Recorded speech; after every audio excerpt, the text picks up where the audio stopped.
the Herald app and start using these super features today. Now available for download on the Love World App Store at www.lwappstore.com.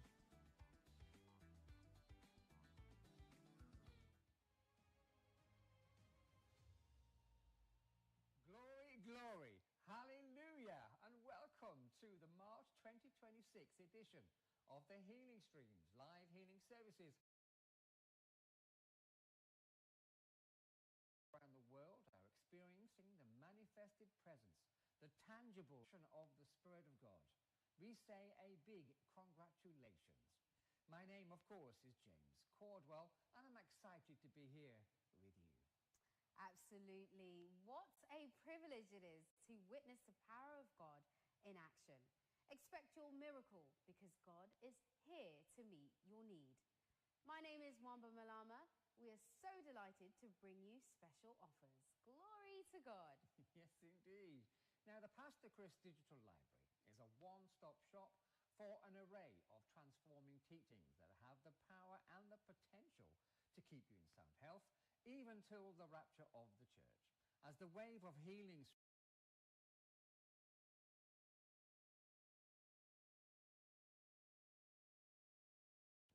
and get a 5% discount off on any of the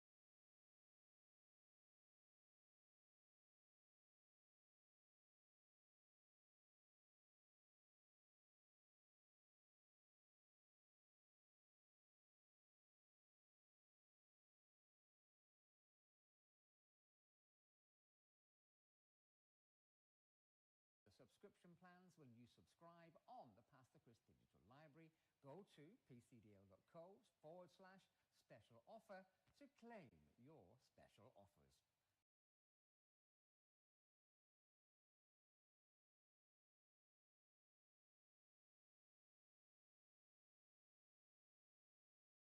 Isn't that beautiful? Yes, it is.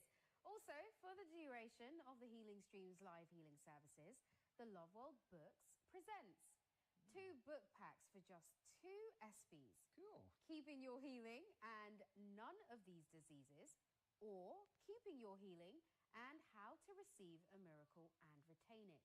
You can also get the complete healing library for just 3 SPs. So get the complete healing library for just 3 SPs. All 3 titles available in several languages. This offer is available only during the March 2026 edition of the Healing Streams live healing services. Visit our website at www.loveworldbooks.org or send us an email at info@loveworldbooks.org. And you know, that's not all. There are special offers from the Healing School. You can also raise a banner of healing and hope to the nations by sponsoring. There are special offers from the Healing School. You can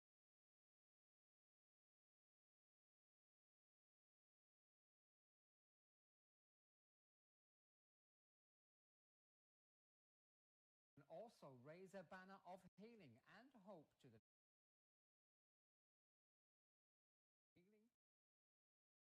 the money's faith-building teachings, and remarkable healing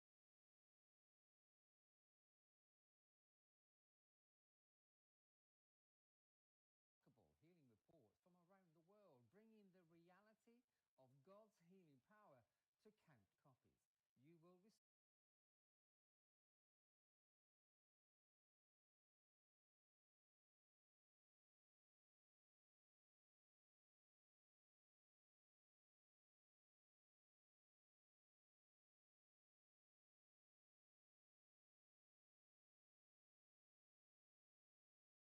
Healing to the Nations subscription plan, absolutely free for 1 whole month, valid across all Healing School apps and platforms. It's an opportunity not only to spread healing and faith to others, but also stay connected to those life-transforming testimonies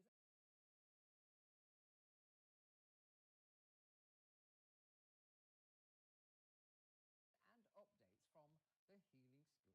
Glory to God. Glory to God. In today's digital world, access to inspiring and faith-building content is more important than ever.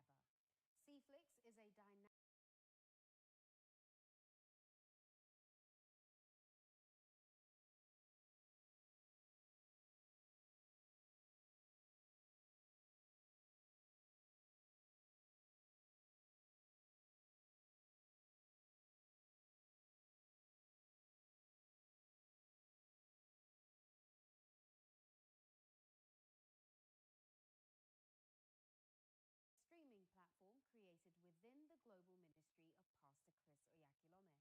bringing uplifting and spiritually enriching content to viewers around the world.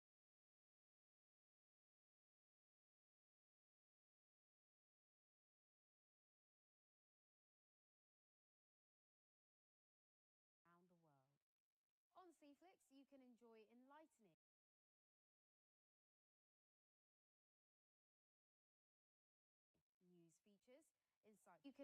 enlightening news features, insightful documentaries, and live global events, alongside inspiring music, concerts, and powerful teaching sessions designed to inform, inspire, and strengthen your faith.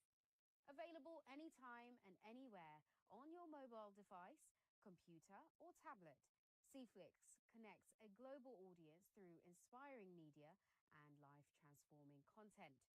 Cflix, bringing inspiration, insight, and God's Word closer to you. Amazing. Now, these are amazing offers, and all these beautiful materials are for you. We are truly blessed, of course. Don't miss out on these blessings. Grab yours and share with someone who will be blessed too. And remember, these offers are available only during the March 2026 edition of the Healing Streams Live Healing Services.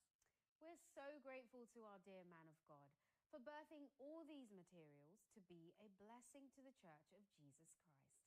Thank you, and enjoy the rest of the program.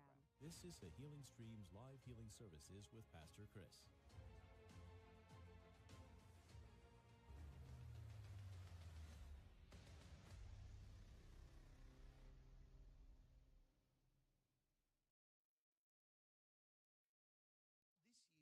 to do something very special. I want you to give a special seed for world evangelism.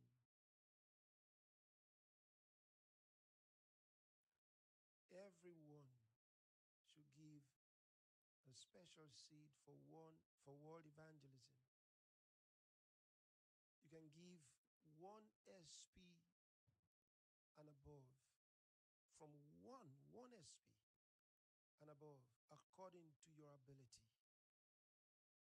Give according to your ability. This will be next month. I want you to prepare for it. From next month of March, you give whatever you want to give. And not only in that month of March. Maybe you want to give it in parts. It's up to you. Anything from 1 SP and above. No one should not be able to do it. If there's anybody who can't do it, help that person to do it. Help anyone who doesn't have the ability to do just 1 SP.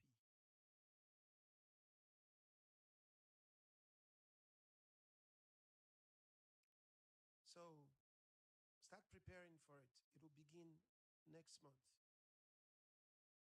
It will begin next month. You want to give for world evangelism. Remember, we are in a race for the last lost soul. We have to make a financial commitment to it. And I want you to do something special about this. I want you to do something special about it. So start planning for it. Start planning for it. Everyone, you give whatever, according to your ability, whatever it is, beginning from 1 SP, just one. If it's one you want to give, give it. You can help anyone else give it. And no one should not be given for. If it's your son, your daughter, give for them. If they cannot give by themselves. If it's a child, give for that child. Make sure to do it. But it's not husband and wife sharing 1 SP. No. Yeah, because because we shall all stand before God to answer for ourselves. So you're going to stand for yourself. So give your own as wife, as husband, and of course, the wife can pay for the husband or the husband pay for the wife, whatever it is.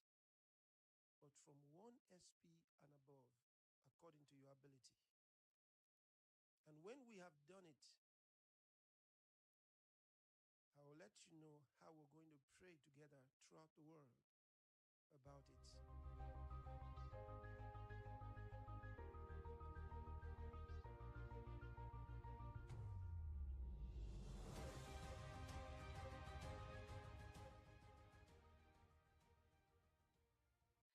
This is an opportunity for you to connect to that special giving that our man of God has talked about. And I would like the details to be on the screen for a moment so that you can take a picture just in case you weren't able to get the details of how to give. If they can just please put that last bar on the screen so that we can take a picture and plan. Or during the program itself, you can go ahead and give it. We have 3 days, and any of those 3 days, you can give your seed of at least 1 SP to reach the lost around the world. There's so much we're going to do for the sake of the gospel this year, and God is blessing you by giving you the opportunity to be a part of it. Hallelujah. Now we have come to a very special moment. We are going to be hearing testimonies from around the world live here in the Healing Stream studio. Yes, you can go ahead and shout. Glory. And you may as well shout, I'm alive, because I'm about to introduce to you a highly esteemed member of the CEC of Love World, the Healing School Executive Rep, the host of Real Miracles Today, highly esteemed evangelist Dr. Eddie Vhuserere. I'm alive, I'm alive, I'm alive. And I'm alive. Glory to God. You know, it's life everywhere. Death has no chance. Sickness has no chance. It's life in your body, in your situation. It's life all the way. And with this, I want to greet my man of God, very especially. Pastor, thank you so much for the opportunity you've afforded me in life and ministry, training me, and the investment you've made in my life.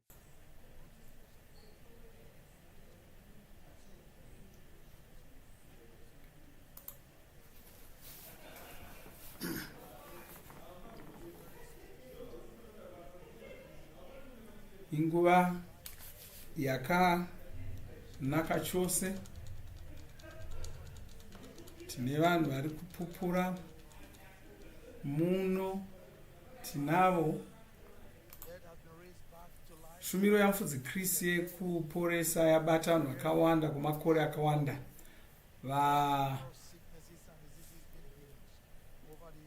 Vanhu vachiporeswa zvirwere zvakasiyana siyana kwamakore ose. Nhasi takaropafadzwa tine vanhu vari kubva kunyika dzakasiyana siyana dzepasi rino vari pano vari kuzotipupurira. Hazvina basa kuti iwe uri kupinda uri kupi. Vhuserere irori ino inguva yakakosha. Tichanzwa uchapupu kubva kuvanhu vakaporeswa tinavo pano. Chakakosha ndechaunofanira kuita neuchapupu ihwohwo. Pauri kunzwa uchapupu ihwohwo, simba rako rokuimba naMwari rinofanira kuwedzera uchinzwa kuti vanhu ava chii chavakaita, zvii zvavakaita kuti vaporeswe saizvozvo. Ino ndiyo nguva yako. Chiteerera newewo uvimbira Mwari kuti ugoporeswa. Paunenge uri kuteerera uchapupu uhwu, vazhinji venyu munenge muri kutoporeswa muri kwamuri kuchipatara, kumba, muchechi kana kupi. Chiteerera uchapupu ihwohwu unotoporeswa chete. Ndokukorokotedza. Shure mokunge waporeswa saizvozvo, ibva watibata wotitaurira kuti chii chawaporeswa. Saka ndine uchapupu noshamisa.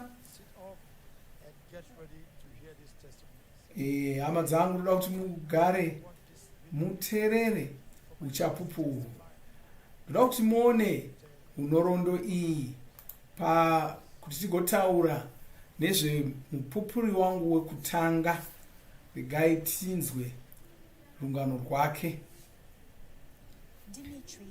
Uyu ndiDimitri anobva kuSouth Korea. Anga achirwadziwa nomusana kwamakore anodarika 20. Izvi zvakangotanga sokuseka ari kubasa. Anga achishanda achiita zvokuvaka. Saka zvokusimudza zvinhu ndo zvinhu zvaaita zuva rimwe nerimwe. Rimwe zuva achida kusimudza simbi yairema, wakanzwa musana wake kurwadziwa. Ipapo ndo pakatanga kushata zvinhu zvake. Wakanga achingofunga kuti wangokuvara, asi kukuvara kuya kukaramba kungoenderera. Musana wose wakazopedzisira wakurwadza, asatogoni kana kufamba kana kuita zvinhu nokuita zvinoitwa navanhu vese vese.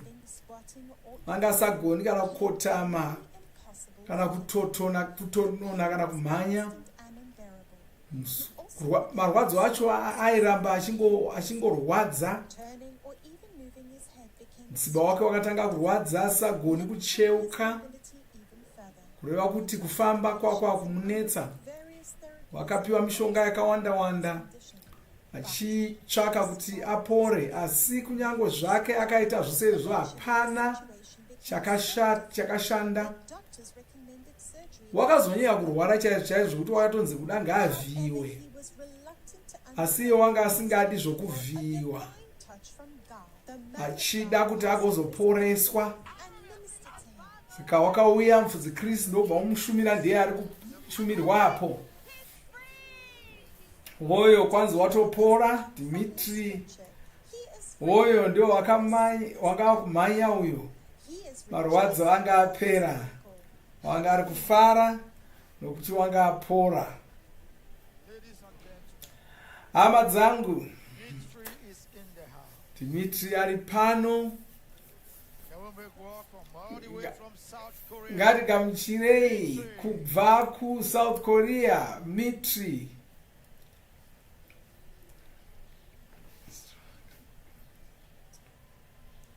Wow, ndiye Mitri wacho uyo. Abva kuSouth Korea, wakaporeswa Vhuserere rakaita serino.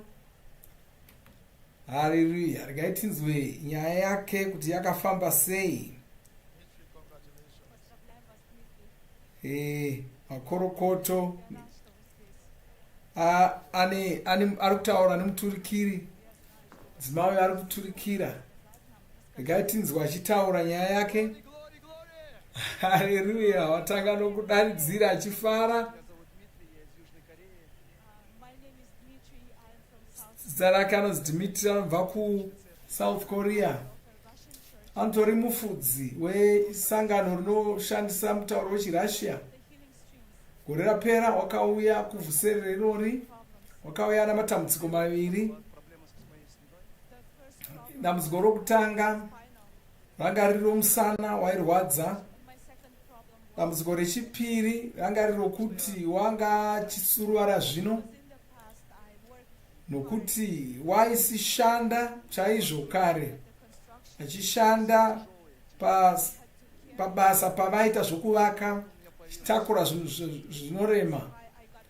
Ndosaka akakuvara musana. Saka wakarwadziwa zvikuru nokuda pane nguva dzaaisagona kufamba, achitofanira kuita zvokukambaira. Dzimwe nguva zvaimboita sezvopora, dzimwe nguva zvoita sezvo.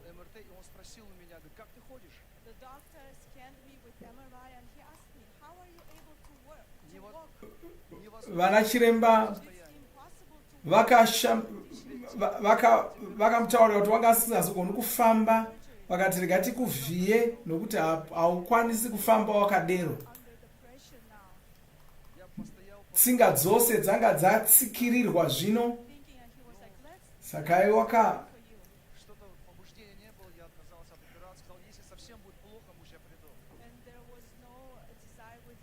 iye wanga asikadi kuti anovhiyiwa, saka akaramba akati kuda kana zvikazonyanyisa ndozodzoka.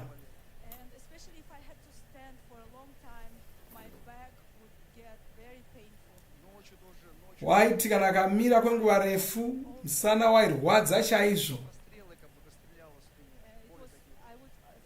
Marwadzo acho aita sokuti ari kubayiwa bayiwa. Gore ra2022 panguva yeCovid,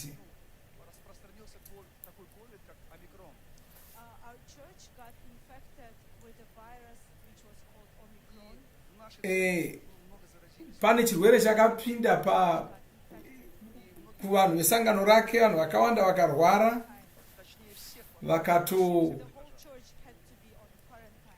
sangano rese rakafanira kutombobviswa paruzhinji nokuda kwechirwere chakachapinda ichocho. Vanhu vakazotanga kutsvaka kuti chirwere ichi changa chiri kubva kupi. Saka kwemazuva 10 vanga vari ngotaura nezvesangano ravo iroro paTV nokuda kwechirwere ichocho.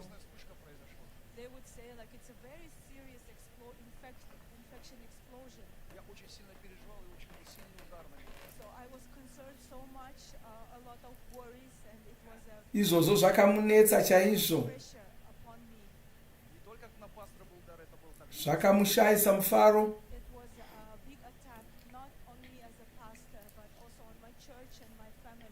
Zvakakanganisa sangano rake, zvakakanganisa mhuri yake, asi wakaedza kuramba hake achishumira.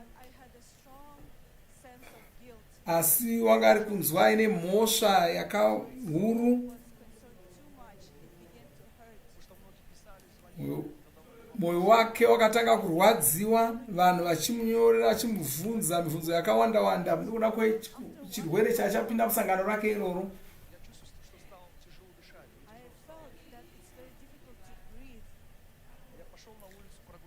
Wazosvika pane rimwe zuva ranga ari kunetseka kufema, ndokutombofanira kubuda panze, ndokubva adzoka ndokudonha pasi. Haana kugona kusimuka, haana kugona kunzwisisa kuti chii changa chiri kuitika. Zvanga zviri kunetsa kuti afeme, asagoni kufunga zvakanaka, asingagoni kana kutaura, wanga asagoni kufamba, wanga asagoni kuvata. Vakamuendesa kuchipatara nokukasira, ndokusvika ndokutozonzi wanga atori panjodzi, ndokupiwa mushonga.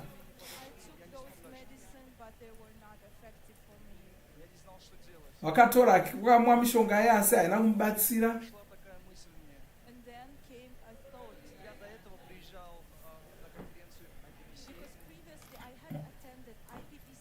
Iye wakambe apopinda musangano yaFudzi Chris, ndokurangarira Fudzi Chris vachidzidzisa vachiti tovana kunamata nedzimwe ndimi, tichitaura shoko raMwari.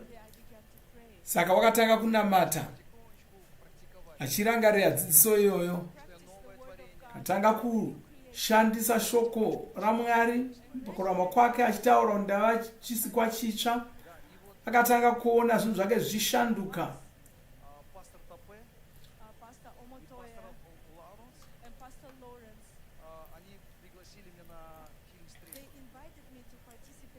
Vamwe vafudzi ndokubva vozomukurudzira kuti auye kuvhuserere ReKuporesa, nobva ouya gore rapera. Paakapinda muimba yainamatirwa vanhu, kawana manga muri maifadza chose, achiona uchapupu hwevanhu vaiporeswa, achiona vanhu vachiporeswa.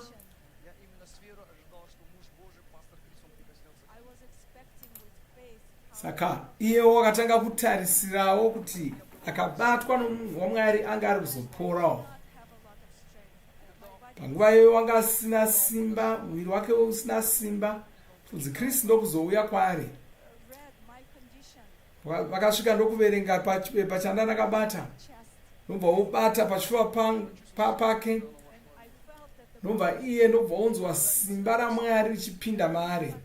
Paakasimuka ipapo, mufaro wanga wakazara mwoyo make, wakatanga kufara chaizvo. Wanga kufara zvokuti wanga asinganzwisisi kuti zvii zvanga zviri kuitika, achinzwa kusungunuka kukuru paakadzokera kuKorea.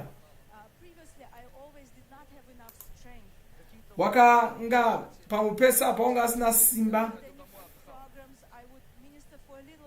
Waiti kana achinoparidza waingonoparidza kwechinguva shoma shoma woenda kumba unozorora, asi mushure mokunge aporeswa saizvozvi wakatanga kunzwa kuti wanga ane simba rakawanda. Gore rapera vakanga vane misangano yakawanda musangano rake, asi wakaona kuti simba rake ranga risingaperi.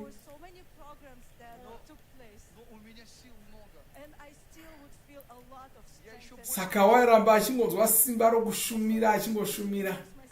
Saka wakatanga kuzvipinza mushoko ramufudzi Kristu, achidzidza ndokutanga kudzidzisa zvidzidzo zvokuvamba kuvanhu, ndokuona kuti musangano rake vatsvene vanga vakuvandudzika.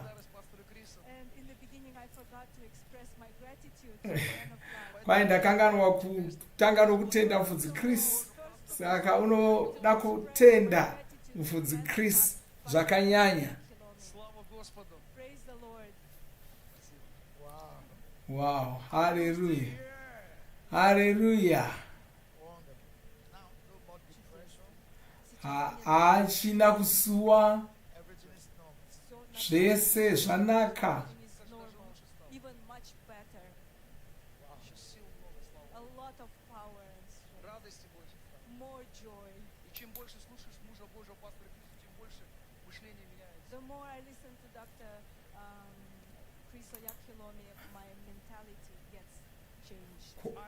Kwanzi pandinoona ndichingoteerera mufudzi Kristu, pfungwa dzangu dzinobva dzingovandudzwa dzichishanduka.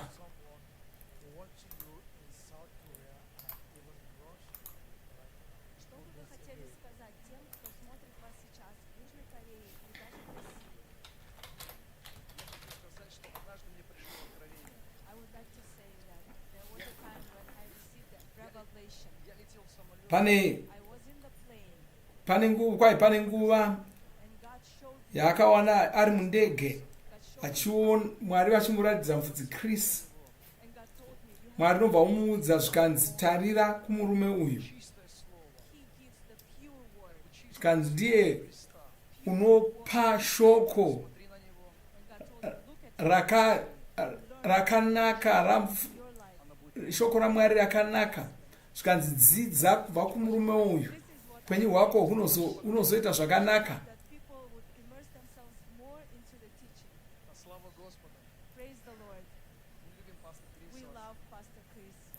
Kanofa.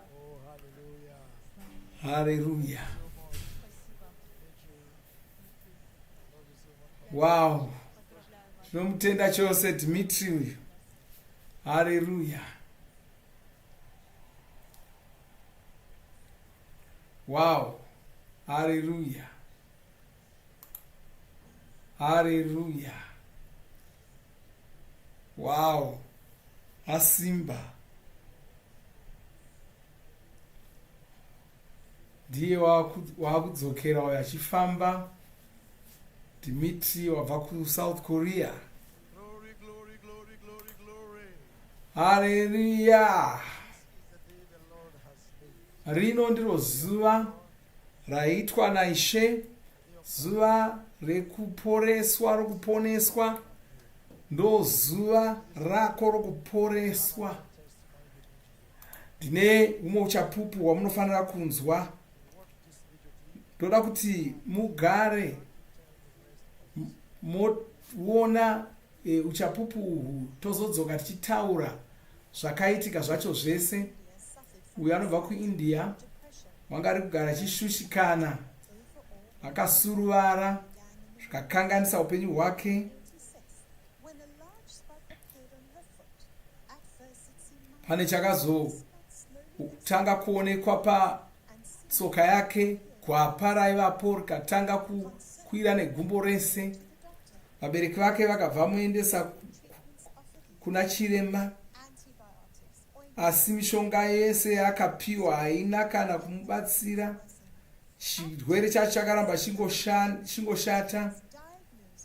Wakazowanikwa kuti chirwere chaimurwadza chakazowanikwa ndokuidza kumishonga yose yaakapiwa, asi hapana zvakashanda.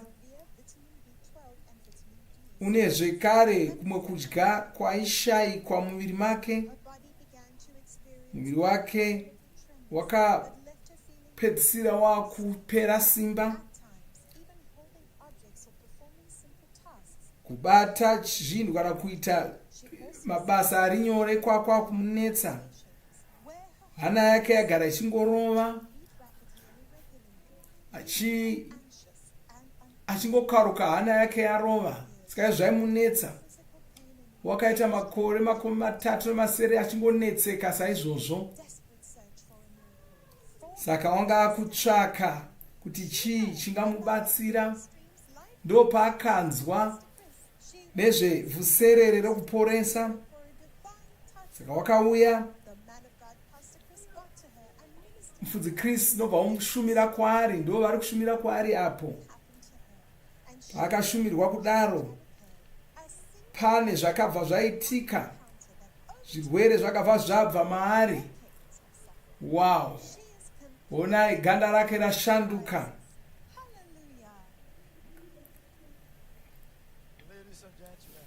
Hama dzangu, Vhina tinaye pano. Ngatigamuchirei Vhina wabva kuIndia. Hallelujah.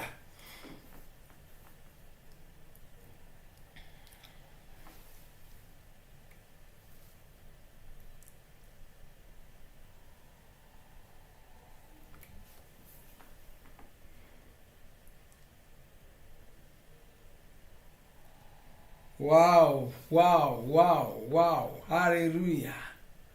Haiti somunhu wakamborwara.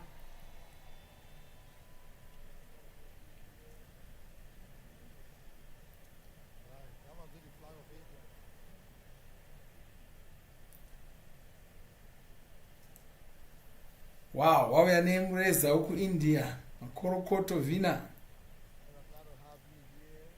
Uye tinofara kuti wauya.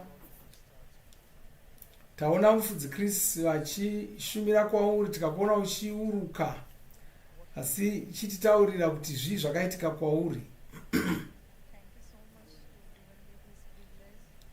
Wow.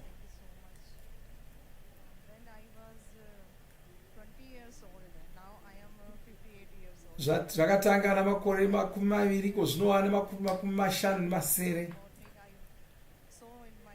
Wakamuka rimwe zuva ndokuona mutsoka make kakwapa kadoko doko, ndokungofunga kuti amene kuti chii.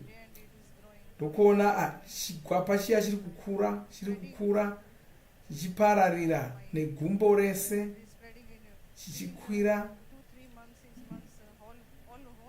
Mwedzi 3-4 chachazara muviri wose. Vabereki vake nobva umuendesa kuchipatara.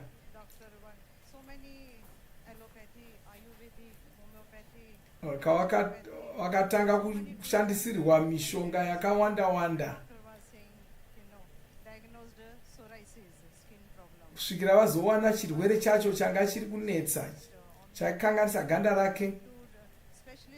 Wakaenda kunana mazvikokota vezvirwere izvozvo. Vese vaingomupa zvirwere, vaingomupa mishonga, asi mishonga yacho yanga isingabetseri.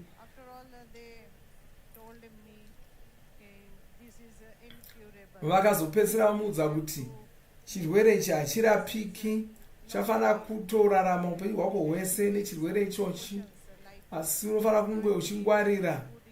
Katanga kuudzwa zvokudya zvainzi izvi haudyi izvi zvakawandisa. Wanga achiri kuchikoro uye anga asati aponeswa, wanga achiri kunamata kuchihindu.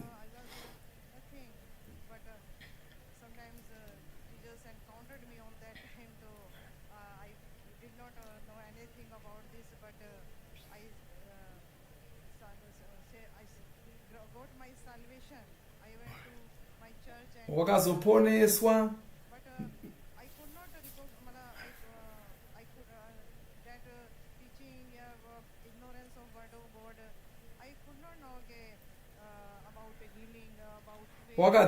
Wakatanga hake kudzidza shoko raMwari, asi wanga asingazivi nezvokuporeswa.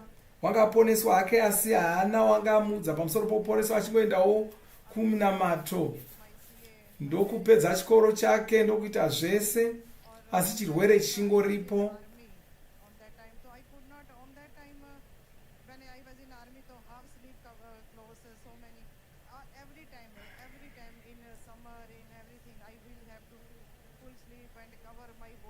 Saka waifanira kupfeka hanzu dzaivhara muviri wake wose kuti makwapa iwayo asaonekwa, achingosiya kumeso chete.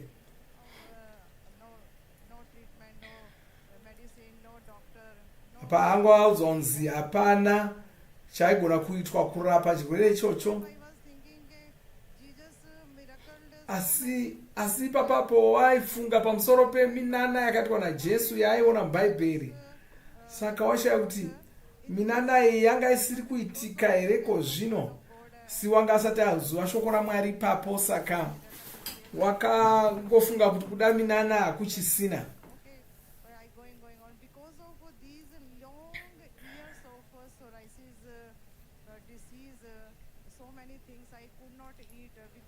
Saka nokuda kwechirwere ichocho ane zvakawanda zvaakanga asingakwanisi kudya, achinzi une zvimwe zvinodiwa muviri make zvanga zvisimo.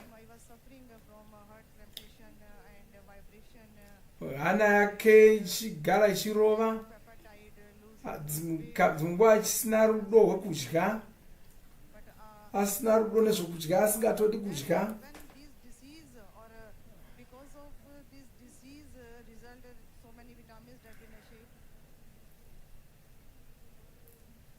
Saka chirwere ichi changa chiri mukonesa kuita zvinhu zvakawanda nokudya zvinhu zvakawanda.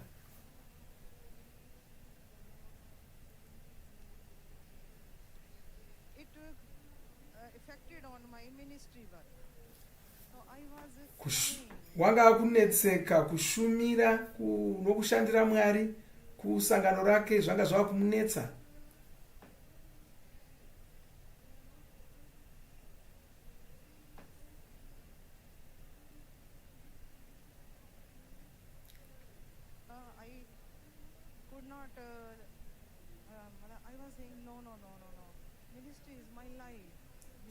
Saka wakazosvika pakuti aiwa, handingakoneswi kushumira Mwari, handingakoneswi kutendeusa vanhu. Akati kushumira Mwari ndo hwaupenyu hwangu, handingabvumiri kuti paite chinhu chinondikonesa kushumira Mwari nenzira yandinoda saizvozvo.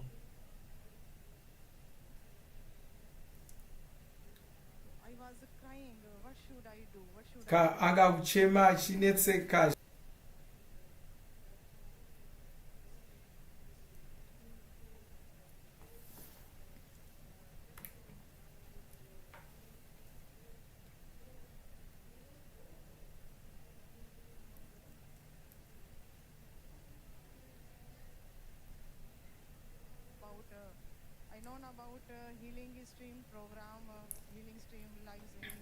Akazonzwa nezvevhuserere RaMufudzi ReKuporesa.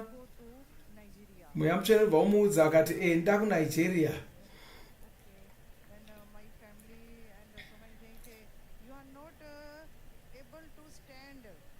you are not able to eat. hama dzake dzanga dzisingaonisa kuti chinhu chakanaka zvikanzi ungaenda sei kunigeria kudya hausinyatsogona kudya hausigona kumira unofamba sei asi haana kuteerera zvese izvozvo akati aiwa regai ndinde ndinoporeswa nokuti anga asingadi bava saka wakaperekedzwa nehazvanzi yake nobva uuya gore rapera kunigeria muna chikunguru ndokupinda zvidzidzo izvo zvakamubatsira kuti agone kuwedzera kunyatsovimba naMwari.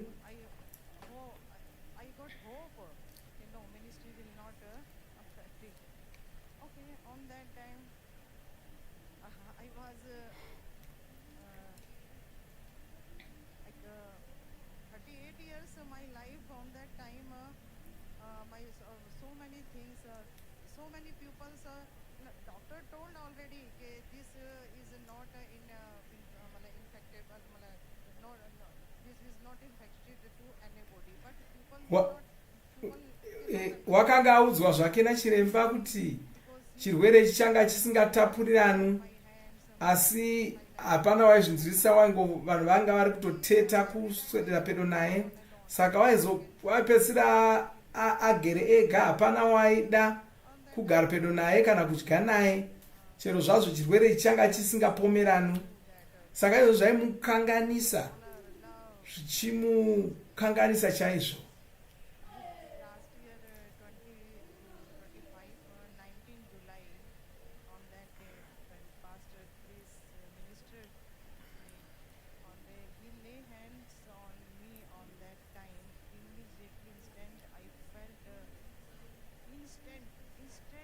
Paakashumirwa naMufudzi Chris, wakanzwa kuti wanga apora munyama yake, wakaporeswa pakarepo ipapo.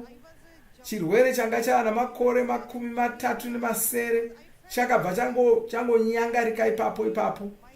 Wakatanga kunzwa kuti wanga apora, ndokunzwa mwiri wake wose, ganda rake kuita somucheche achangozvarwa, zvakamushamisa.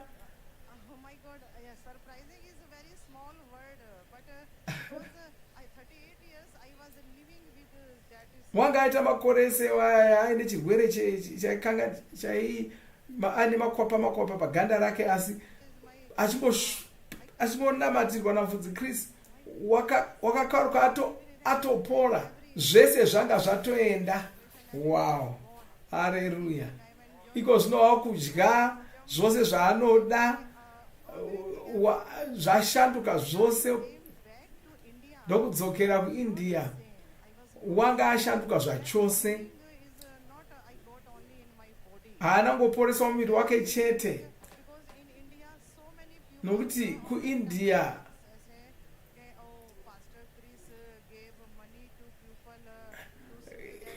vanhu vakawanda kuIndia vanga vari kufunga kuti Mufudzi Chris vanopa vanhu mari kuti vagoti vaporeswa, asi saka iye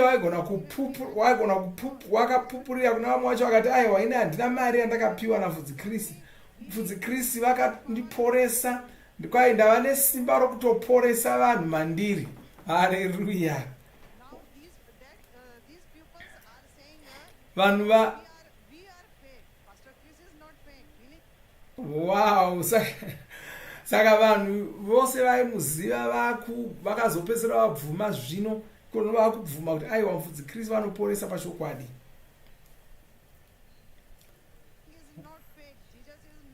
Hauziva kuti minana ichiko Jesu havasi venhema, zvinhu izvi ndezvechokwadi. Saka vanhu ava vakutofamba vatofambisa uchapupu hwake hwokuporeswa kwake. Vanhu ndo vakufambisa uchapupu ihwohwo, nokuti vakazvionera vega munhu akaporeswa. Wow, haleluya! Oh, haleluya!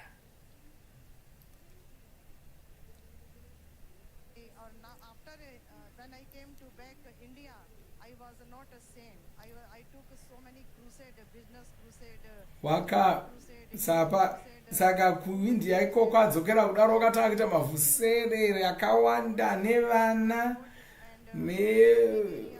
vane vanhu vakasiyana siyana kuzvikoro kwose wakaenda wakanoita chimoto kuindia. Wow. Saka uchapupu hwake wakamumutsa chaizvo, saka wakupupura kwese kwese achimutsa vanhu kwese kwese. Wow. Akuita zvinorova ari ikoko. Pastor Chris is Jesus. Pastor Chris is Jesus. When Pastor Chris lay hands on me, that these hands were not Pastor Chris' hands. Kwamufudzi Chris paakamubata kwanzi ndakanyatsonzwa ndabatwa naMwari pashi. Touch you, everybody touch that healing power that Pastor Chris is using for this world or in this last. Wow.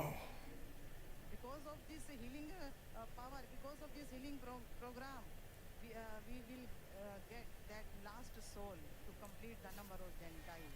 Kwai nokuda kwevhuserere iri taakutozowana mutadzi uya wokupedzisira watiri kutsvaka. Ngatinzwe kuti anoti chii kuvanhu vakamirira kuporeswa nevamwe vari kudzimba dzavo vanoda kuporeswa. Miracle is real. I am living testimony. Or your faith, or God has already given you faith. You have no struggle to your faith. Already your faith. Keep. Kwanzi iwewe simba rokuimba naMwari unotori naro, chirega kunetseka kuti woriwana kupi, unotori naro simba iroro, chirishandisa.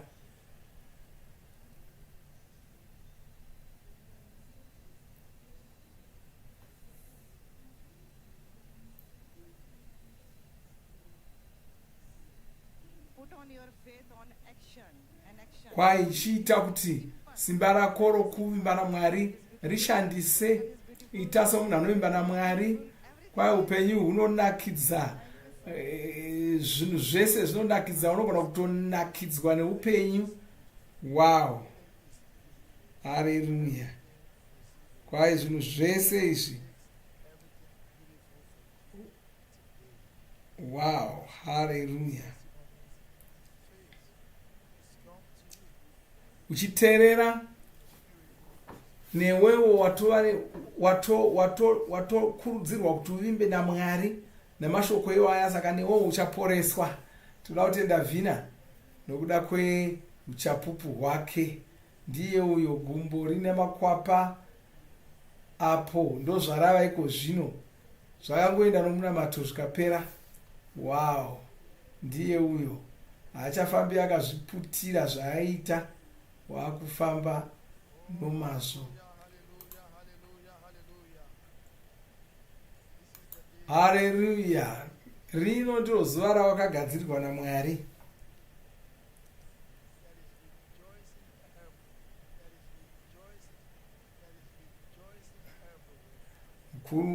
Kune mufaro kwose kwose, kuzvipatara, kumba kwauri koko, masangano. Wow.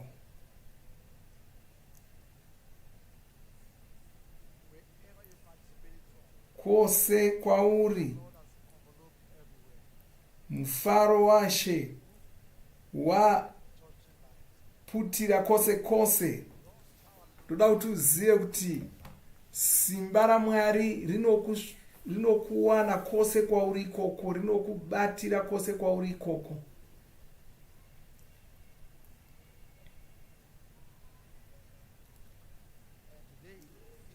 Nhasi ndozuva rako rokuti uporeswe, uye nguva ino ndo nguva yako. Uchinzwa uchapupu hwesewo, ukange waporeswa, ibva watizivisa. Magadzirira here kunzwa uchapupu hunotevera.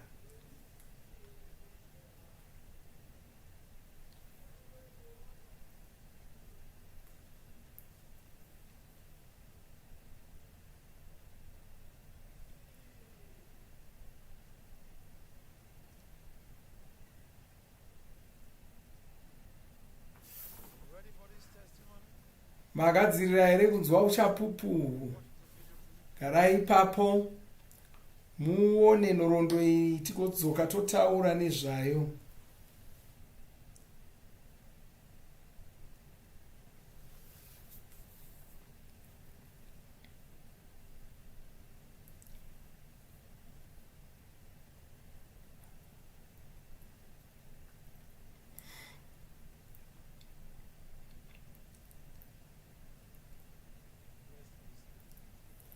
Wow.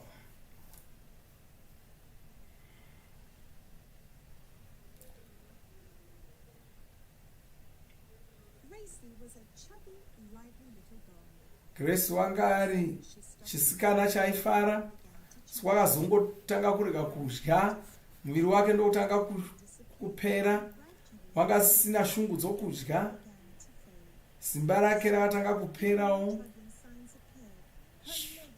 makumbo ake akatanga kuzvimba, muviri wake uchipera simba. Kamwana kaya kasikana kaisitamba kanga kasisagoni kuita zvinhu zvaitwa navanhu. Vabereki vake vakamhanya kuchipatara vachitarisira kuti vanachiremba vangawana dambudziko racho vagomurapa. Wakaongororwa kusvika kanomwe, asi hapana chakakasira kuonekwa. Ndokuzowanikwa kuti wanga ane chirwere chomwoyo chaita kuti mwoyo usagona kufambisa ropa muviri make zvakanaka.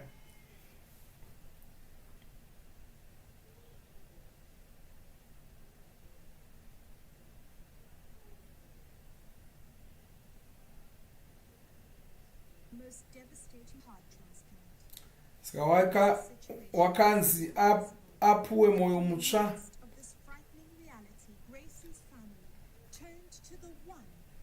Mhuri yaGrace yakabva yasarudza kuti ivimbe naMwari.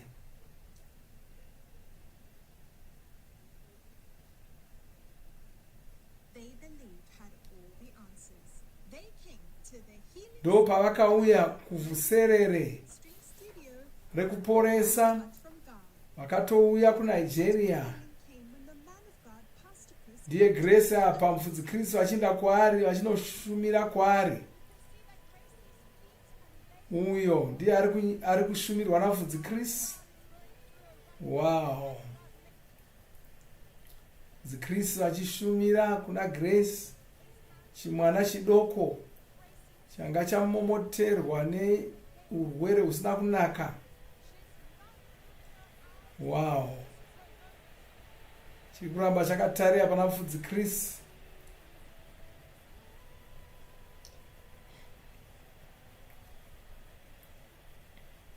Wow. Haleluya. Ari kushumirwa Grace. Zvinhu zvake zviri kutonaka, zviri kutopora. Regai tigozonzwa achipupura achititaurira kuti zvii zvakaitika kwaari musi iwoyu.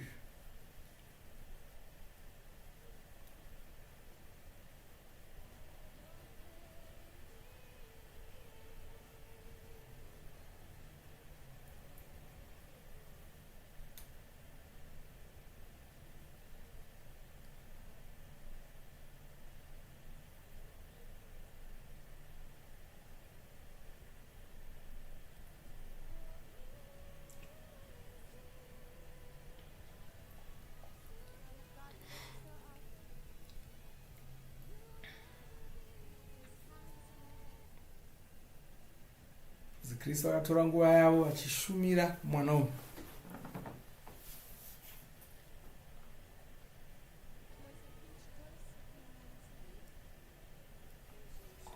Kwanzi wapora. Haleluya.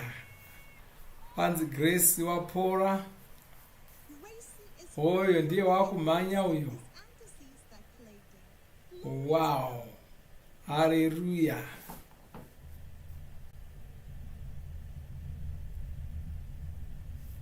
Wow. Regai muone Grace wacho achipupura ega pachake navabereki vake.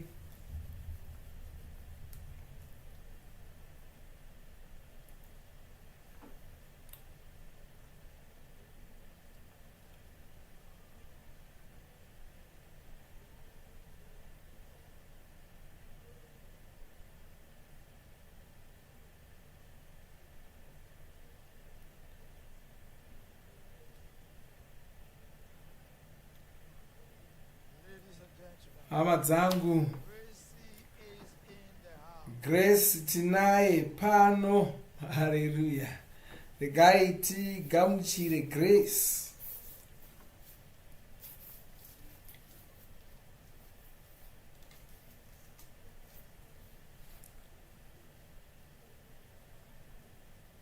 And we make welcome.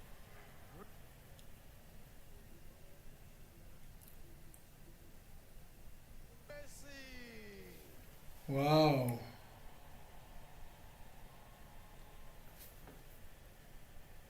Wow, ndi Grace uyo wakuuya seari kuchata. Wow, haleluya. Kuporeswa kwakanaka, kurwara kwakashatisa. Mwana wanga akutorerwa upenyu hwake apa, ari asina nezero rose. Haleluya. Wow. Hallelujah. Wow. Hallelujah. Oh. Wow. Ari kuita kuchata chaiko Grace uya. Wow. Hallelujah.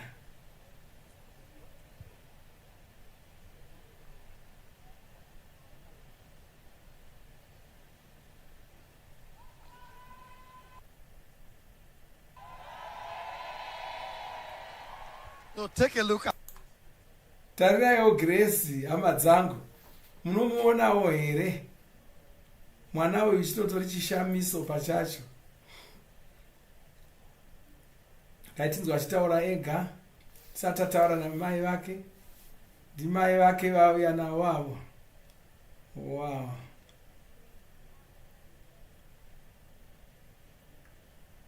Wakawanikwa ane chirwere chomwoyo gore rapera muna kubvumbi, saka makumbo ake akakazvimba.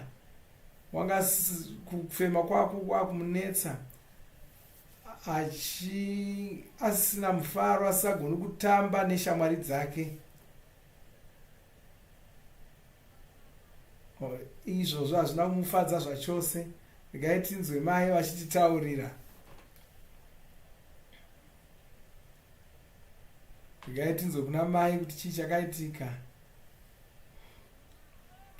Wow, mai vari kufara. Kwai shoko raMwari rinoshanda, shoko raMwari rinoshanda. Kwai ngatibatirirei kushoko raMwari. Muna kubvumbi wegore rapera, wakaona kuti makumbo emwanasikana wavo anga azvimba, saka zvakamunetsa. Saka ivo somunapatara ndokunoona hana yake yanga isingarovi zvakanaka. Ana chiremba vakanetseka nazvo, nobva vomuendesa kuti anotorwa x-ray. Akamhanya ndokuwanikwa kuti mwoyo wake wanga wakakurisa. Vakabva vatanga kumurapa, vakatanga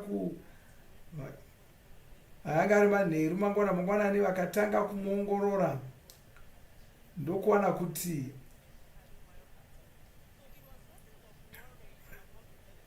mwoyo wake wanga usingashandi zvakanaka.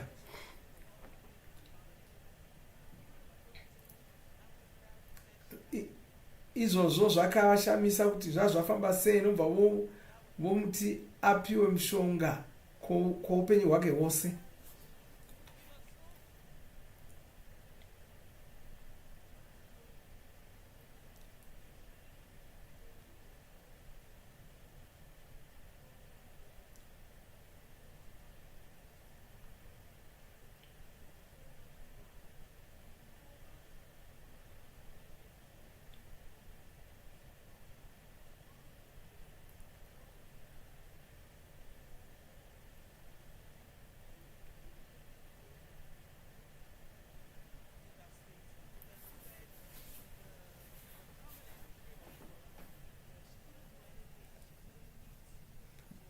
Mwana wanga asingadyi zvakanaka, mbamwe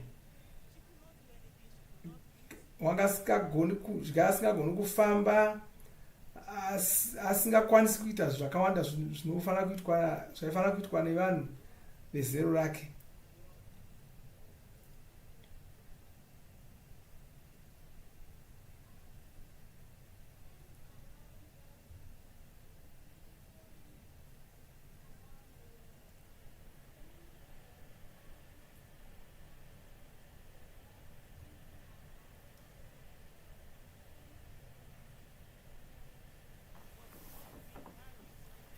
Saka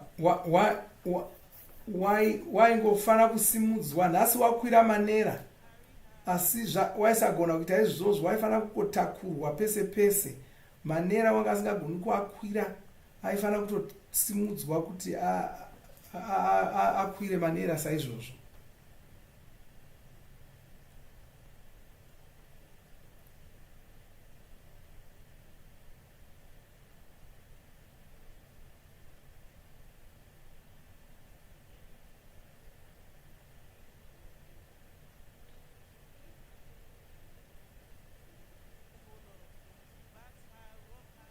Waifanira kugezeswa, kuzogwa mafuta. Wanga asina chaaigona kuzviitira ari ega.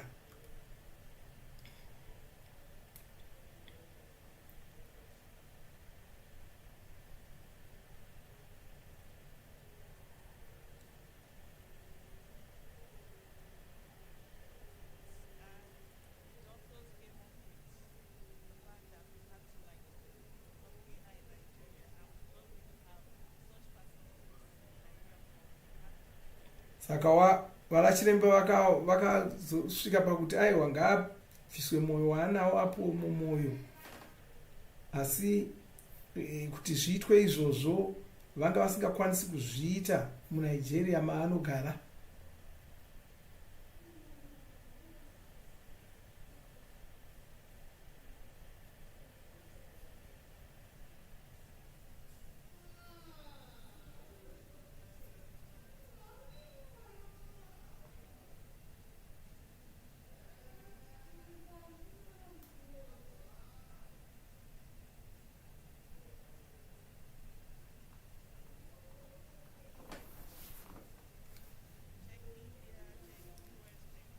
Saka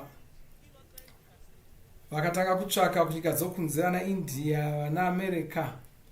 Saka izvo zvazva kuvadyira nguva yakawanda. Mai vanga vasagoni kunyatsomira pabasa ravo vachishanda, vangofanira kumhanya netsvaka kugadzirisa dambudziko ranga rawira mwana wavo. Saka vaigara vachingova naye muchipatara. Mari dzavo dzanga dzakuremerwawo nokuti zvaidiwa zvacho kuchipatara zvavo zvakawandisa.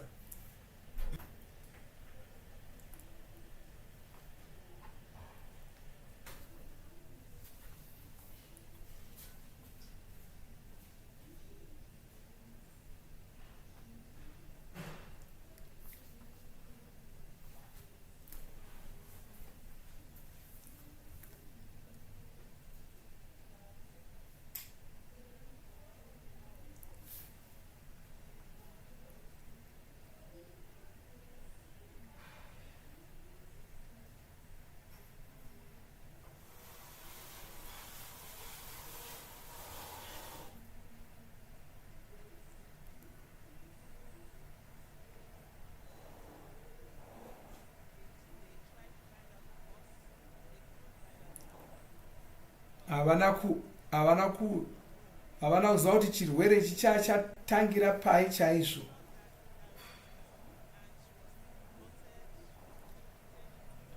Makumbo anga achiramba akazvimba, kunyange paipiwa mishonga inotapudza mvura muviri. Ndopavakazonzwa pamusoro pevhuserere rekuporesa. Ndopavakasarudza vakati aiwa regai tiinde kuLagos, nokuti vanga vasisina zvimwe zvavaifunga zvaigona kuvabatsira. Vanga vaidza zvese, vaenda kuzvipatara, vaona vana chiremba. Ivo amai ava nemhaka yekuti vainzwisisa nezvezvipatara, vaishanda muchipatara, vaitoziva, vana mazvikokota vaigona kurapa. Saka ndokwavanga vaenda kwese ikoko. Vana chiremba pavakatonzwa kuti vakuenda kuvhuserere rekuporesa, vakatoti aiwa endai ikoko.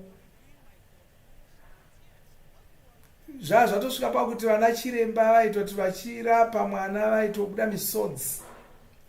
Saka vakauya kuvhuserere rekuporesa. Mwana aida kuporeswa, wanga aine chishuwo chikuru chokuti aporeswe. Saka pavakauya,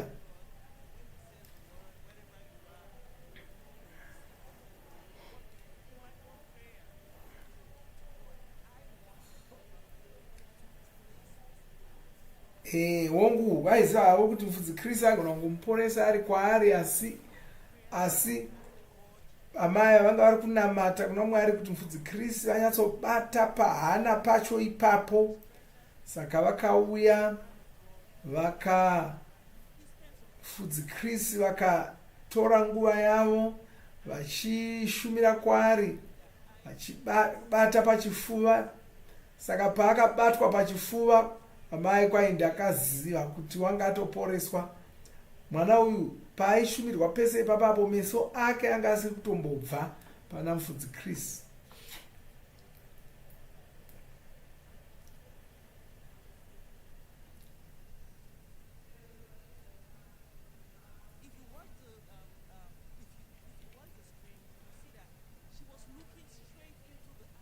Saka nguva yose wanga akatarisa meso amufudzi Kristu, wanga asingadi zvokutombopotsa kana chimwe chinhu. Saka meso ake akaramba achingori pameso amufudzi Kristu, achishumirwa nokunyengeterwa saizvozvo. Mwari vakaona mwoyo wake, wakatora maropafadzo ose. Iko zvino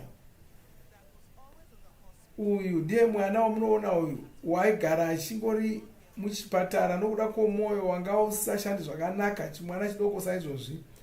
Iko zvino kubva muna chikunguru wegore rapera kusvika iko zvino, hapana makumbo haachazvimbi, zvese muviri make hamuchawandisi mvura. Vana chiremba vakashamisika zvikuru.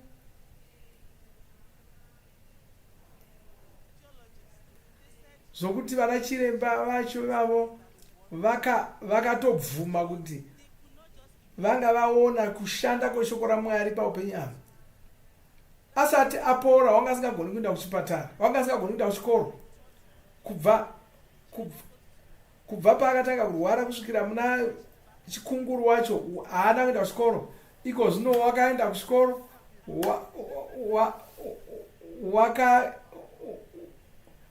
wakatanga kugona kuenda kuchikoro.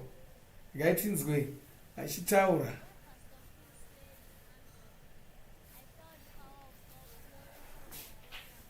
Vanzi naGrace paakanyengetererwa, wakanzwa simba raMwari richiyerera muviri wake wose. Iko zvino wapora, wasimba, akufara, wadzokera kuchikoro. Haleluya! Hausi kuzorwara zvekare. Ngaitinzwe kuti anoti chii kuna mufudzi Kristu.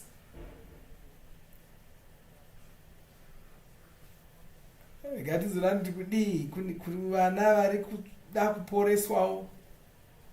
Ngatinzwe vachitaura kuvabereki vacho. Wow! Vanzi kana mufudzi Kristu paanouya, usanjeva.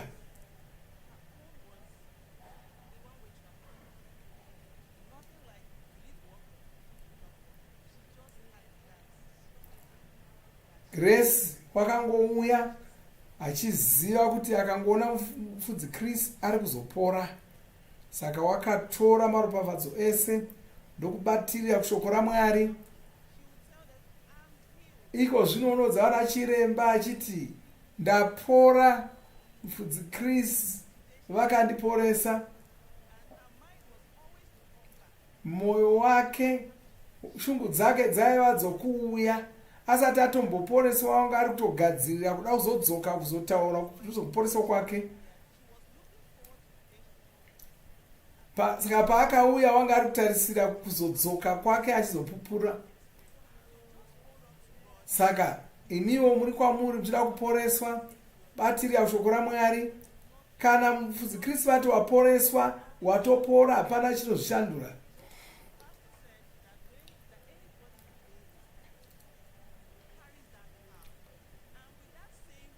Zvino mufudzi Kristu akati wose wavanenge vashumira anokwanisa kunoporesa vamwe.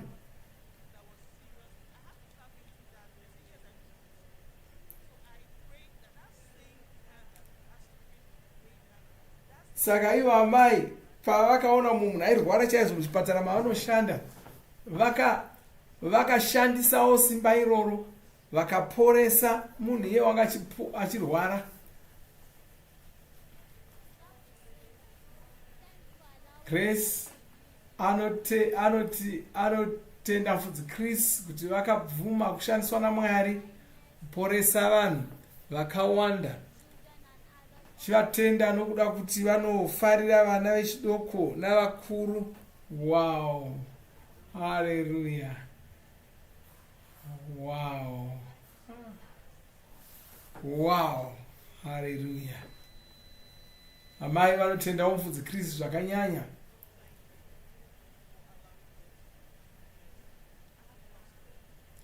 Ivo vanga vasisina tariro kuti mwana achararama.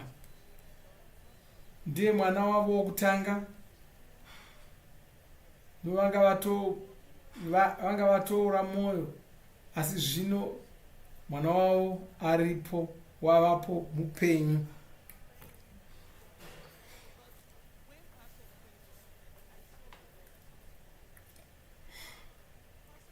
Vakaona rudo nehanya muna mufudzi Kristu paanga ari kushumira kumwana wavo. Wow, haleluya.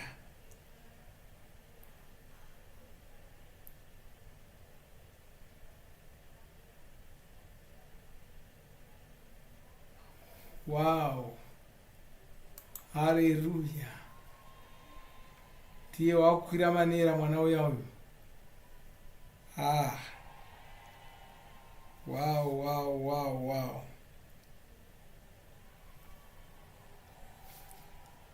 Wow, wasimba Grace zvisina mubvunzo, zvisina anovhunza.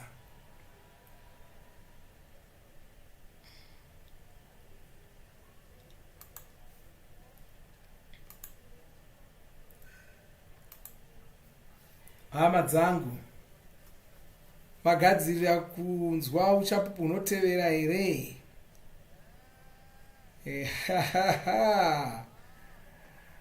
Wow, haleluya.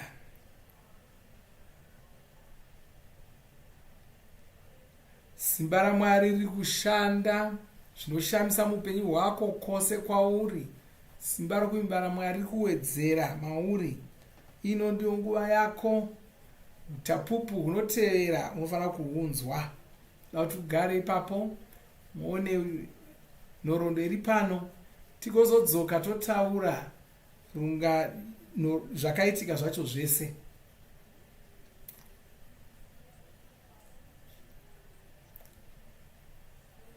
Zvakangotanga sokuseka gore ra2016 uyu wokuColumbia paakatanga ngorwadzwa nemusoro. Vaingoita sokuti musoro urongorwadza apo nepapo.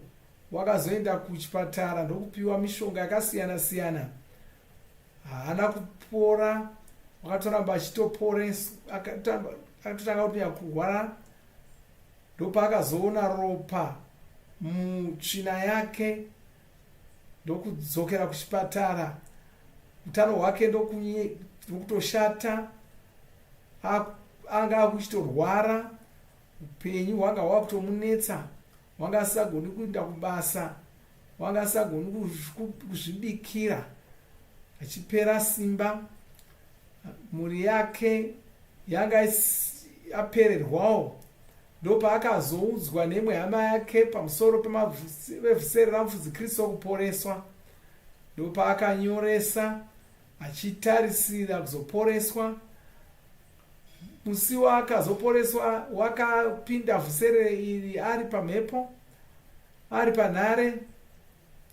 Ndiye apa ari kushumirwa namufudzi Kristu.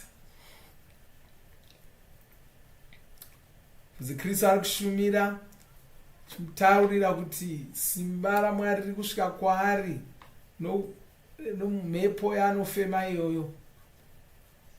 Regai tinzwe achiuya kuzotitaurira zvakaitika kwaari.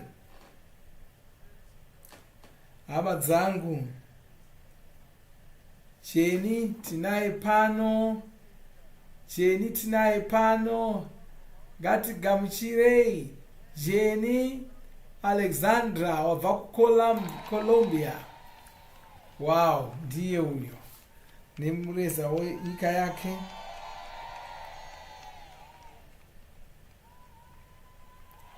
Wow, haleluya.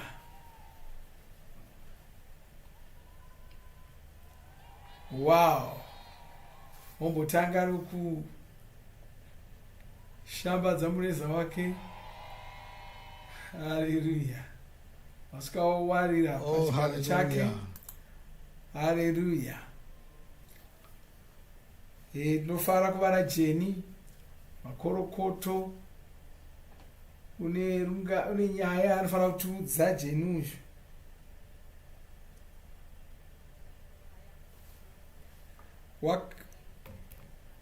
Wakabva anonzi Jeni Alexandra anobva kuColombia. Ari kutaura achiturikirwa.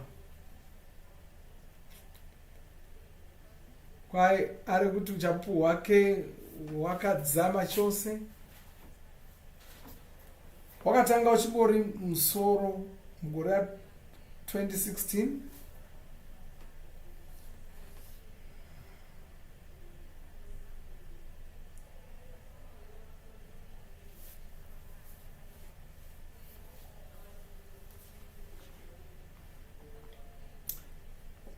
Wakamuka muzuva ndoku achinzwa musoro wake uchitema chaizvo.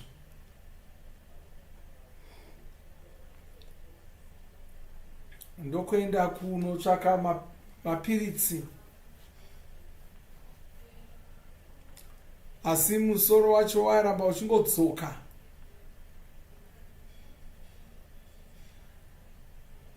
Shure mwedzi mitanhatu yakapera musoro uchingorwadza.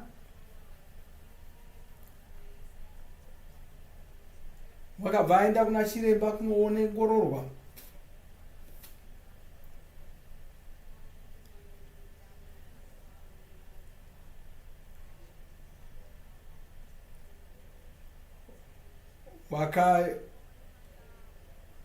Musoro uyu wanga kumukonesa nokuvata kwese.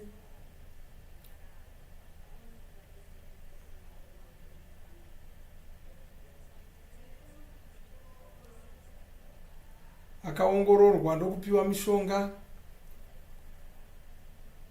ndokumirira kuti audzwe kuti chii chainetsa. Apa wanga achingomwa mishonga.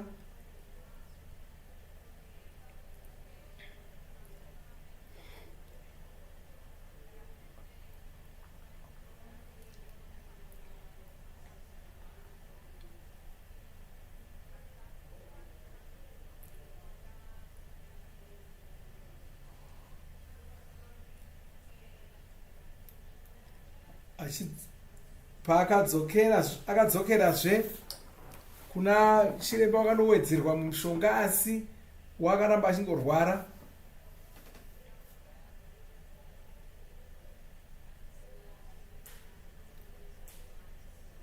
Wakazonzi musoro wake wanga usiri kuzonyarara saka waifanira kuramba achimwa mishonga.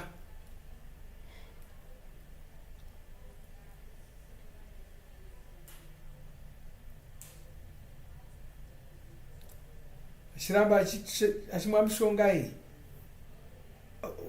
urwere hwakaramba huchingowedzera kunyange zvakanga ari kuramba achingomwa mishonga iyoyo.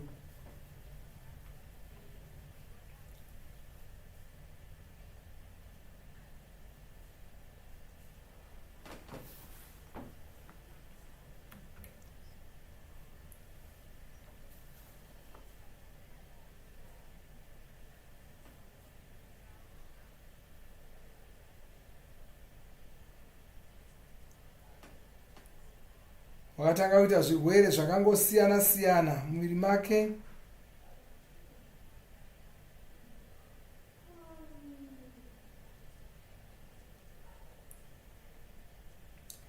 Chinhu zvakangotanga uchingori musoro zvanga zvava kukanganisa muviri wake wose noupenyu hwake hwose.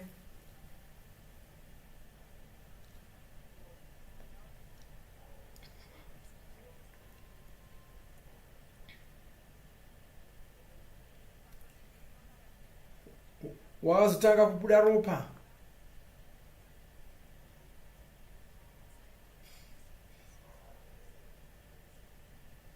Ndobva wozoudzwa kunzi wanga ane nhuta.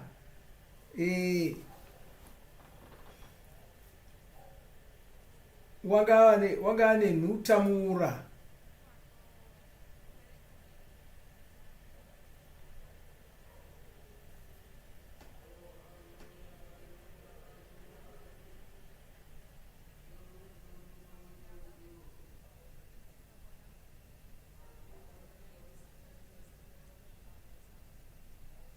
Saka audzwa kunzi wanga ane nhuta, wakatanga kuzviona ari achifa zvake.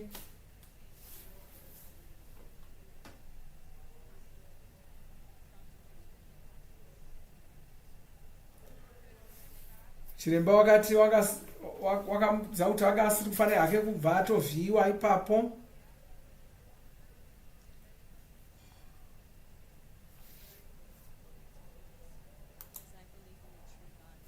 Chiremba akanga ati aifanira kubva atovhiyiwa asi haana kuda kuzvigamuchira nokuti wanga arikuda kuvimba naMwari.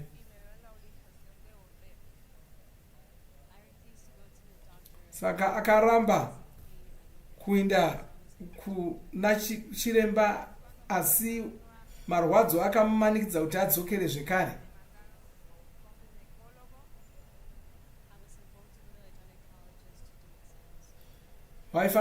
Ane bvunzo dzaifanira kunonyora.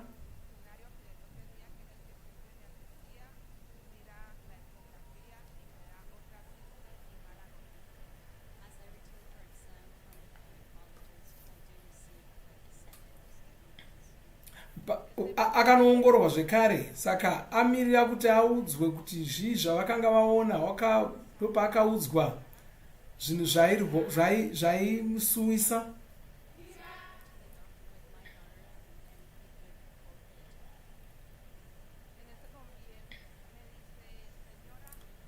Akanoongororwa pamwe chete nemwanasikana wake.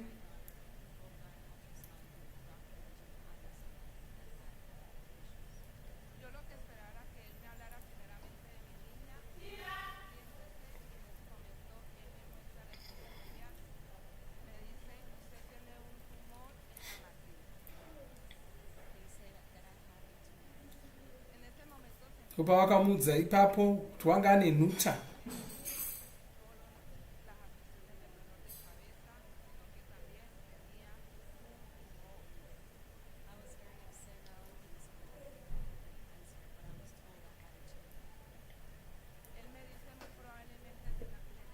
Ichi chirwere chaanga akuudzwa apa chacha chechitatu. Zviviri zvokutanga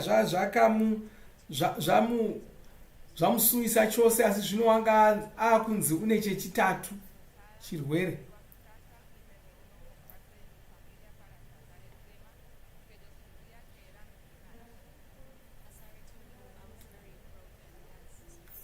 Kazodzokera kumba asi wanga asina simba, aora mwoyo zvakanyanya.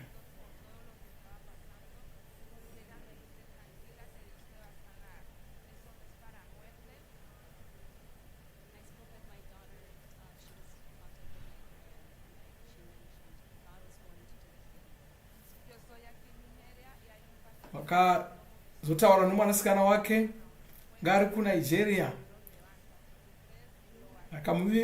akavambisa kuti anoporeswa zvikanzi ndiri kuNigeria pano mufudzi ariko, paridzi ariko anotaminana anonzi mufudzi Chris, saka ivavo vanokuporesai.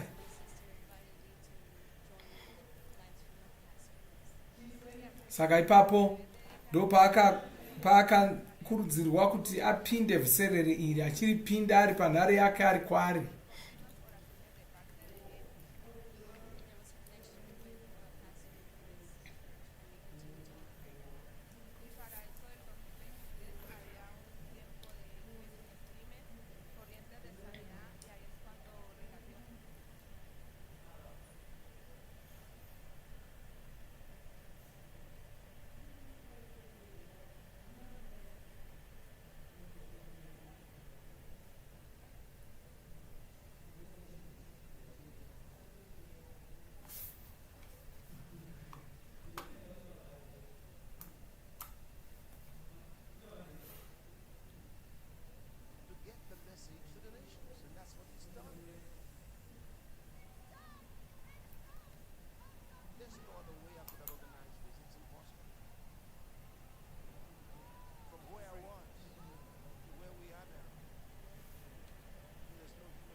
In you. God is always interested in healing the sick. He's always been interested.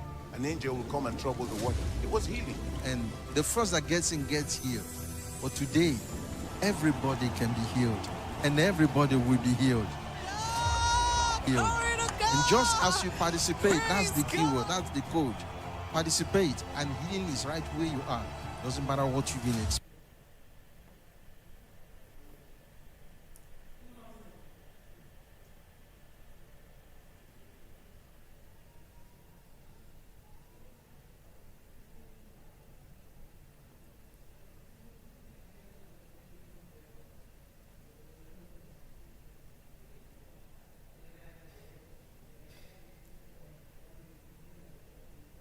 experiencing?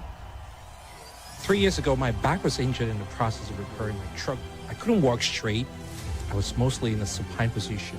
Then, when Pastor Chris said to put the hand on the soft spot of the body where we needed healing in our body, I put my hands on my back.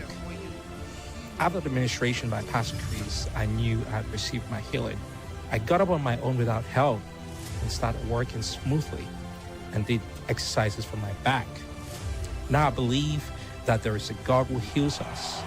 This is healing streams from one place to the rest of the world, streaming the power of God. I love it when the man of God calls the name from Saudi Arabia, from Iran. I bring you healing. In the name of Jesus Christ. Right now. When the man of God said, if there is people that is watching online, people that is here, put your hands where the pain is. So what I did, I hugged myself, and I remember that night when the first time in my life in 30 years, I could sleep perfectly. I took a shower. When I got out there was no stretching. I don't use any lotion now. I can take a bath peacefully. So when I say I bring you healing, I bring it because I was sent with it. You are here to bring it to you.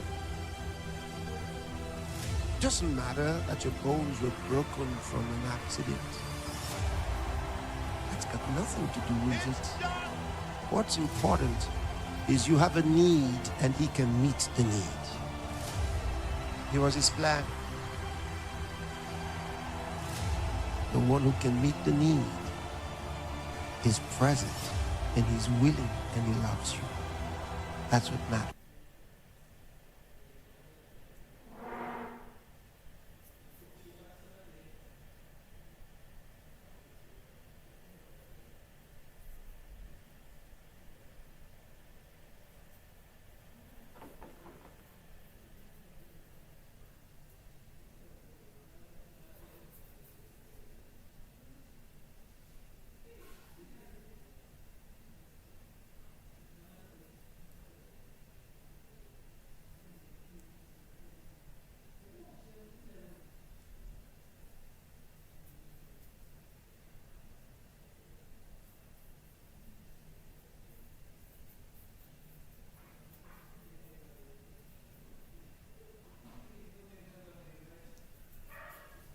all these things that just didn't feel right. It just was something that just didn't sit with me. It's like, I'm not going to spend the rest of my life just getting worse and worse and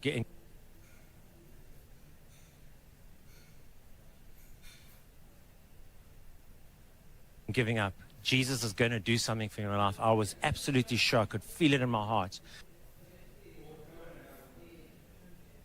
It's like there is something greater than this in my life's disorders. I had lupus. I had massive inflammation in my body. I was suffering anti-fibrotic.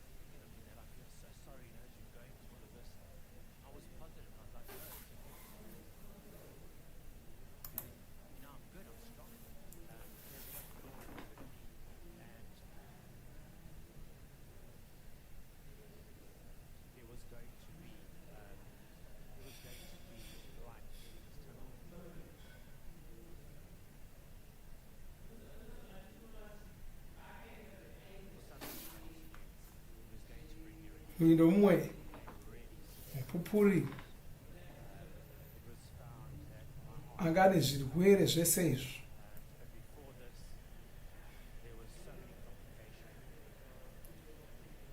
Ngakamomoterwa nezvirwere zvakawanda wanda zvakasiyana siyana. Kazvimba zvimba, akazara maronda, achifanira kuvhiiwa, achifanira kuongororwa zvakawanda wanda.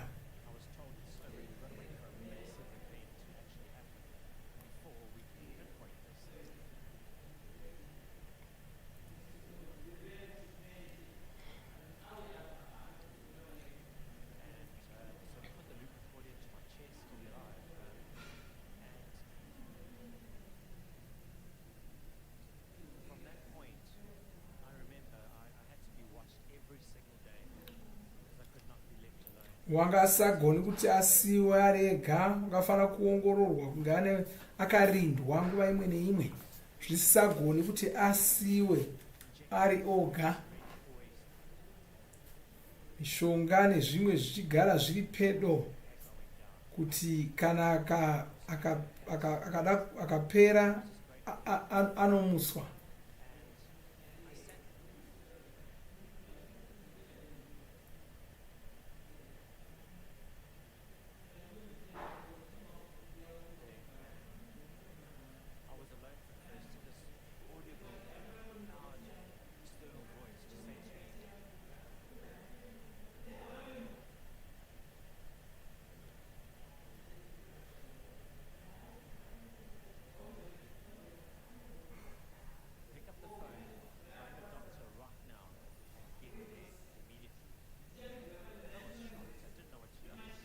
Pane paakanzwa inzwi achinzwa inzwi richimutaurira kuti bata chiremba wako uende kwaari unomuona. Aiziva kuti chiremba wake wagara aine basa rakawanda asiya, saka aisazwisisa kuti zvingabuda sei izvozvo. Inzwi riya rakadzoka zvekare.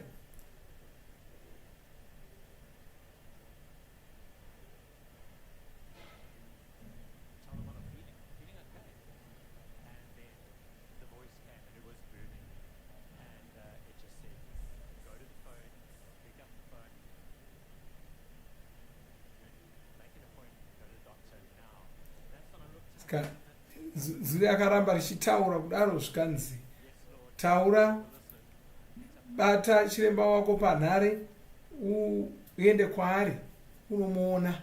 Ndo paakabvuma akataura, akaridza runhare, akataura newe kuchipatara ikoko, kubva waudza akati ndofanira kuuya kuzoona chiremba wangu ikoko.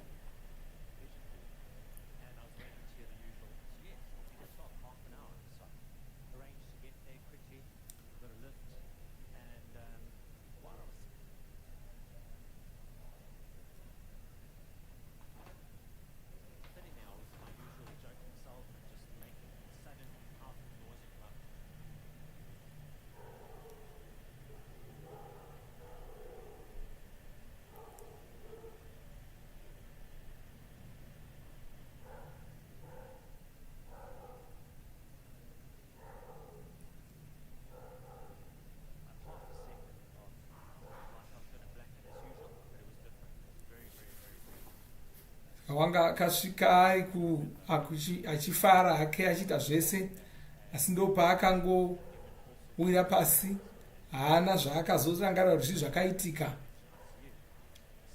Ndokunosvika achionekwa, paakamuka akangomuka achingonzwa kuti aiwa handisi kunyanya kurwara zvinonetsa.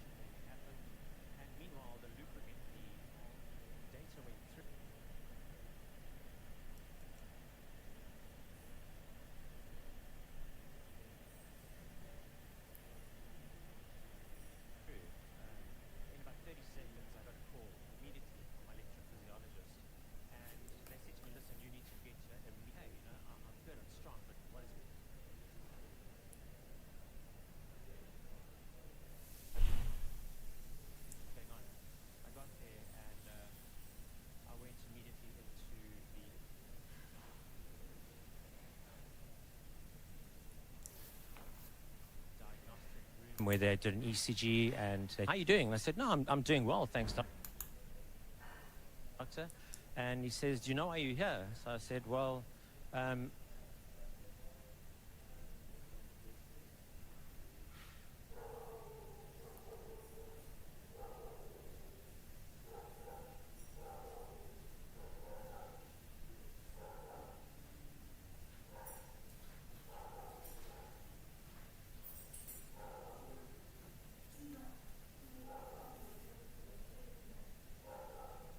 I didn't have such a great day yesterday." And he said, I said, "Well, I blacked out." He said to me, No. He said, "You died yesterday." And I looked at him and he said, "There's something you need to see." His office, and he had a big thick pile of A4 sheets, and in his office was this massive beautiful oak desk, and he laid them out like cards, like straight across. And he said, "Take a look at this." He says,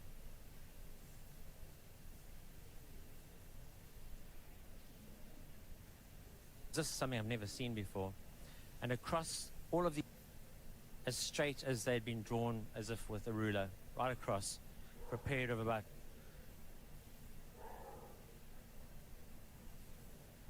2 minutes 58 seconds, complete flat line, absolutely. He says, "We don't understand."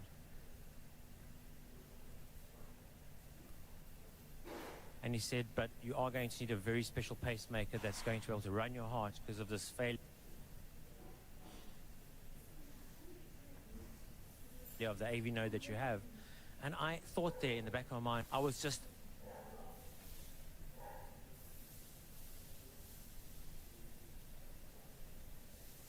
wasn't worried. I just knew that he had me. But he said to me, "Right."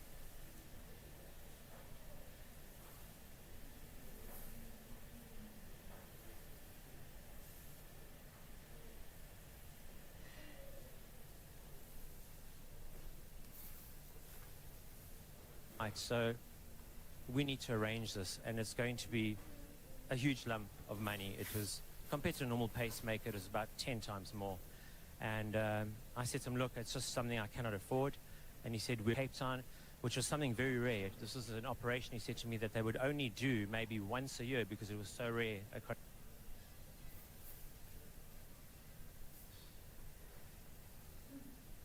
condition. But again, to survive it was, to be awake, it was a 5-hour and 45-minute operation. And of course I was having fun with the 8 other staff there and joking, and and during all that time though, I knew that I was safe, you know. And once they were done,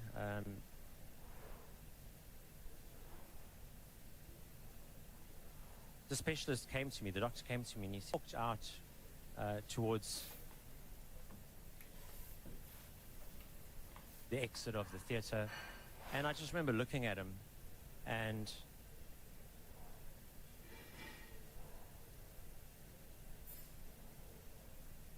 he stopped and he paused and just stood there with his back towards the theater. He didn't go out. He was there for about 5 seconds, and then suddenly turned back. He looked over his shoulder at me. I cannot explain. He said, when you come and see me in 10 days' time, he said, we're going to sit opposite each other from my table. And he says, it's only not explainable by any means, through medicine, through science, and through everything I know as a leading specialist in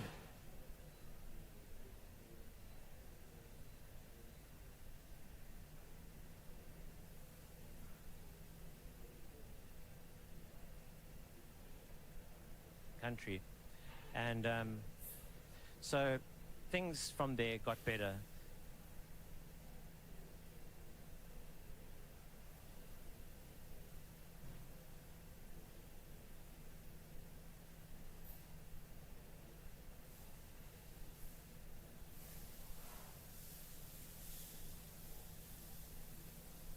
But then started to really get much, much worse.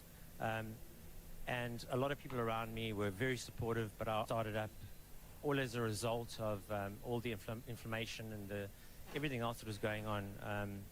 It was just getting to a point where it was out of control now. I went to go and see all my specialists, and they just said to me, look, we don't know. We can't tell you how much longer you've got.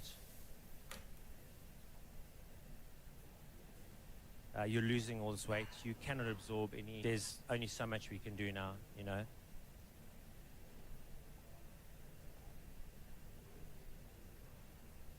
And I was like, well, I have my faith in God, and that's what I'm going to hang on to, is my faith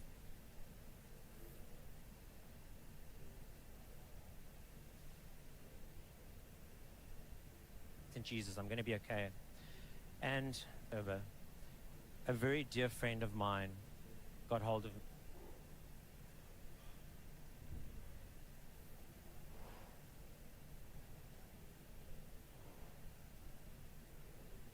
me from Nigeria here, and was very aware and had been praying for me, you know, a lot of called Pastor Chris, and he says, we need to get you onto the live stream so he can pray for you, because I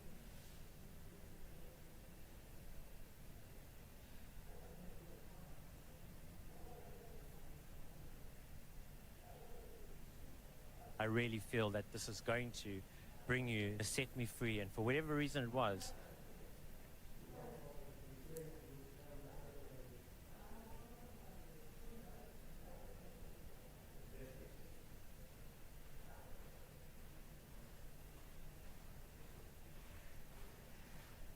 it was going to become my reality. And so the arrangements were made very quickly, and the moment came, and Pastor Chris started to pray for the first person that was online. And I was sitting there, I'm like, well, I hope he's going to pray for me. I hope he's going to pray for me, you know. And I just felt my spirit just rise up, and I was just giving praise to the Lord and just thanking Jesus. As you can see on the screen there, I was just in awe. And he just said straight out, he said,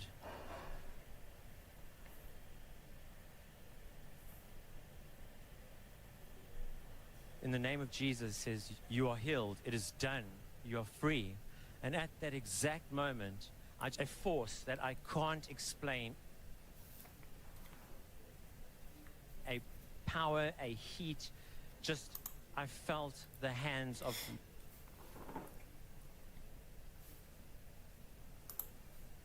the Lord on my shoulders, on my head, and this extreme fire of the Holy Spirit just flowed through me with such power. And in that moment, I remember dropping the phone,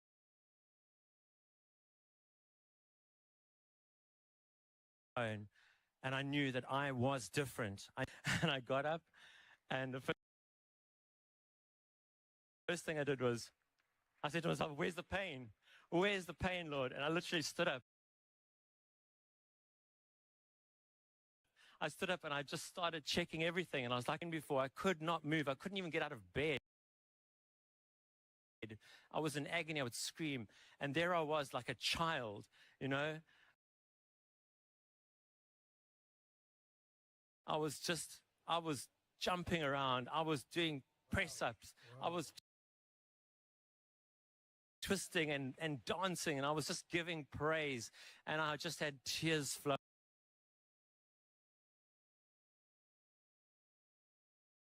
flowing. And I remember just getting down on my knee. I have suffered for so many years, Lord, but it has been so worth this. It was just an incredible, miraculous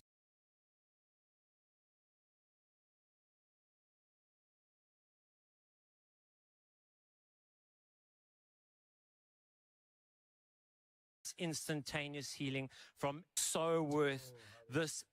It was just an incredible, miraculous, instantaneous healing from everything, absolutely everything that I suffered in 17 years.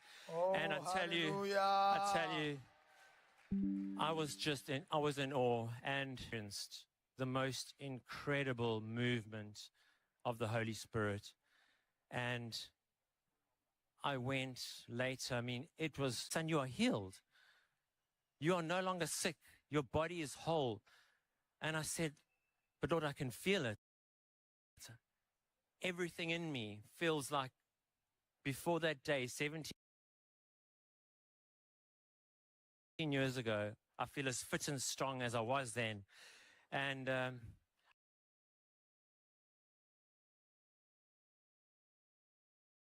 I went just a couple of, running it, 99% duty cycle. It was running my heart 24/7 since 2020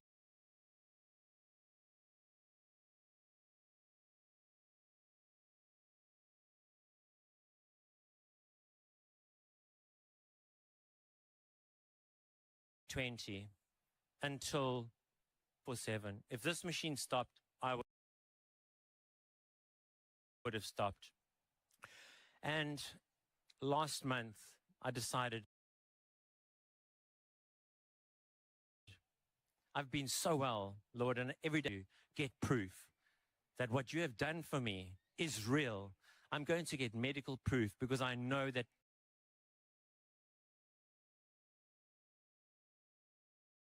your word is true. When you heal, you don't do a half job. You do it all the way. And you just go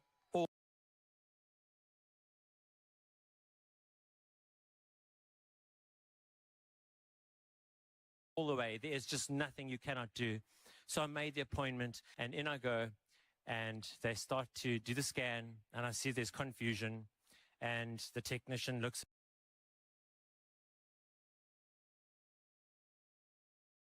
at me and he goes, how are you feeling? I said, I feel great. That it's only adjusting your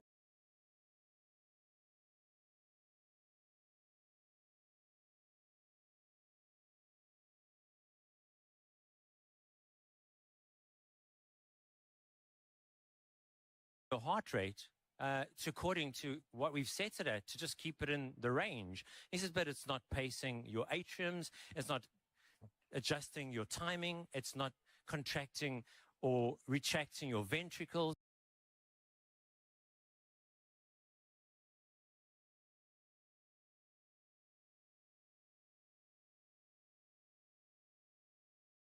Your heart is working 100% by itself. This is the Lord our God. This is Jesus Christ.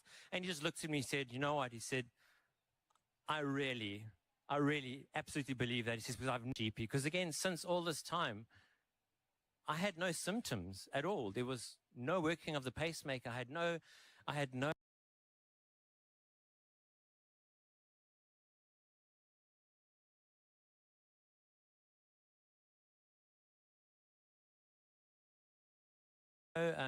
fluctuations in my heart. There was no palpitations. There was no blackouts.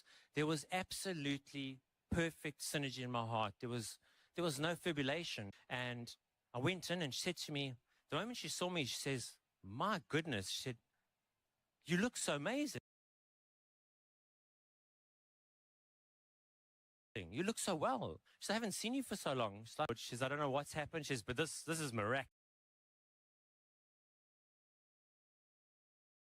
miraculous. This is a miracle. And I said, indeed. And she looked at my blood work and she just said, I don't know what to tell you. She says, but what about your medication? And I said, I'm not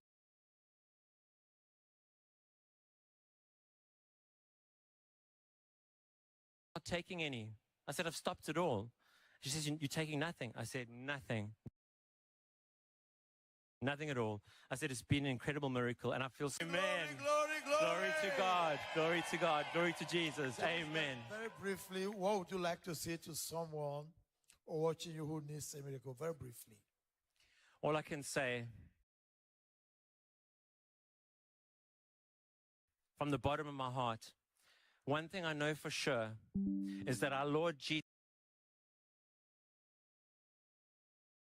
Christ, if there's any problem that you have in your life, if there's any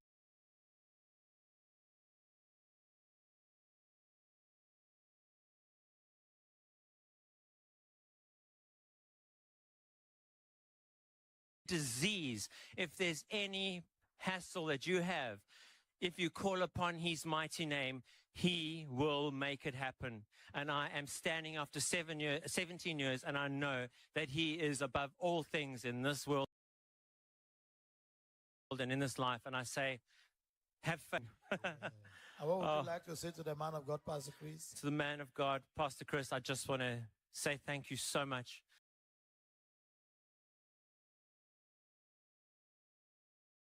For the opportunity that I've been given, and our Lord and Savior Jesus Christ,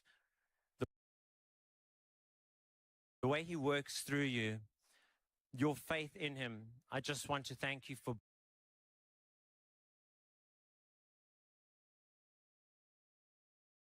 being so faithful to him and for touching so many millions of people's lives.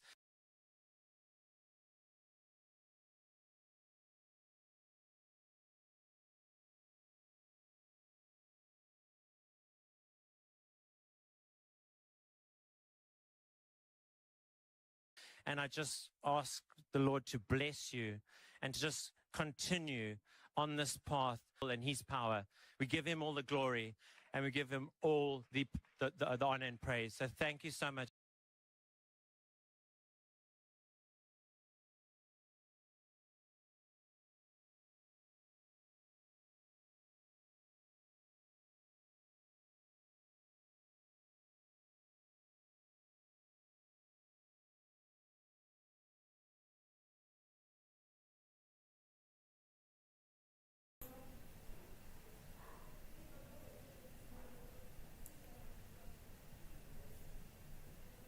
Pastor Chris, thank you, thank you, thank you to everybody. Amen. Out of this world. Thank you. God is so good. Thank you. God bless you. Thank you. Thank you so much. Thank you, guys. Let's keep this behind.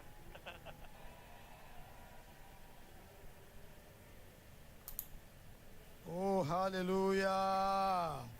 Glory, glory, glory, glory, glory. And I'm alive. Ladies and gentlemen, that same power that healed Roberto is still working today. Wherever you are, that power locates you. And it doesn't matter what the condition is. And today is your day. I have one more testimony. But I have to be sure you're ready for this testimony. Are you ready for this testimony? Should I share this testimony with you? Are you ready, ready, ready, ready? All right, sit back, watch this video clip, and we'll be right back to tell the rest of the story.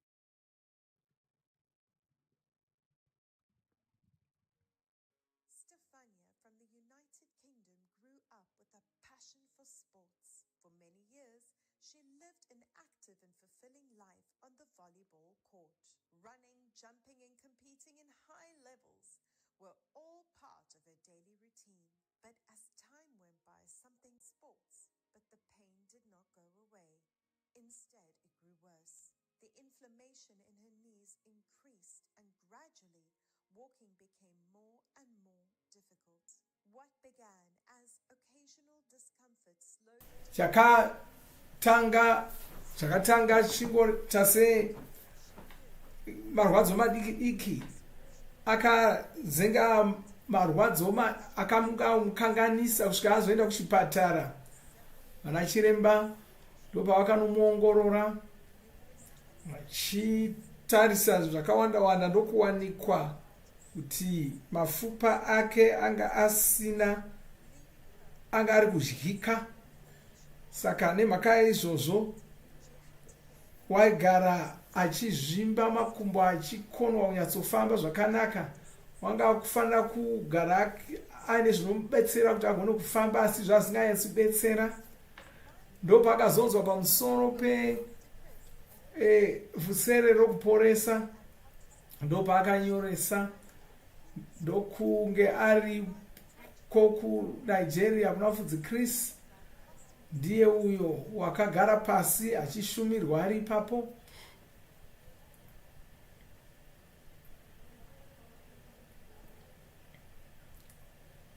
Wow. Vamwe vakamira, iye haasi kukwanisa kumira, wakafanira kunge akagara.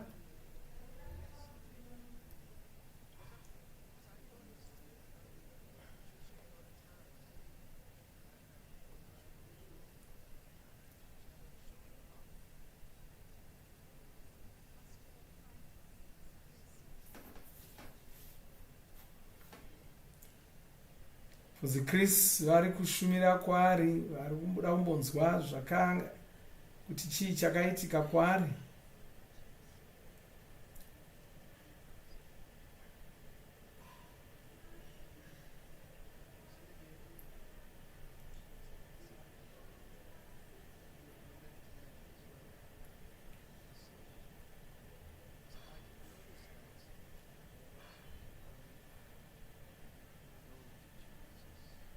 Hallelujah. Mufudzi Chris wauya pana Stefania ndokutanga kushumira kwaari. Simba raMwari rakufamba mumwiri make.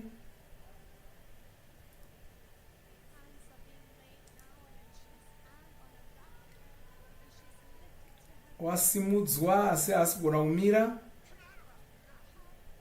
Mweya itsvina yakudzingwa kubva maari. Wawira pasi. Mweya itsvina iri kudzingwa maari.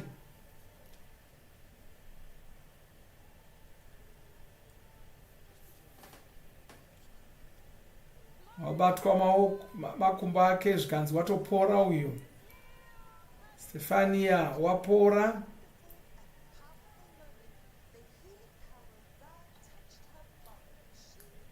Akabva atobatwa nesimba raMwari ndokutopora. Kwai Stefania aripo pano wabva kuRomania. Stefania. Ngatigamuchire Stefania.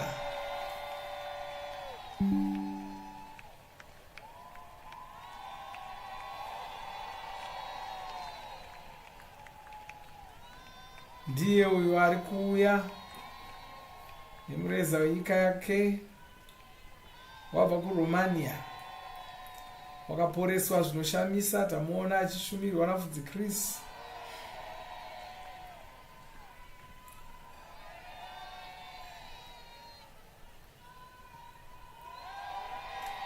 Vanhu vari kufara vachifarira Stefania uyu. Stefania, congratulations. Makorokoto Stefania. Ane zvakawanda zvokutaura, zvokutiudza. Tamuona achishumirwa.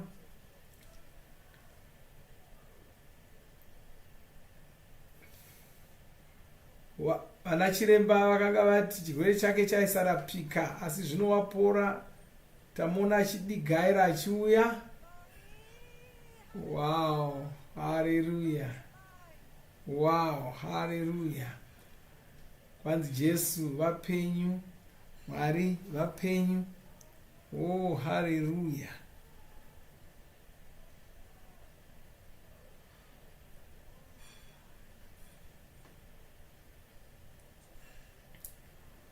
dambudziko rakatanga 2009 ari kunorway.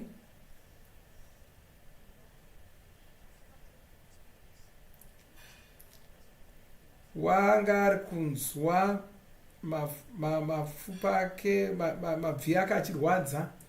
Waitamba mutambo wevolleyball, aitotamba achikwikwidza nenyika.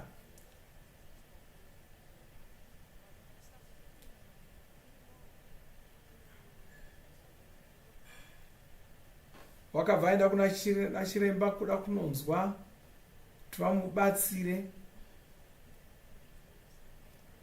kuti asaramba achirwadziwa, kuti agone kuramba achiita hake mitambo yake.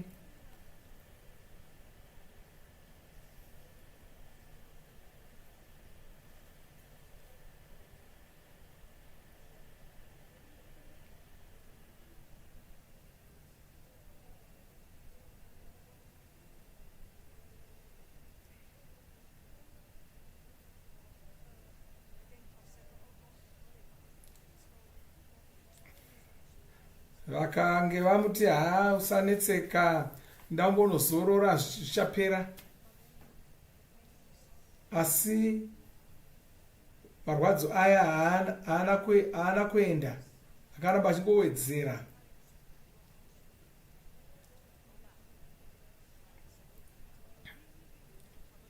Chiremba akati dzokera hako, hapana zvinonetsa. Saka iye akati aiwa, chiremba nyatsotarisai nokuti pane zviri kunetsa. Ndopavakazotsvaka kuti vanyatsoongorora zvakanaka.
loved you first.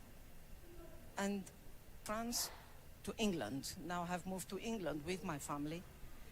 And there, during COVID, moved to England with my family. And there, during COVID times, I have met a beautiful family of Christ from Romania. And of telling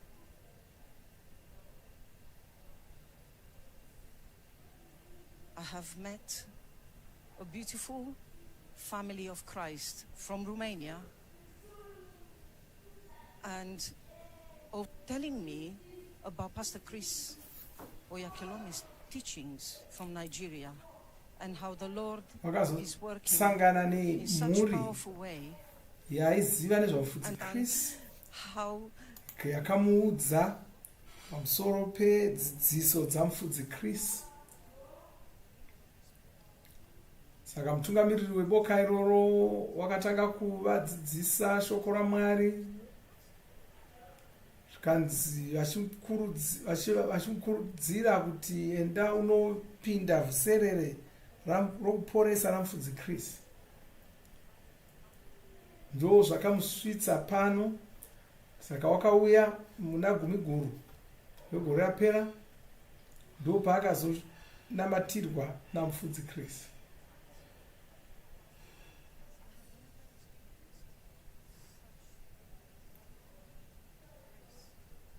Anga asati akambosangana nenyasha dzakawanda sedzaakasangana nadzo ushumiro yamufudzi Chris. Simba ramuponesi raakasangana naro iguru chose.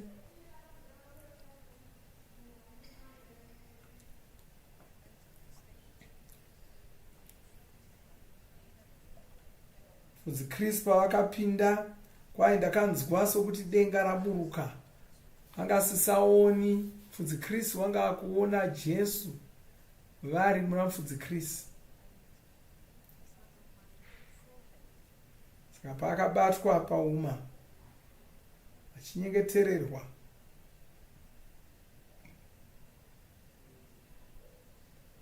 ndiye ari kushumirwapo namufudzi Chris.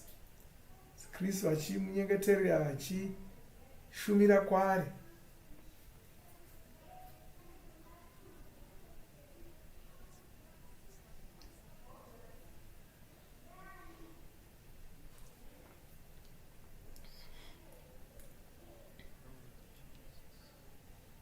Wow.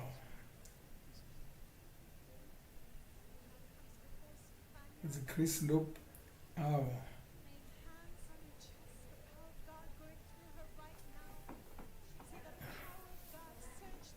Simba raMwari rikushanda maari akutanga kubidirika nokubvunda.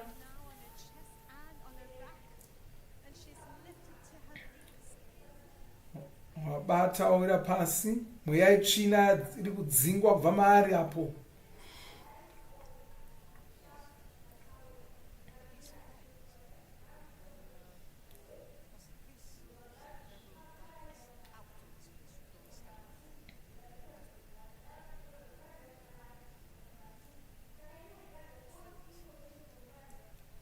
Pakadzingwa mweya tsvina yacho wakanzwa chimwe chinhu chichibuda maari.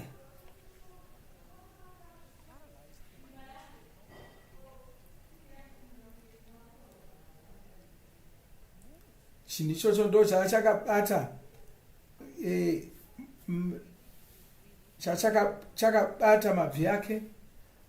Wakashamiswa nesimba raMwari.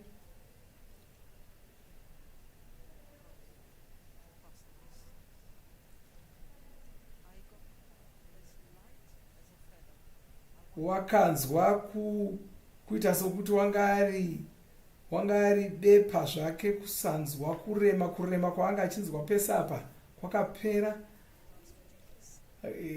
Haana kugona kungofamba chete, asi wakatanga kutambira Jesu.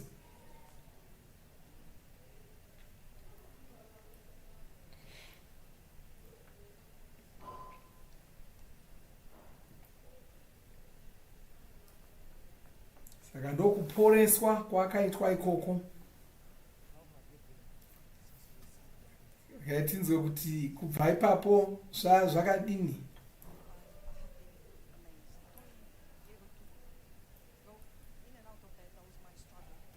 Waisinetseka kubuda machira chaiko chaiko. Iko zvino wakwira manera kubika, wagona kubika ega, ndiye uyo akumhanya. Wagona kurera vana vake zvakanaka.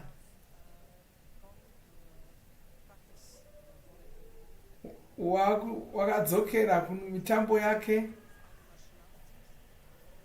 achitandara navamwe vedzinyika dzakawanda wanda. Wow, hallelujah.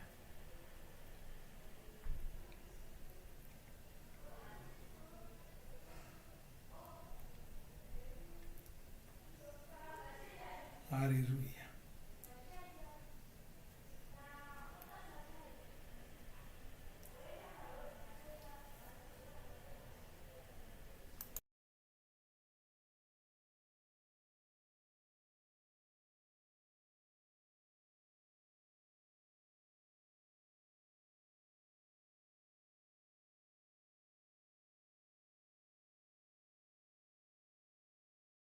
That are in this place, in this wonderful place. And I shall see you and rejoice with you at the end when you have received your healing. Ari kukurudzira vanhu vari kuda vakamirira kunamatirwa. Kwai tichakuonai mese tigopemberera tose tichifara tose. Hallelujah.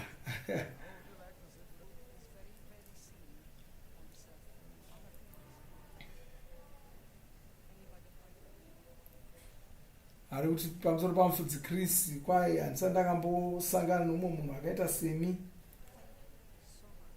Kanovatenda chose nokuda kworudo rwavo rukuru rwakaiswa naJesu mavari. Havangori nehanya nevanhu vari pedo navo chete, asi vanhu vari pasi rose. Rudo runoshamisa. Vanovatenda zvekare kuti vakabvumira kuti vanhu vose vagone kuuya vachiwana batsiro kwavari.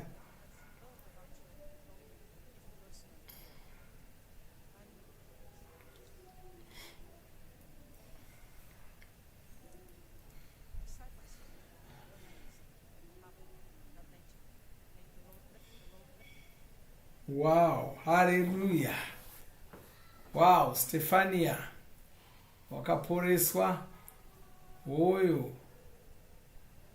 Wow, hallelujah. Wow, kugona kuita zvese, kutonona, kusimudza makumbo, kukwira manera, kumhanya. Kwaenda dzokera kumitambo yaakanga Oh, hallelujah. Hallelujah.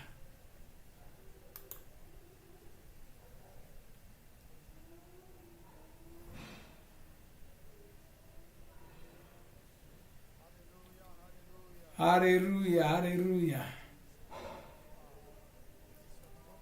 Ino ndo yanguva yako, yanguva yako yokuti uchipora zvose zvinotaurwa namufudzi Kristu kuti uite kana vakangoti wapora, watopora, vakabata neruoko wapora. Ino ndo nguva yako makorokoto.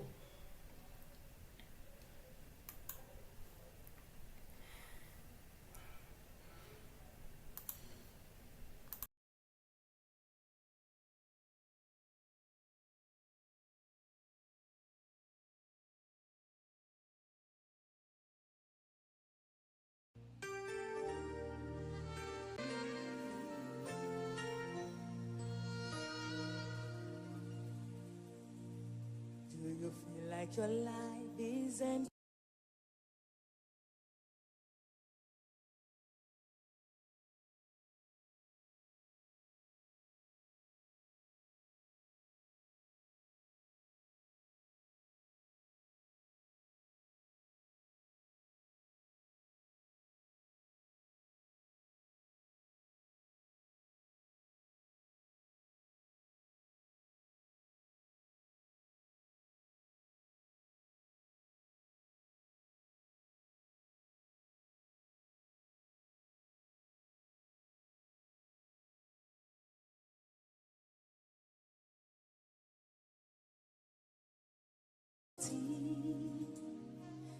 all your dreams. Look up, there is nothing you can't you won't have before.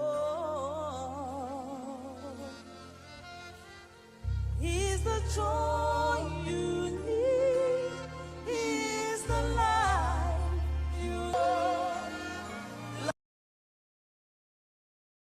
I can still breathe, laying over.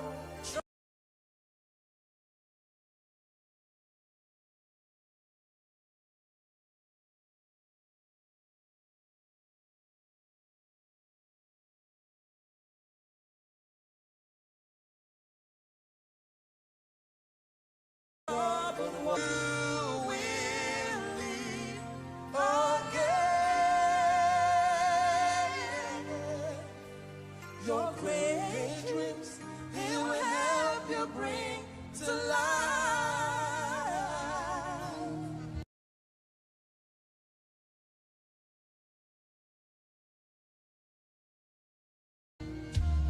The broken, the maimed, Jesus for help, like that leper.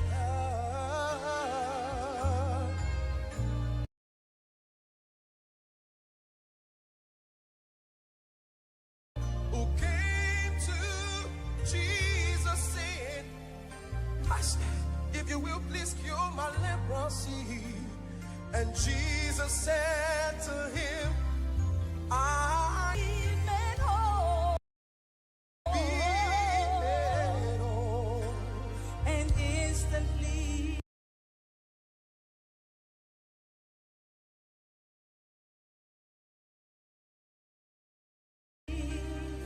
he was healed. Eyes gave them a new hope for a greater future. His eyes are you need. He's the life you need. He's amazing. Will float your restless soul.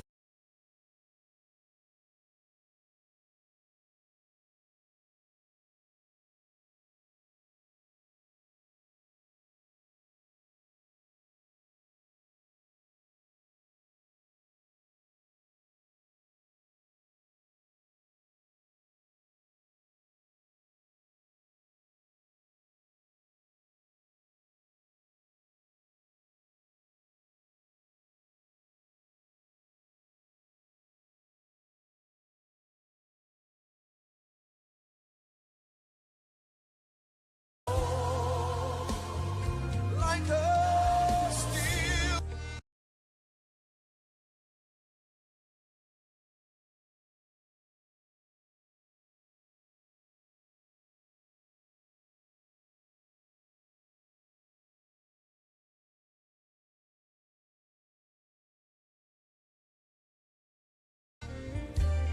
Trust in His word, He'll feed.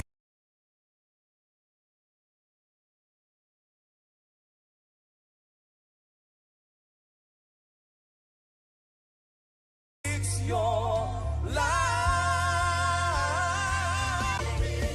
Rejoice all the way, soaring higher. He's the life you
moon to rule the night.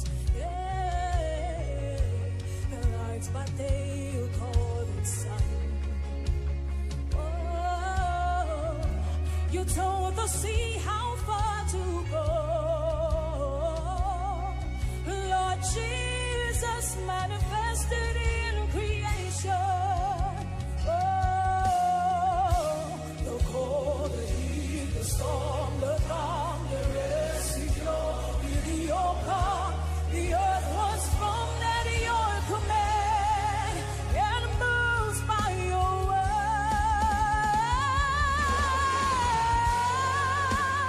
Seasons and times, stars that shine, respond to your voice, Lord Jesus. Creator divine, the wind knows your name and obeys your voice, God Almighty. All this proclaim you're greater than us. Stars that shine, respond to your voice, Lord Jesus.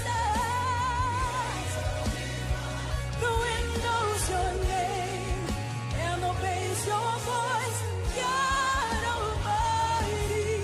All this proclaim. Lord, your beauty's beyond what the finest words could tell. Every law and every order falls to your design, Lord Jesus. You're greater than us.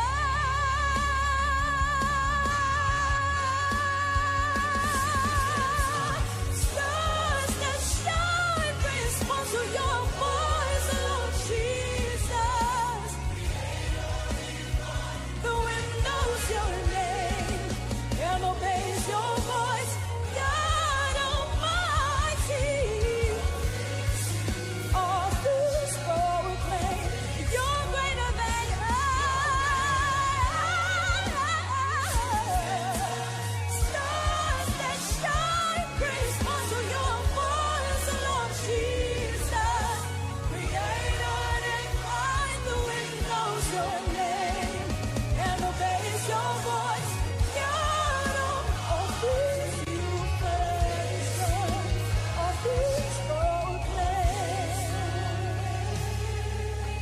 All things you fashion, all things proclaim you are God.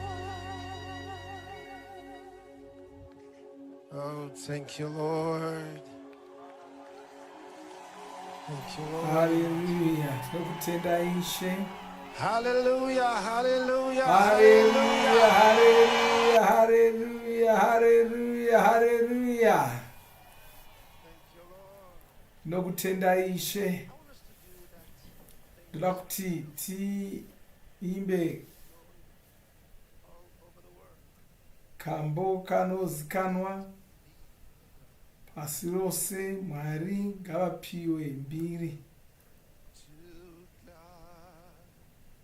The glory, great things he has done. So lofty, the Lord, that he gave us his son.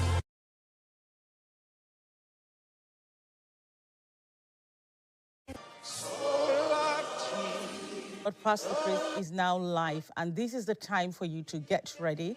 This is the time for you to pay full attention so that you can receive your miracle. Please get your family members settled if you have not been, and make sure you pay attention to receive your miracles. And we'll be back to testify of more. Vauya saka ndonguva yokuporeswa. Chigadzirira zvino kuti upore.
Hallelujah.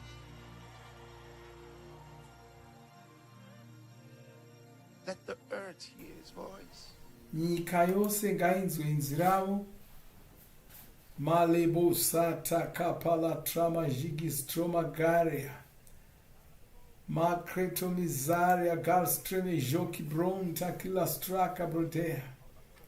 La treme gonde mazilia straka broshelotri magaria. Make zoto makita branca listraka brose dromia shakremole straka broseta majega. Malabayata kapasa le droma shakimandiga. La tremegora decromazilia se la tremegonde zikra mashelo strakia braco demozia. Praise the Lord. Let the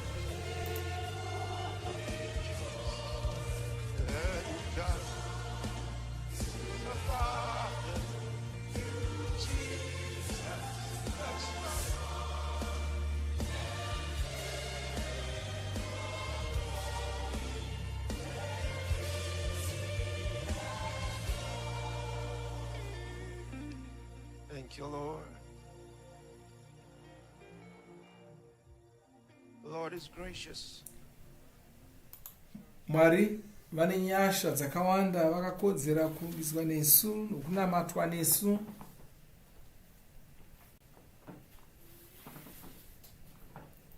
Mbofunga pamusoro pazvo. Ivo ndimwari. Ndivo Mwari vanofanira kunamatwa.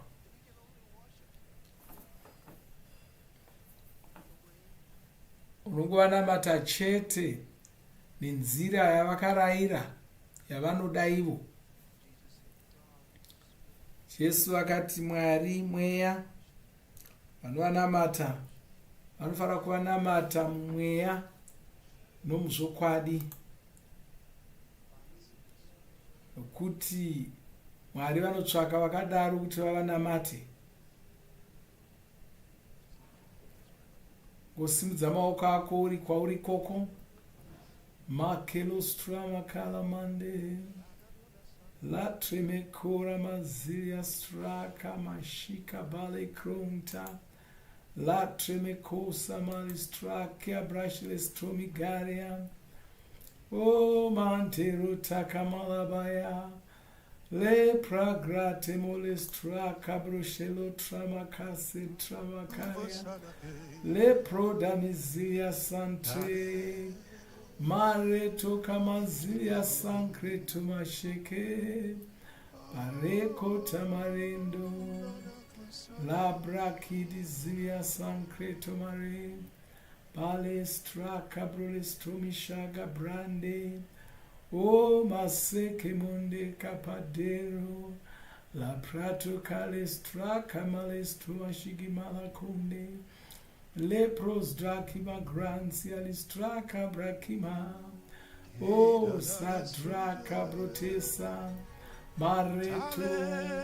Lepro cande zekosha. Bakazia sancreto mae. O mante kota librakia tilastra kamale. La tremea dramicosa brato. La tremea macretora mazia. Le prakida maricosa la strama kendoshe.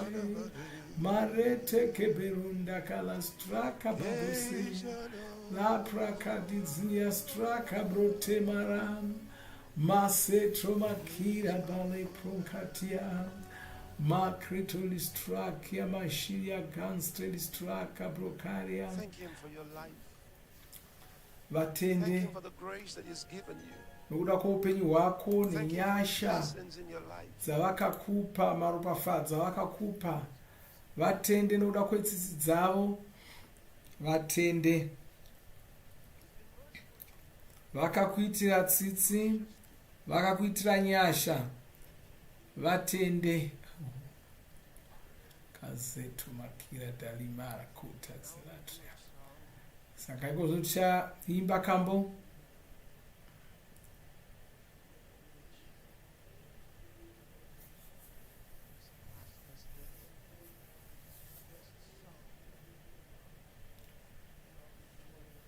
rwakanzi ndorumbo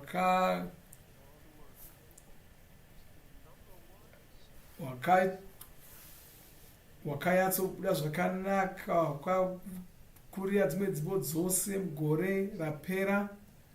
Regai vaimbe tiimbe kambo aka, kambo kekuti Jesu vanotonga nokusingapera.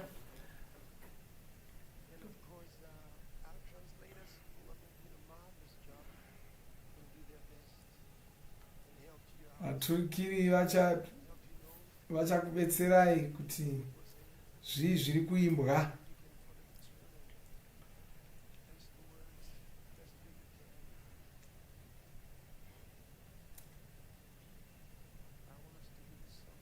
Saka toda kuti tiimbe kambo aka chirumbidza Mwari, nokuti ndi Mwari vachatonga, ndi mambo vachatonga nokusingaperi. Oh, haleluya! Mambo vachatonga nokusingaperi.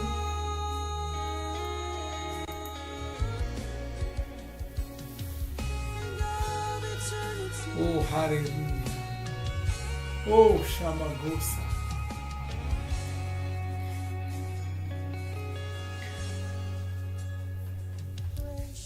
Mwari vane nyasha ndo mashoko ari kuimbwa aya.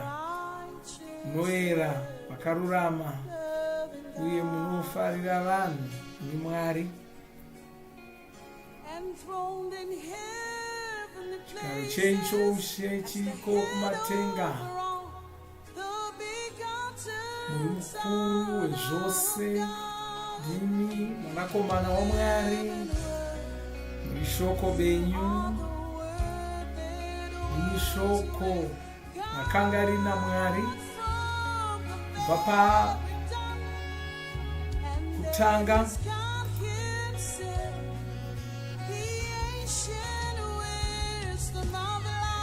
Ndimi Mwari pachake wekare nakare. Isu vatsvene tinotaura tichiti ndimi mambo wamadzimambo, mwanakomana waMwari, akaurawa pamuchinjikwa. Ishe makabvisa zvivi norufu nokusingaperi. Vayana raMwari rinokosha, rinotonga, riri pachigaro.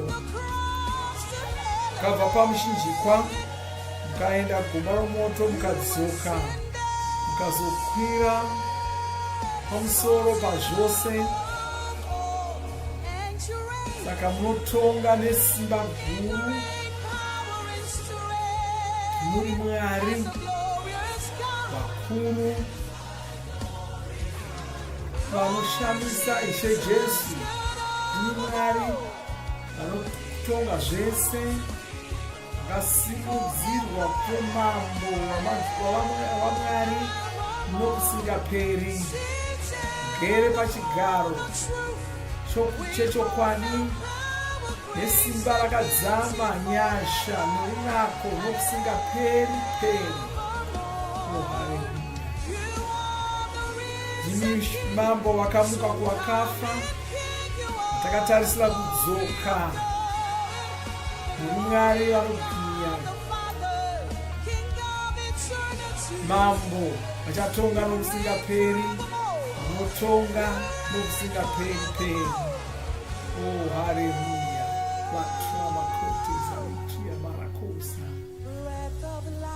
Ndimi mweya weupenyu, kanga muriko muzvose zvisati zvavapo. Ndimi Mwari venyasha, muri zvinhu zvose vakabatwa pamwe chete. Ndimi vakasika zvinhu zvose, vakatigira, vakatipinza munzvimbo tsvene tsvene, mukatiita vanhu vorudzi rwenyu, vane kururama kwenyu. Ishe makaita nyasha, makatadza nyaya dzenyu nekururama kwenyu noutsvene hwenyu matiri, mukaita kuti tisvitse simba rokumuka kwakafa kuvanhu. Makabva pamuchinjikwa mukaenda gomba romoto mukadzoka mukazokwira zvese munotonga nesimba guru saMwari vechokwadi kakudzwa Jesu muri Mwari ari pamusoro pezvose mambo makurukuru nokusingaperi gere pachigaro chechokwadi muine simba nyasha norunako nokusingaperi peri ndimi mambo wakamuka kuvakafa tiri kutarisira kudzoka kwavo ndimi mbiri yaBaba mambo kusingaperi ndichatonga nokusingaperi peri. Oh, hallelujah. Kudzwai saMwari murumbidzwe gwayana raMwari ngarirumbidzwe iye wakanga aripo uchauya anotonga nokusingaperi anoera kudarika zvimwe zvose mazano enyu achagara nokusingaperi ndimoga Mwari nokusingaperi muponesi Mwari anotonga zvose unorarama nokusingaperi. Oh haleluya, oh haleluya.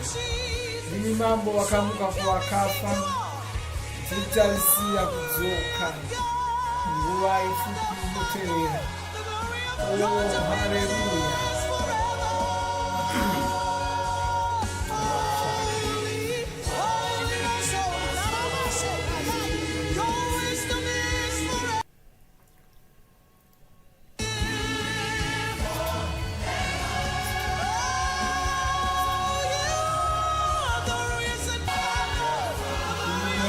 Mambo wakamuka kuvakafa wakutarisira kudzoka mambo usingaperi unotonga nokusingaperi atonga nokusingaperi peri. Oh masakata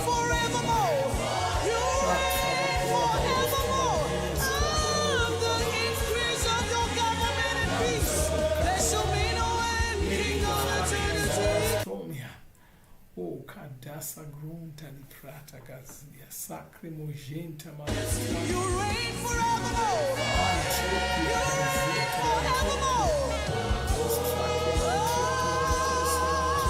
Oh yeah. Oh hallelujah. Hallelujah. Bantoko rabasata kamalabaya. How glorious he is.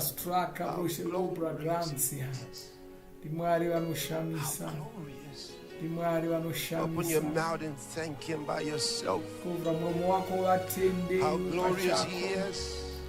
Mwari vanoshamisa, Mwari vanoera, palebro sani grande, streki ya bakili stoni shagre bedosi. Thank you, Lord. Shante, a moment of grace. Aitimbe kamwe zvekare. O mazida, male prokidaziri ya shakre mondega. Makazita makataria.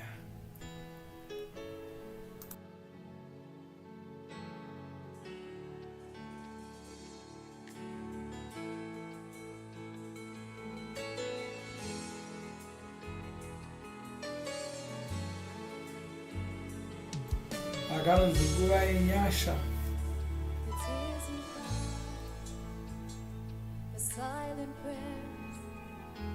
Misodzi yauri kuchema, minamato yaunonamata, siku umwe nomumwe. Wakupera simba, wauchazivi kumwe kwekuenda, sauna kukangamukwa. Haleluya. Kristu vakuenda kunoshumira kuvanhu. Haleluya. Tichimbirwa ti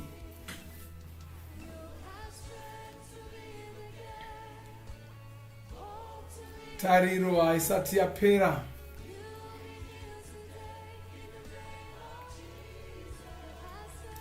Fudzi Kristu vari kutarisa vanhu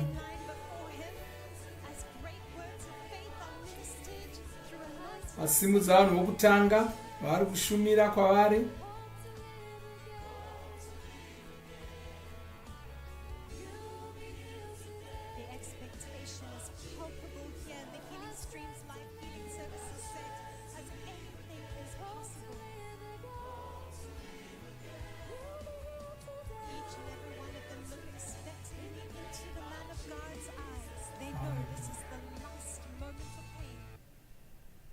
Oh, hallelujah.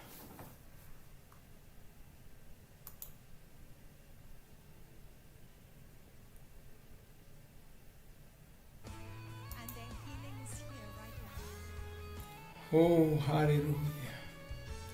Fudzi Kristu vakutanga zvino kushumira kuvanhu.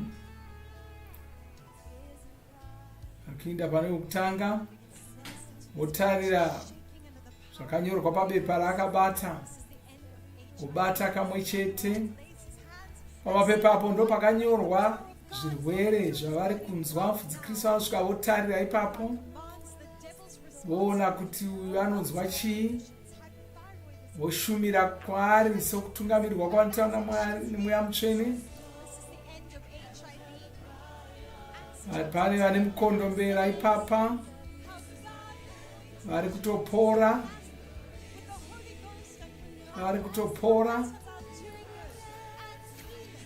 Uchapupu hwese hwatanga tichinzwa huya ndo pahunobuda ipapa, ndo minana iri kutoitika iyi.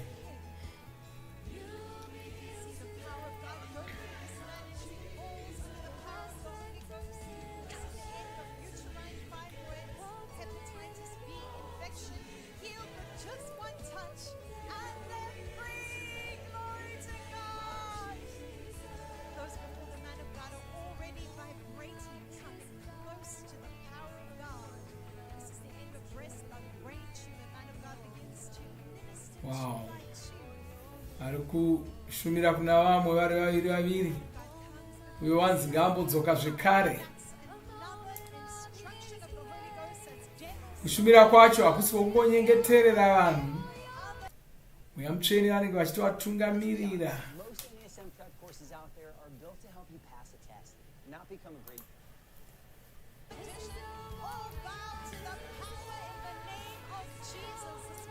Mweya Mutsvene vanenge vachitovatungamirira kuti pane uyu ita izvo, pane uyu ita izvo. Wow. Watopora uyu kuzvimba kwose. Tatomuona akudzoka achizopupura. Wabatwa watopora, wabatwa watopora. Vanhu vari kutoporeswa ipapo. Zvinhu zviri kutoshanduka mupenyu hwavo. Zvirwere zvizhinji izvi zvanga zvakonekwa kuchipatara, asi apa ndo pazviri kuperera.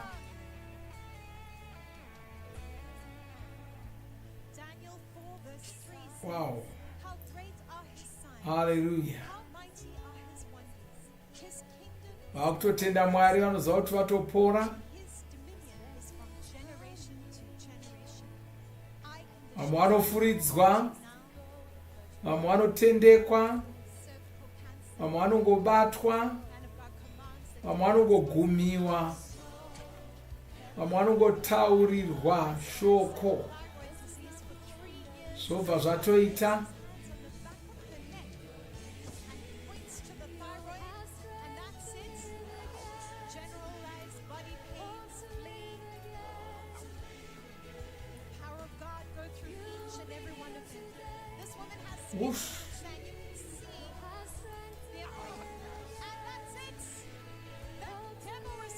mweya utsvina wadzingwa kubva maari.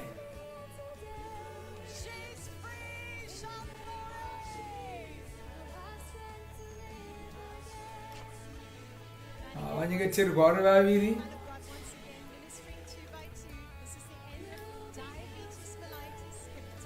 Kwanzi kana wangobatwa saizvozvi chiziva kuti wapora, hapachina chimwe chauchamirira. Haumiriri kuti unzwe kuti zvaakudii, zvatopora, zvatonaka.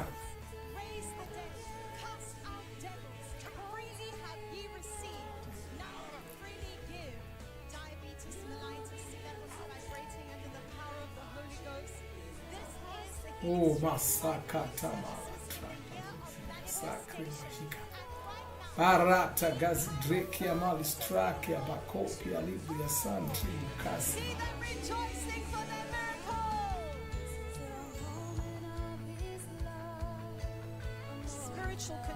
Wow,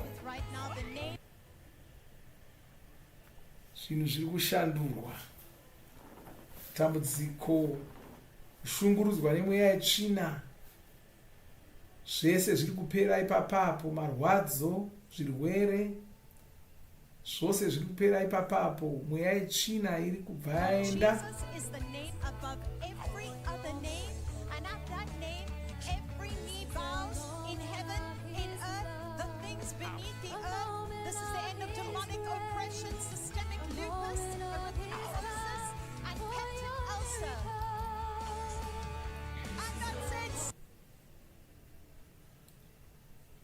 Oh, hallelujah. Kala straka kumesto mashagi brando. With one touch, with one word, their lives are changed forever. Hallelujah.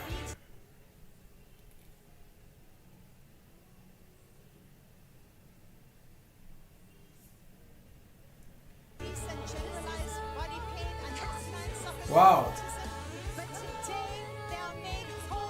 Batwa vari vaviri vaviri, ngobatwa ikoku zvichitopera. Vana vadoko varipowo. Satani vakashata, vanoda kuparadza zvose nevacheche. Hallelujah.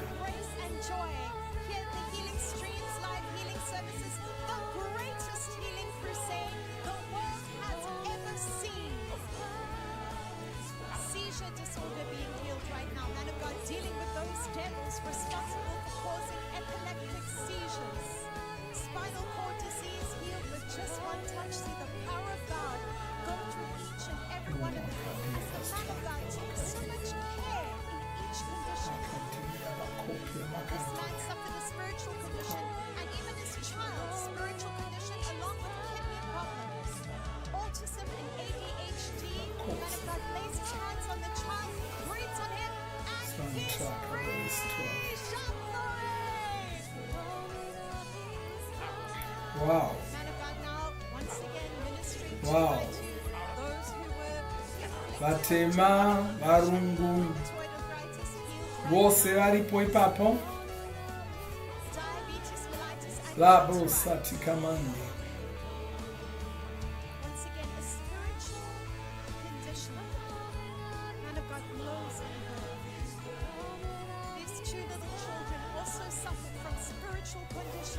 Vana ava vachishungurudzwawo mweya, vachishungurudzwa nemweya yetsvina.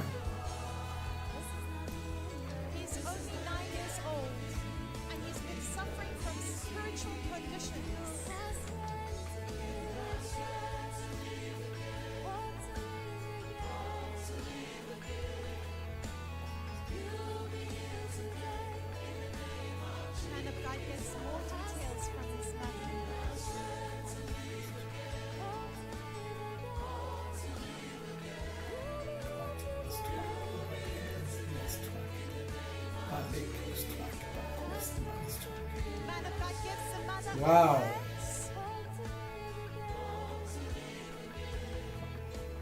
Begins to minister to this young man, and his life will never be the same again. Glory, a whole family restored here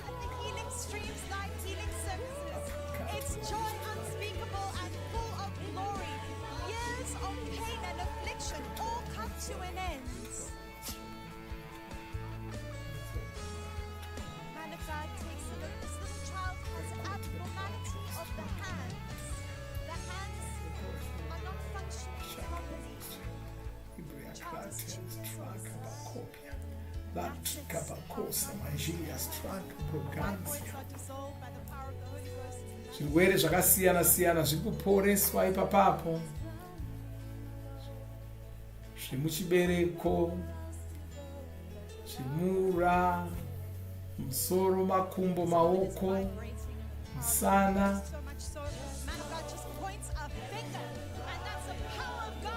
Wow.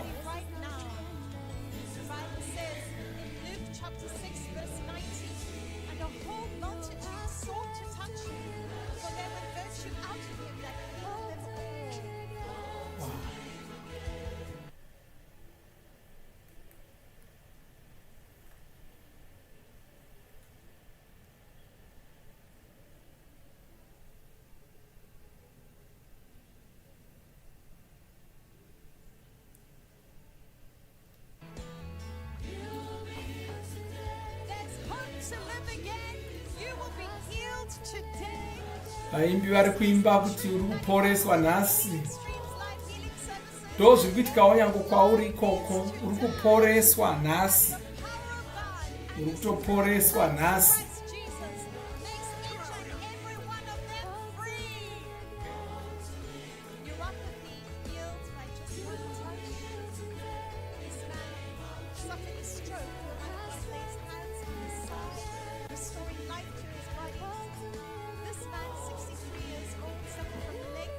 Kwai wagona kurarama zvekare iwe.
Chapter 10 verse 10 said, I am come that they might have life and that they might have it more abundantly. See the power of God go through that man.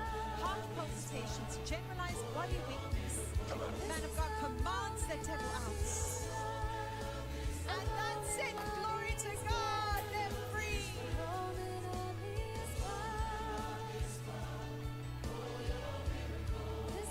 And now the man of God goes before those on the stretcher.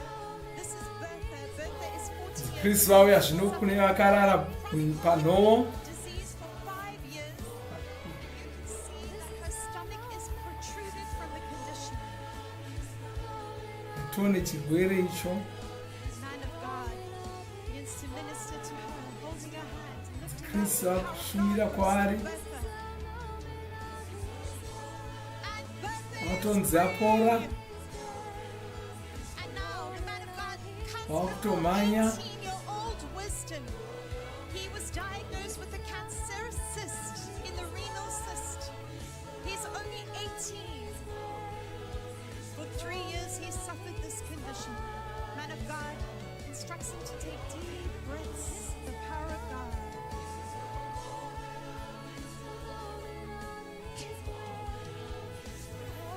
Huge dose of the power of God go through him. And that's it. Wisdom is healed. And now Richmond. Vari kubva came from vangosimuka Italy. He traveled together Norway with his imomo. wife. He suffered from heart disease. He's 49 years old.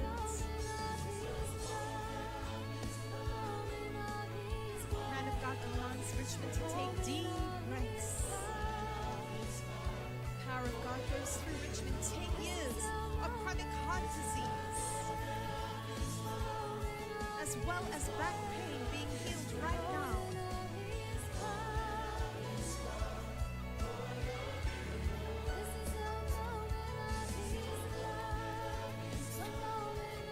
Richmond gives his utter focus to the man of God in this divine moment.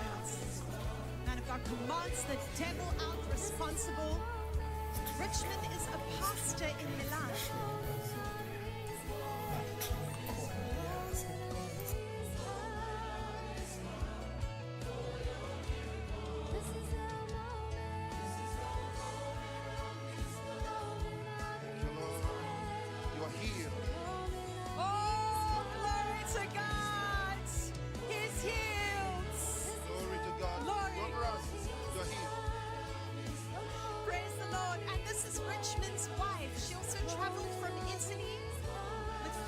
Shoulder hypertension. She looks deeply into the eyes of the man of God. Tears begin to stream from her eyes. She's free, hallelujah! And now the man of God gets before Mariella. Mariella traveled from Paraguay to be here today. Both her ears are partially deaf. She was injured by the COVID-19 vaccine, which left her with partial blindness, optic inflammation, deafness in both ears.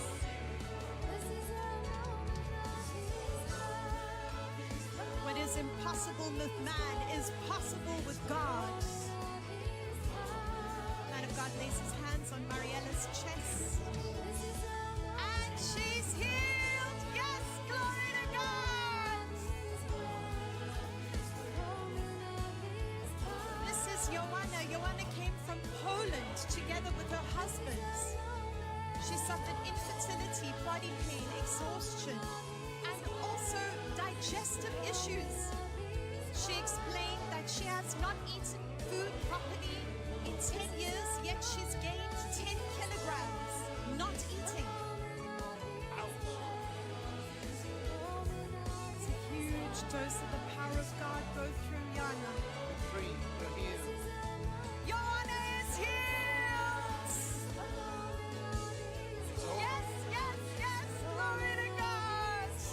And now the man of God is before her husband. They traveled as a couple from Poland. That's the power of God go through him. And they're free, hallelujah!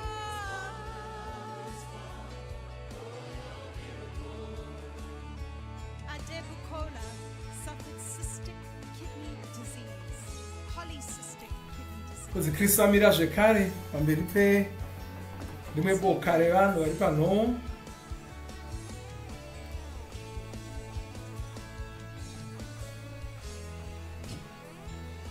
Kushumira kumudzimai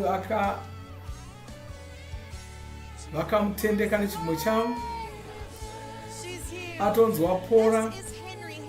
Kudzikrista pavanongoti kana pavanongoti wapora, chibva wagamuchira mashoko iwayo watopora. Vakumubvundisa mweya yetsvina iri kubvundisa iwe.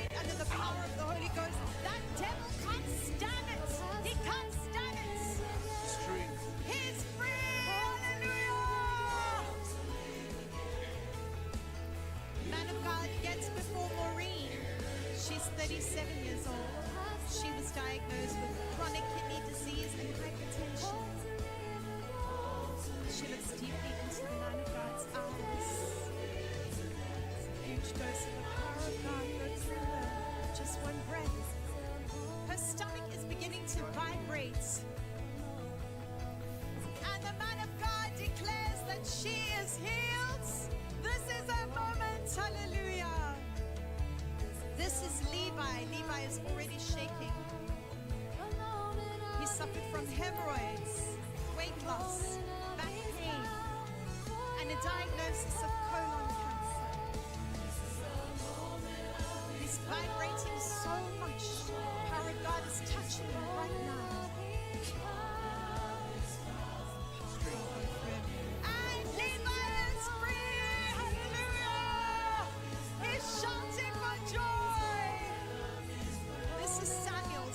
is 43 years old. He was diagnosed with liver cancer. Ari kutopora uyu ungane nhuta muchiropa. This disease has ravaged his body. But greater is he that lives in us than he that is in the world. In one moment, his life is restored. Oh, glory! Samuel is here! Atonzi apora, saka apora.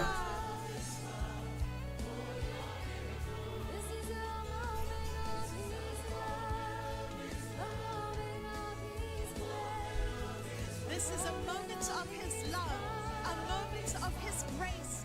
Those are the words that echo throughout the healing streams. Anything is possible. Anything is possible. Hallelujah.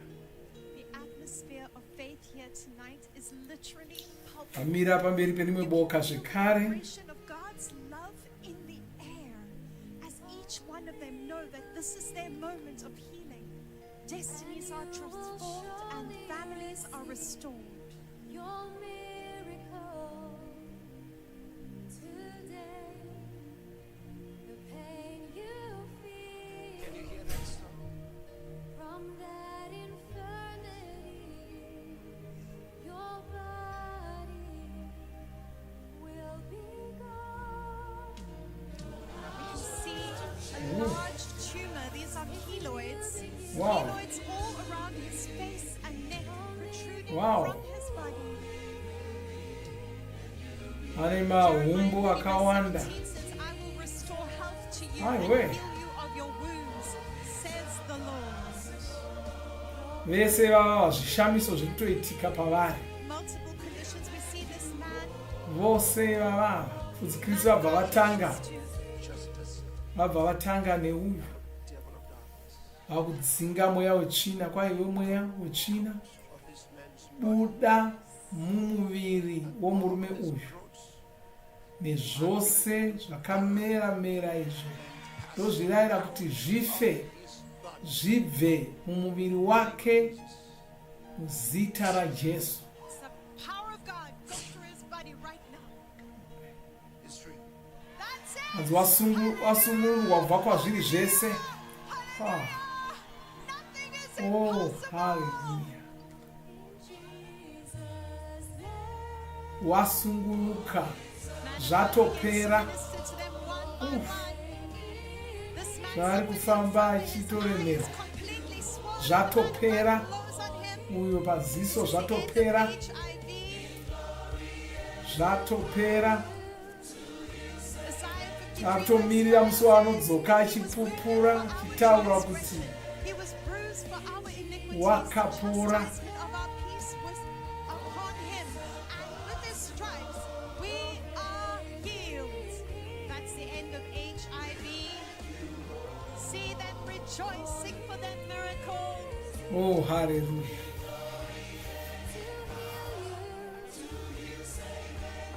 There is so much manifested glory here tonight at the Healing Streams Live Healing Services Maiden Edition on the year Wow, of hallelujah. manifestation. Truth is being Kuona manifested. zvishamiso The zvikuru, sons of God are being manifested. zvishamiso zvichibikwa. Manifested here to heal. The great physician is on full display. Vari kufara kuti vapora. Luke 4 verse 40 says, Now when the sun was setting, all they that had any sick with diverse diseases brought them unto him. And he laid his hands on every one of them and healed them. Right now the man of God demonstrates to us the word of God in physical action as he Hallelujah. lays his hands carefully, led of the Holy Ghost, in the exact right spot for each one to receive their healing.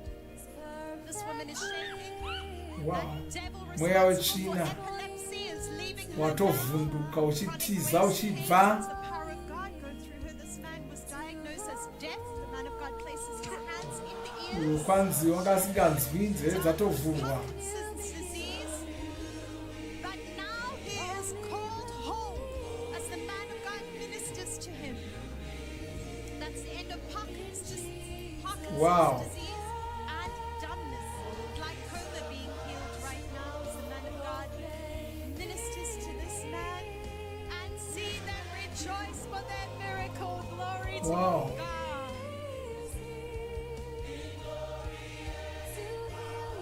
Before the man of God can even get there, people are falling under the power of the Holy Ghost. That is just how powerful the atmosphere is here tonight. This woman suffered diabetes, mellitus, peptic ulcers, as well as an array of afflictions. But now she is healed. This Wow. is the end of hypertension and back pain. This man suffered a diabetic foot. Power of God goes through him. Leg ulcer. Man of God directs the power of God with his hands. This is the end of schizophrenia.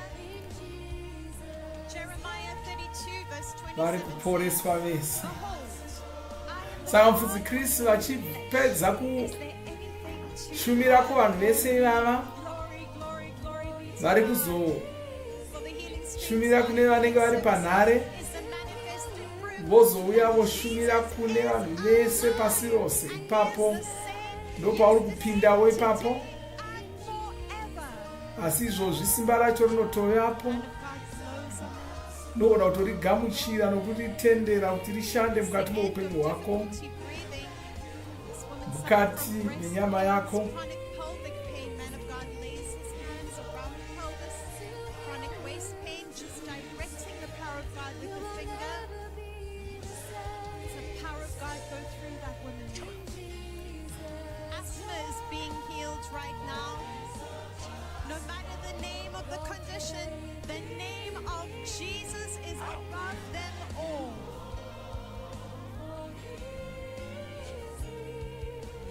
Komana vechidoko Shout hallelujah.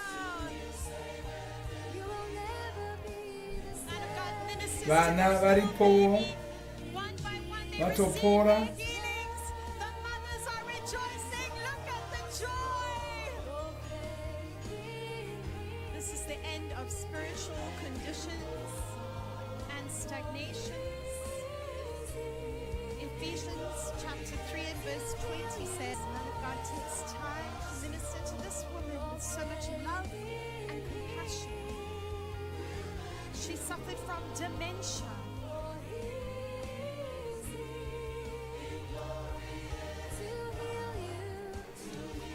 The devil came to steal this woman's memory, but Jesus comes to give her life and life to the full.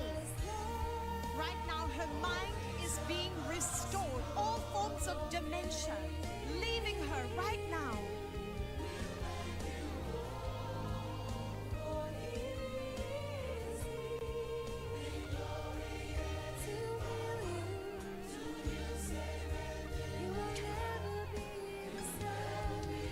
Mental illness is healed right now as the man of God commands the foul devils responsible for those illnesses to go. That's the end of tuberculosis.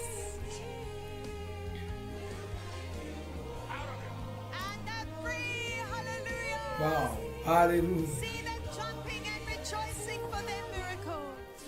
Wabatwa achiguruka achimhanya. Ministering two by two, the man of God, addressing Hallelujah. multiple conditions including infertility, uterine fibroids, demonic oppression.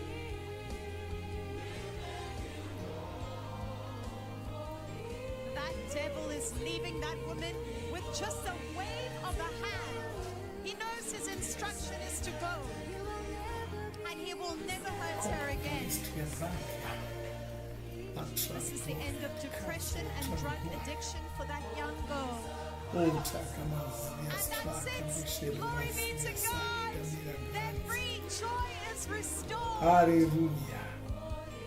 Mumba muzere nomufaro. Vana vari kuporeswawo. Man of God ministers to that young baby. Oh, hallelujah.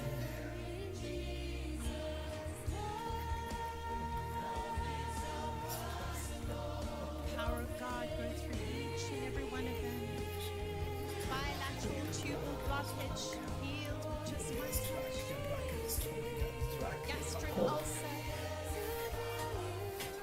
All forms of dysfunction Wow. are healed right now. tiri kuona zvishamiso mumazuva edu. Power of the Holy Ghost. This child suffered congenital heart disease. The same Mabasa makuru achiitwa. lays his hands on the baby, and these children receive brand new hearts today. Hallelujah.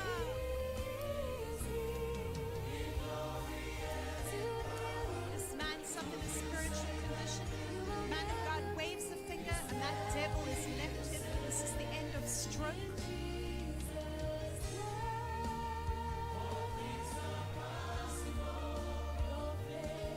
That's the power of God go through her right now. Breast cancer. This woman is covered in bandages. Man of God commands the cancer out of her body. Arthritis, insomnia, hypertension.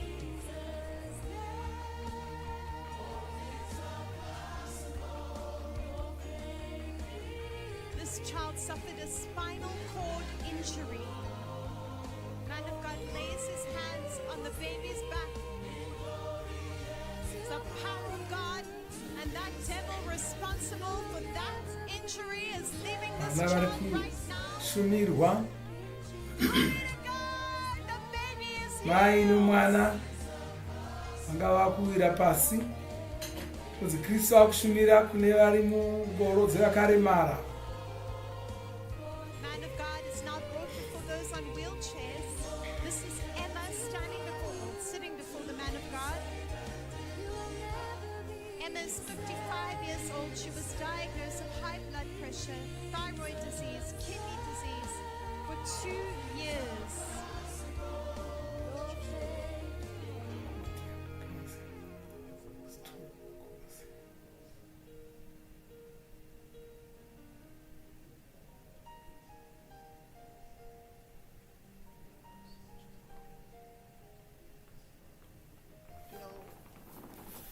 Many times when you Kristu vari kushumira see an individual who may have difficulty walking, kwanzi kazhinji ukaona munhu achinetseka kufamba, dambudziko harisi pakufamba kwake. the problem is not the walking. The problem Kufamba hariso dambudziko racho. Dambudziko chirwere chiri muviri make that affected the person's limbs. chakakanganisa makumbo ake, chakaasiya asina simba. Chirwere ichocho We will remove from you. tiri kubvisa kubva pamuri. Kozvino tiri kubvisa chirwere ichocho. Sin is inside the body. Chirwere ichi hachionekwi chiri muviri, ndo chiri kuita kuti usafamba. You understand? But whatever that case is, Asi hazvina basa kuti chirwere ichocho ndechipi. Zvina basa kuti chiri mumwoyo here, chiri musana, chiri muropa. Hazvina basa. doesn't matter. Hazvina basa.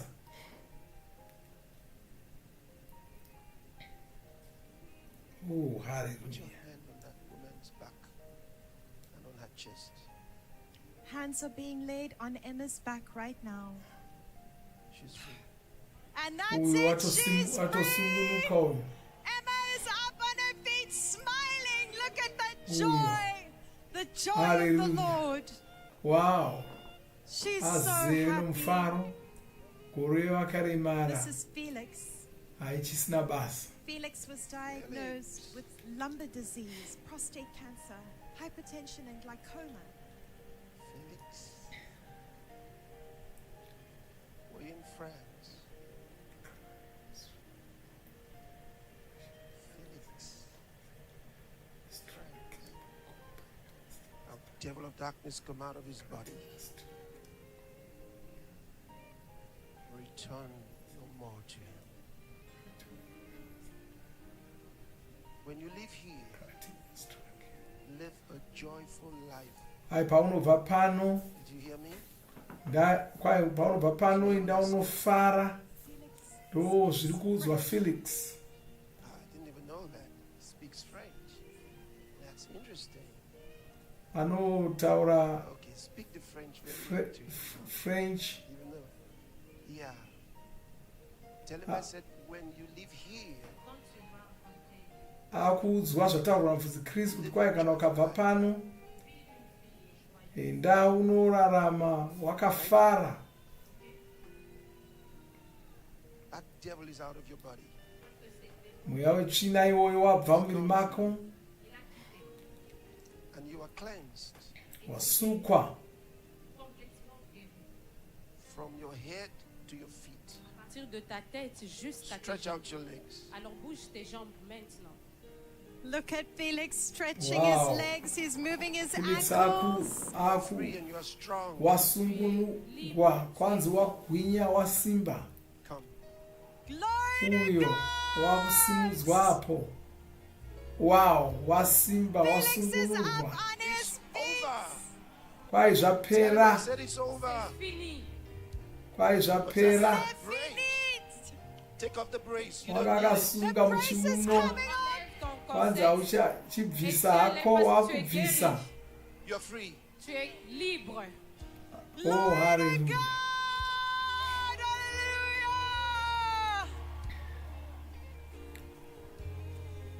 This is Favor. Favor suffered from heart failure and cardiomegaly. You know, you look at the man's eyes, they're yellowish. Uyu meso ake akaita kaku. Heart failure. Cardiomegaly. For 7 years. Akada kufanana nehembe yakapfeka. I bring you healing. From all your Ndokuporesa Oh, glory to God. kubva kuzvirwere zvose zvaunazvo, wasungunurwa. out of your body. Mweya wetsvina wewe wabuda mumwiri mako, kwai wasungunurwa. Stand up. Achisimuka. Good. Wow. It's over. Zvatopera makorokoto. Hallelujah. Look at him smiling. Oh, This is hallelujah. Lillian. Lillian is 41 years Enda old. pana She's Lillian, suffering una from makore lumbar makumi spondylosis. Not manane only imwe is she in a chete. wheelchair, she is wearing a heavy brace around her Kasunga chiuno chakewo zvekare, chikatsigira musana wake. Mweya wetsvina, buda maariko zvino. begins to shake as the man of God lays hands on her, commanding the devil out. Thank you, Lord. Hallelujah. Look at me. All the pain is leaving. Ai marwadzo ose abva, ari kubva. Tandavadza makumbo ake. Oh, wasungunuka. She's free. Chimutsimudzai, bvisai zvaakasungira izvo. The brace is off. The chains are broken. Lillian is free. Wow, uyu wakumhanya. Oh, hallelujah. Joyce, 51 years old. You're from Zimbabwe? Wow, uyu wabva kuZimbabwe uyo.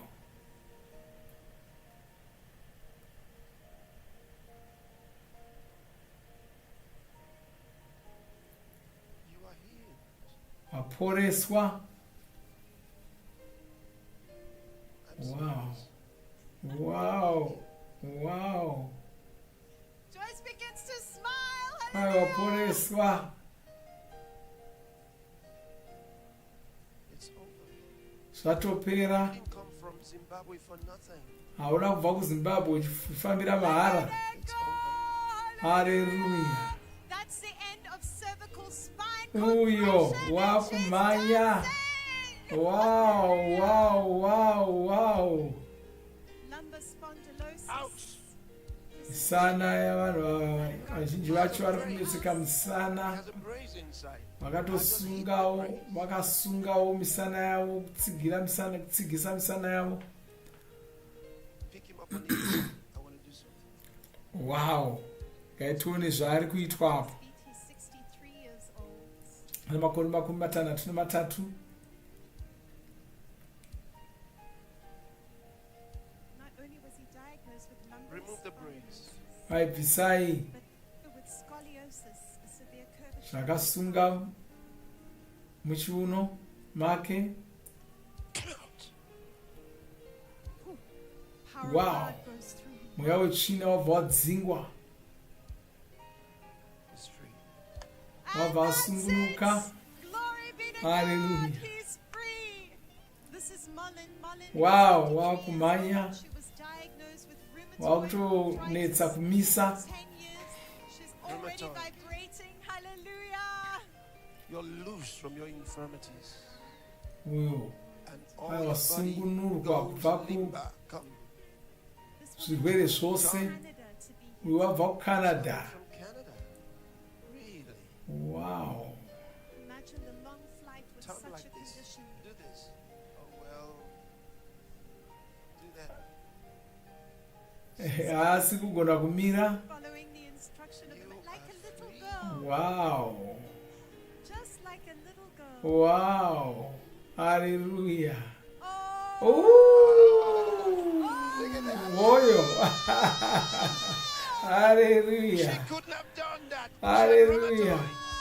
Wakasingagoni kuita izvozvo. Couldn't have done that. I told you her body went limber. Wow. Ichiro, 36 years old, suffered Yara makore makumi matatu nematanhatu. nephrotic syndrome. Ane chirwere Serve God with your life. cheitsvo. Kwanzi kana wapora enda unoshumira Mwari. Because He saved you several times from death. Vakakuponesa kakawanda. Supposed to have died. Ungade wakafa iwe. Wasikafanira kunge uri pano. Asi vakanunurwa kuti usafa kakawanda. Mwari ndo akakununura kudaro. Serve Him with your life. Chivashumira Because He's given you nokuti vakakupa mumwe mukana to live. wokurarama. Satan, in the name of Jesus Satani Christ, muzita raJesu weNazareta ndinokurayira kuti ubude muviri womurume uyu. command all infirmities to leave. Urayira zvirwere zvose kuti zvibve. Be free. Asungunuke. Bva panguva ino. Your liver, your heart, Moyo wako, moyo wako, chiropa chako zvakushanda zvakanaka. Wasungunurwa. Musimudzei wasungunuka uyu. Uyo zvake zvatoita. Hallelujah. This is precious. Heart failure. Precious is just Uyo 22 years old. une makore makumi maviri nemaviri. Asi moyo wake hausi kushanda zvakanaka. Long enough. You want more years. Come with me. Ari kubvunzwa kuti una makore akawanda here. Wasimuka, Yeah, I can see that. makumbo ake akatozvimba Follow me. nokuda kwemoyo usiri kushanda zvakanaka. Watorwa zvino wakufambwa naye namufudzi Chris. Where is this gentleman who came from South Korea? Gaitone pane wabva kuSouth Korea wambotaura uya. Can you look at her feet? Pretty swollen, right?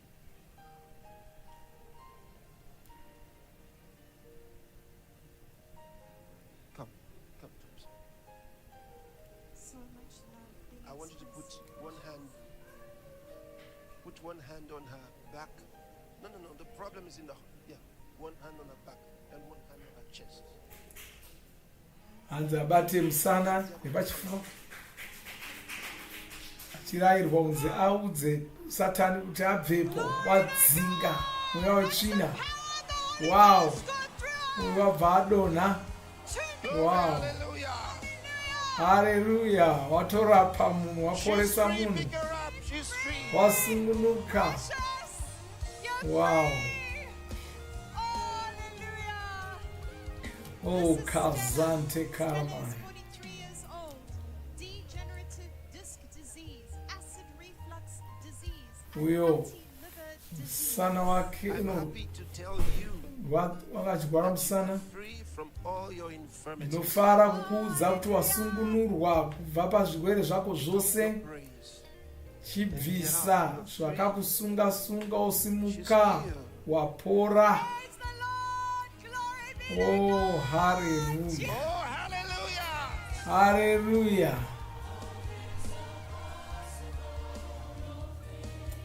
Oh boy. Hallelujah.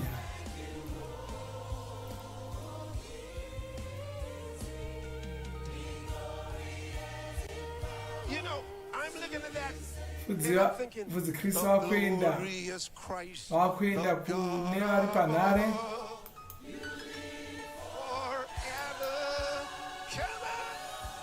Vhudzi Kristu vakushumira kuvanhu vari panhare. Zviso zvavo zvinenge zviri kumadziro uko.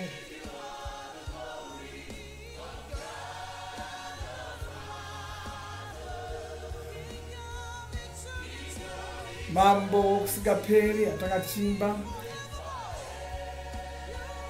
Vanzi muchatonga nokusingaperi.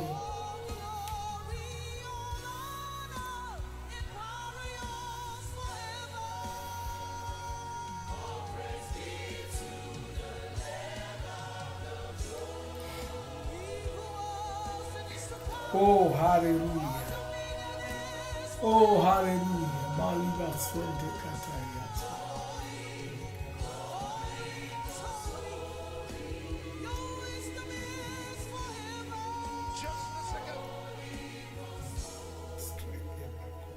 Virginia, USA. Vakushumira nevanhu vari panhare. Haleluya, vachidoma mumwe nomumwe wavo.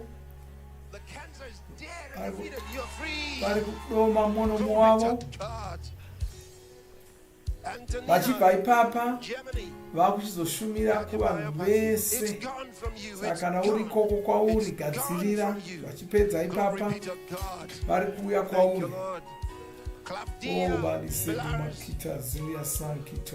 Stage 4 pancreatic cancer. I command the cancer to die and pass out of your body.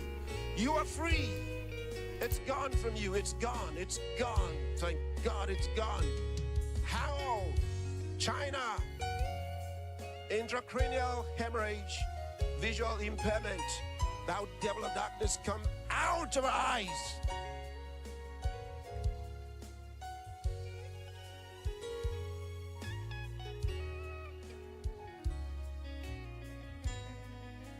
Looks like a girl, looks like a guy. But you are free. How? You are free in Jesus' name. You are free. You're healed.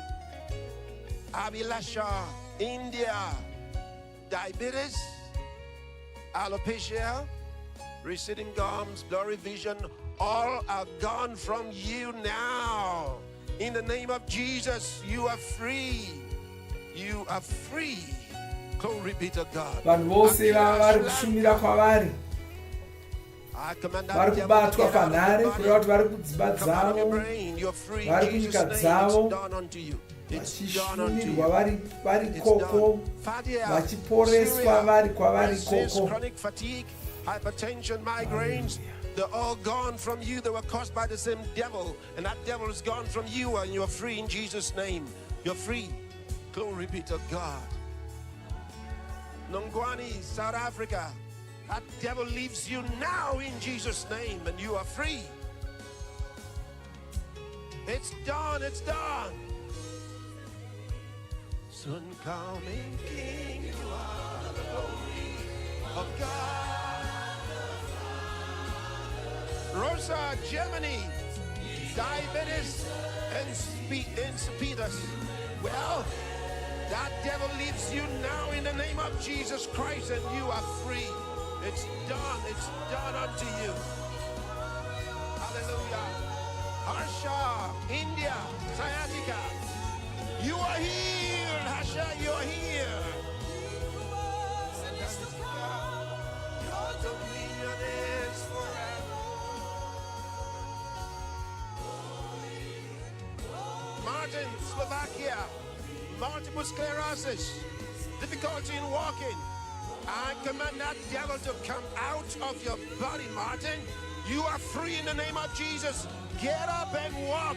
You are free. Your blood vision is clear. You're healed in Jesus' name.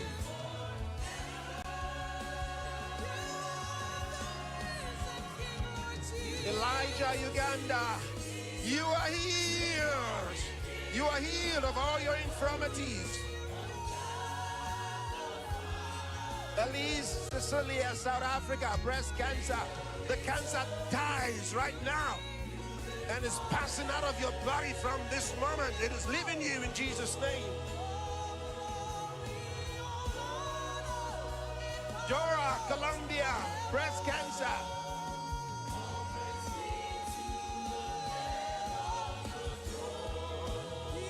Dora, you are here. The cancer is dead. You are free. Get up from your bed. You are here. Eden, Zambia. Nasal tumor. I command the tumor to die and pass out of your nose in Jesus' name. Zvirwere zvakasiyana siyana zviri kudzingwa kubva muvanhu vese vano, nuta nezvimwe zvakadero zvinonga mumwe nomumwe. Pass out of your body. You are here. It's done. Charlene, China, rheumatoid arthritis. You are free of the arthritis. You're free, Charlene. You're free in Jesus' name. Glory to God. Whoa! Shante, USA, autoimmune disorder. You are here. Jessica, Sweden, scoliosis. In the name of Jesus, I correct your spine. You are here. It's done unto you. Autism, ADHD, a German, UK.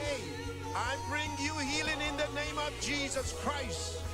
You are free. It's done. It's done. It's done. Oh, God. Daniel, Singapore, you are here. It's done. It's done. Hey, I'll be healed in the name of Jesus Christ. That devil leaves you now. Get up from your bed. You are here. And it's to come. Your dominion is forever. Mercedes, Italy, spinal cord disease. I bring you healing in the name of Jesus. Be healed completely by the Holy Ghost. You are here. Asani, Russia, Phimosis. I bring you healing in the name of Jesus Christ. And you are here. Arikuporeswa ari kuRussia ipapo. You are the reason. Friends, South Africa. Acute lymphoblastic leukemia. You are cleansed in the name of Jesus Christ. Cleansed and healed by the Holy Ghost.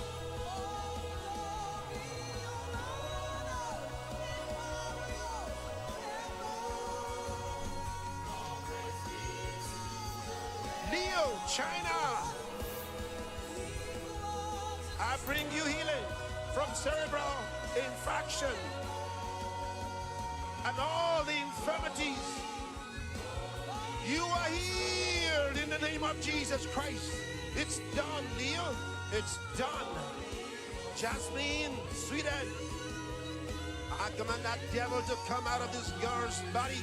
Come out of her brain in the name of Jesus Christ. Jasmine is here.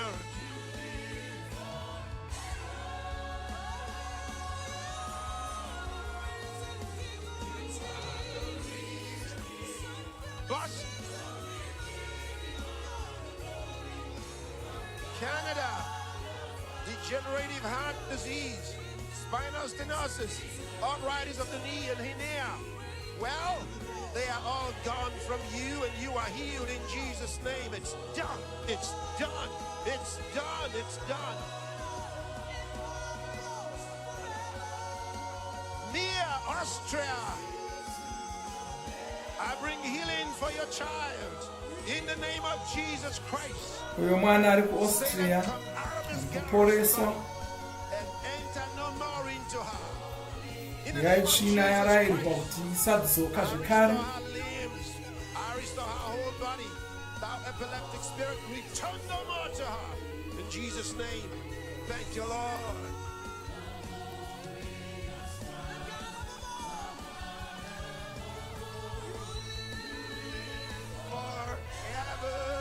Forever. The great physician is here. Oh, glory to God. Serena, India, ovarian cancer. I command the cancer to die and pass out of your body. And you are free. You're healed. It's done. Nyuta yarayirwa kuti ife saka Fibroids. itika saizvozvo yari kuDubai. You're free in Jesus' name. It's done unto you. It's done. Vanhu varipo vari kubva kunyika dzakawanda-wanda uyo ari kuIsrael. In the name of Jesus, I command the tumor to die and pass out of your brain. Pass out. In the name of Jesus Christ. It's done. It's done. Dalits, United States, chronic hypertension, stroke, slurred speech, left ankle and foot injury. I bring you healing in the name of Jesus Christ. Receive healing for your whole body. Thank you, Lord. Vanessa, USA, uterine fibroids. Those fibroids are leaving you now in the name of Jesus Christ. Passing out of your body right now. They're gone from you in Jesus' name. Thank you, Lord. Sabit, Mauritius, brain tumor. Put your hand on her head. It's done. She's healed. She's healed. She's healed. It's done. Michael, Philippines. I bring you healing in the name of Jesus Christ from all your infirmities. And from the crown of your head to the soles of your feet, you are healed. It's done unto you. It's done. It's done. It's done. Mandy, UK, emphysema, IBS, diabetes mellitus, degenerative disc disease, osteoarthritis. Well, in the name of Jesus Christ, I command all of these to depart from you now, and that you be healed, be completely healed and restored. Right now, it's done. It's done, Mandy. It's done. And you are healed in Jesus' name. It's done unto you. Glory be to God. Mercy, UAE, lumbar spondylosis, breast abscess. Be cleansed and healed in Jesus' name. That demon is out of your body. You are free. It's done. It's done. It's done. Zhao Ming, China, breast cancer. I bring you healing in the name of Jesus Christ. I command the cancer to die and pass out of your body. And it's done unto you in Jesus' name. It's done. It's done. It's done. Lamini, Eswatini, fatigue, ulcers, panic attack, headaches. That evil spirit is leaving you now and to return no more. You are free. Lamini, you are free in Jesus' name. It's done unto you. It's done. Glory be to God. Amaya, United Kingdom. Rare genetic disorder. Well, I bring healing now and restoration. Put your hand on her forehead. Put your hand on her forehead. Thou devil of darkness. Put your hand on her forehead. On her forehead. In the name of Jesus, thou devil of darkness, you come out of this girl's body. Come out of her in Jesus' name. return to her no more. She's free. She's free.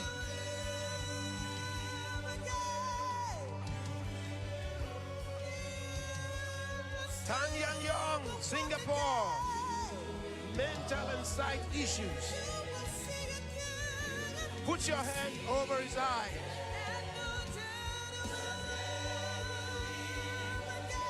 Put your hand over his eyes. You have to put your hand over his eyes. Good. Satan, come out of his eyes, come out of his brain, come out of his body. In the name of Jesus Christ, I bring healing to you. That you be perfected now. In Jesus' name. It's done. It's done. It's done. Alebalu, Fiji Islands. Uterine fibroids. You are here. You are free in Jesus' name. It's done. It's done. It's done.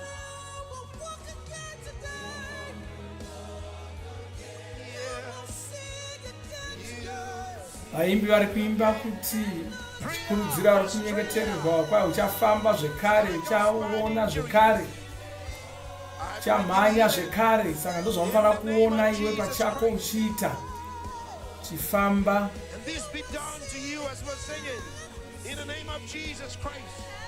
And it's done. It's done.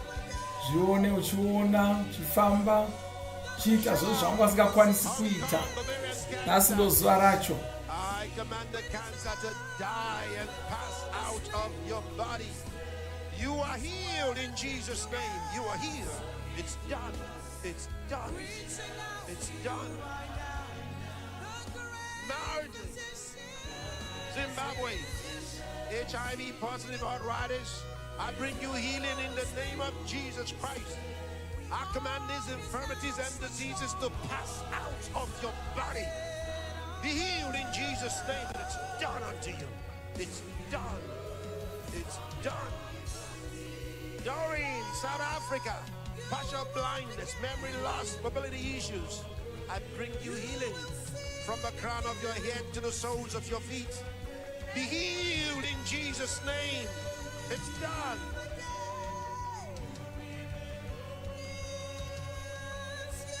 Ina, Uzbekistan, uterine sarcoma. Ina, in the name of Jesus Christ, be healed. Be healed, completely healed. You are free of your infirmity. It's done. It's done. You will see again. For the Chris Raku, we also nyengetera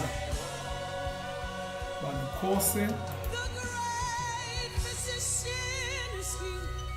pai murapi mukuru ari pano, rudo rwake ruchionekwa pachena, vari kushanda vari matiri vachisvika vachikubata. Pai murapi mukuru ari pano, rudo rwake wauya narwo, rudo rwatiri kuona ruchishanda. Oh, haleluya. Saka sungunurwa kubva pazvirwere zvako.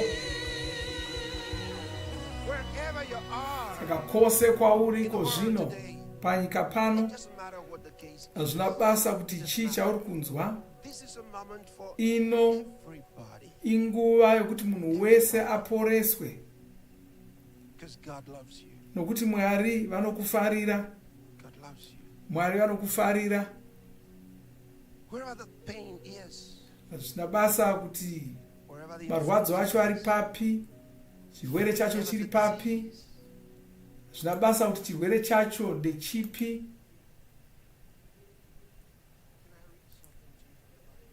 Ngandikuverengere Matiyo echina kubva ndima ya 23.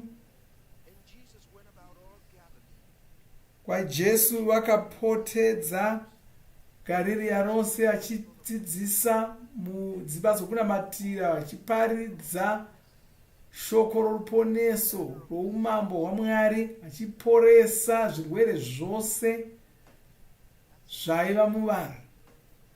Izvo zvinoshamisa. Vaiporesa zvose zvasina basa kuti chachiri chii chirwere chacho, vanga vari kuporesa zvose. Toenda kuna Matiyo 10, totarira pandima yekutanga. Vakadana vadzidzi vake 12 ndokuvapa simba rokudzinga mweya yetsvina nokuporesa zvirwere zvose nematenda ose. Vadzidzi vake, vadzidzi vaJesu, Jesu vakavapa simba rokuporesa zvirwere zvose nematenda ese. Voti vadzidzi vaJesu zveava. Handei kuna Johani 14, toverenga ndima 12. Zvirokwazvo ndoti kwamuri, anondigamuchira mabasa andinoita achaaitawo, achatoita makuru anodarika aya, nokuti ndiri kuenda kuna Baba vangu. Jesu ati kwanzi nokuti vanga vari kuenda, vanga vari kuzotisiya tiine simba rokuita zviya zvavanga vachitoita ivo. Uya anondigamuchira. Havana kuti vadzidzi vavo 12 chete, kwanzi wose anogamuchira Jesu. Ini ndinogamuchira Jesu nomwoyo wangu wose.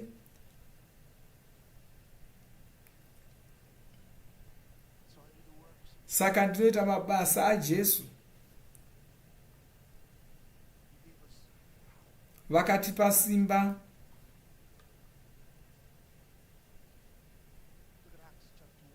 Reya mabasa ekutanga ndima yesere. Asi muchapuwa simba shure mokunge mweya mutsvene vauya pamusoro penyu, kugova zvapupu zvangu muJerusarema, muJudhea rose nomuSamaria, kusvika kumigumo yenyika.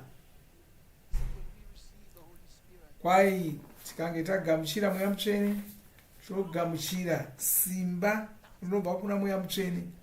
Ndo simba ramweya mutsvene. Simba kureva kuti tinogona kutogadzirisa zvinhu zvisina kumira zvakanaka.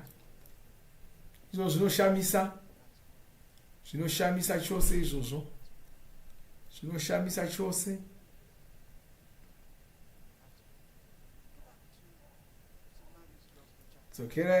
Atidzokere kuna Matiyo 10 ndima yekutanga. Tarira zvavataura. Vakavapa simba wokudzinga mweya yetsvina, sezvandanga ndichiita pano, nokuporesa zvirwere zvose namatenda ose.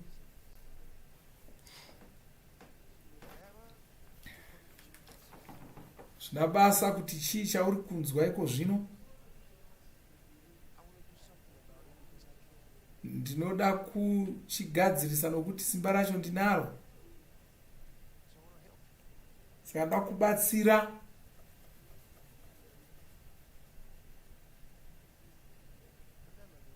Rangarira izvi.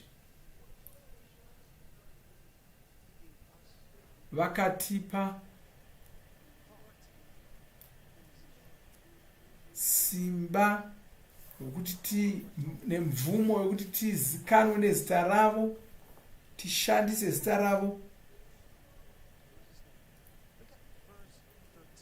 Tarira ndima 13 yaJohani 14. Taverenga ndima 12, tauda kuverenga ndima 13 zvichienda mberi. Kwaizvo zvamuchakumbira muzita rangu ndichakuitirai, kuti Baba vakudzwe muMwanakomana. Zvose zvatinokumbira Mwari voga ndo vanogona kutaura vachidaro, nokuti havana chavasingagoni kuita. Havana chavasingagoni kuita.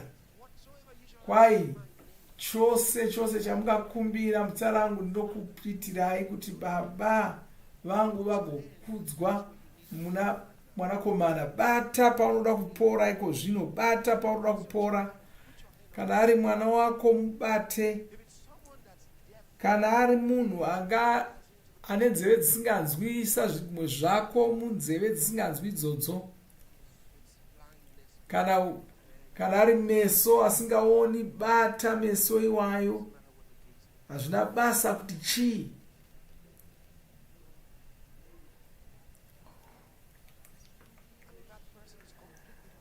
Kana munhu iyeye ari chirema, bata musana wake. Ingoita zvandiri kutaura. Bata musana wake.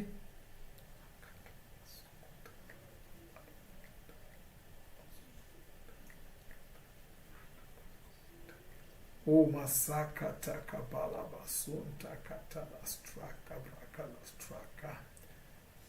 Oh, haleluya.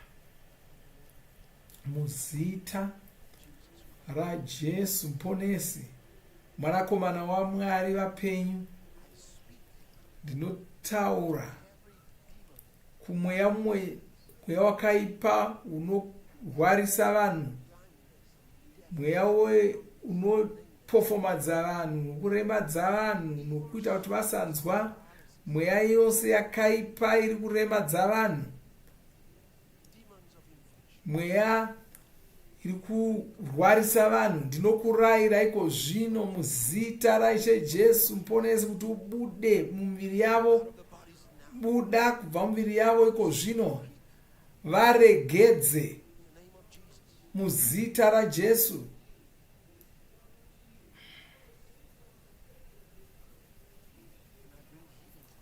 Ndinokuporesa uri kwauri ikoko.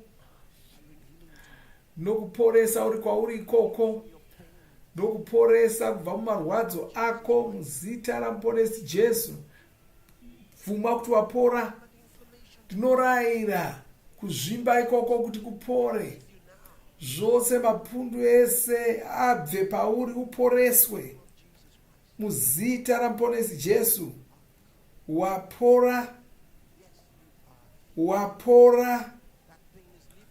Marwadzo iwayo ari kubva, chirwere chiri kubva pauri ko zvino muzita ramuponesi Jesu.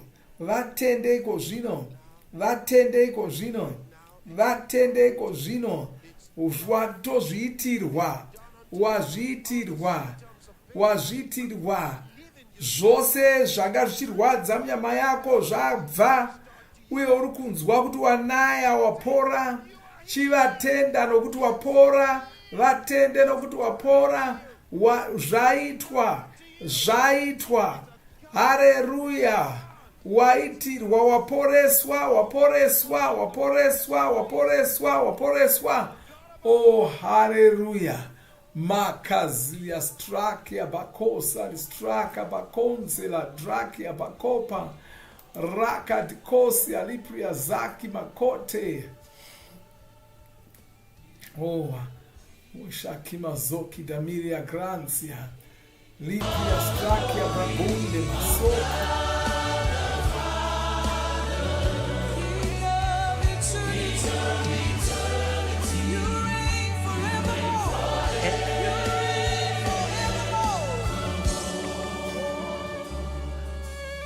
Thank you, Lord. Thank you, Lord. Wonderful. Hallelujah. Wonderful. Hallelujah. Wonderful. Wonderful. Let us know what the Lord has done for you. Toda kunzwa kuti zvawaitirwa naIshe. Titumire uchapu hwako. Toda kuziva kuti wapora. Tiudze iko zvino zvaitika kwauri. Ndokuti zvawaitirwa naMwari zvisaenda. Mwari kana vakakuitira chimwe chinhu hauzvivanzi, unotaurira vamwe. Taurira vamwe, udza vamwe pamusoro pezvawaitirwa naMwari. Titumire zvawaitirwa naMwari.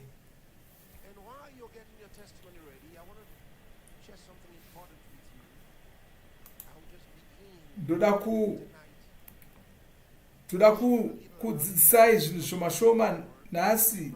Mangwana tigozotaura zvekare musi wesvondo. Zvinhu izvi zvakakosha.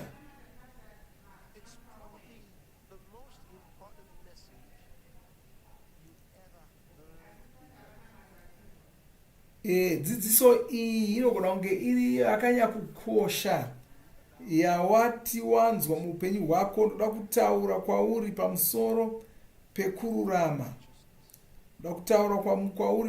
pekururama. Chokutanga ishoko ratinonzwa tichirishandisa, asi vakawanda havazivi kuti rinorevei. Panotaura pamusoro pekururama, hapana anogona kunyatsotaura kuti kururama chii kunze kwokunge ari kutaura sokutsanangurwa kwazvakaitwa naMwari. Munhu asina kururama angagona kutsanangura kururama sei? Hazvigoni.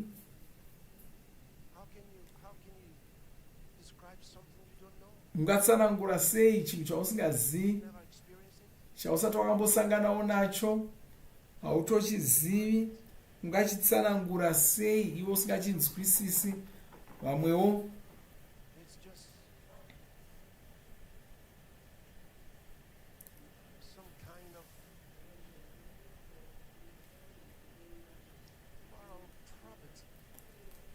kuna vamwe kururama dzinongoriwo tsika dzakanaka.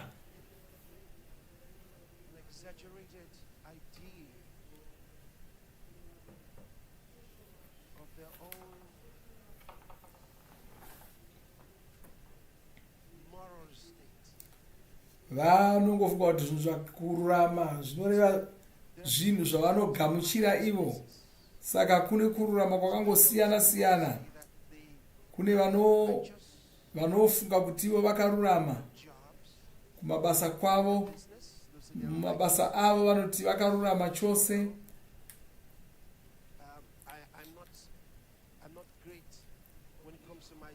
Vamwe vatiwo havana kururama pakubata mari, asi kumba kwavo kwanza kumba kwangu ndakarurama.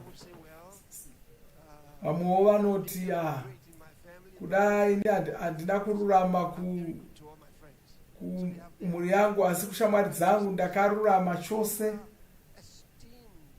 Vamwe vanhu vanokudzwa chose mavanogara, vanobatsira vanhu nzvimbo yavanogara vachirwira vanhu vanogara. Saka vane kururama, vanotorwa savanhu vakarurama munzvimbo yavanogara. Ndima 6, kwanzi isu tose tafanana nousina kuchena, uye mabasa edu ose akururama afanana nemamvemve enguo dzine tsvina.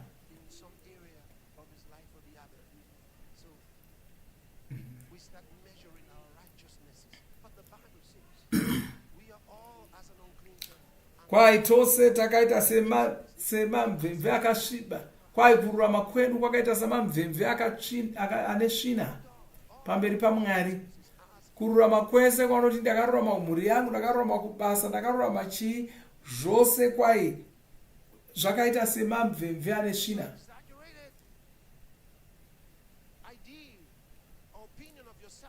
Saka mafungiro ako kuda kuzviona somunhu akarurama, kwai zvakasviba samamvemve.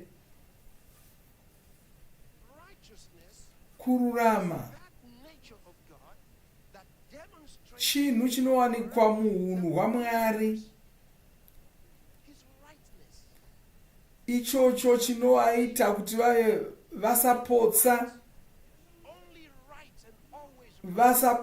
zvachose, vagare vachiita zvinhu nomazvo. Unhu hwavanahwo hunovaitisa izvozvo. Makambomuonepi munhu asingapotsi muupenyu hwake? Mwari ndo zvavari, ndo zviri munhu wavo. Havana chavanopotsa, havapotsi. Chose chavaita ndicho.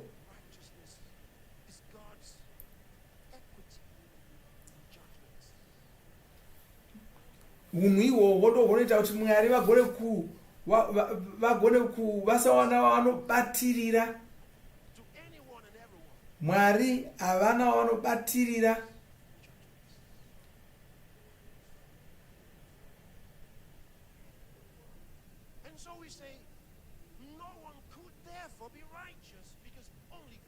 Saka ndosaka tichizoti hapana munhu waigona kunge akarurama kunze kwaMwari, kuva munhu asingapotsi zvachose, asingaresvi, asingakanganisi. Ndo zviri Mwari, havakanganisi, havaresvi. Kwanzi mandiri hamuna rima zvachose, ndiJesu vachitaura. Saka Mwari pavakapa mirayiro kuvana vaIsraeri, havana kugona kuchengeta mirayiro iyoyo.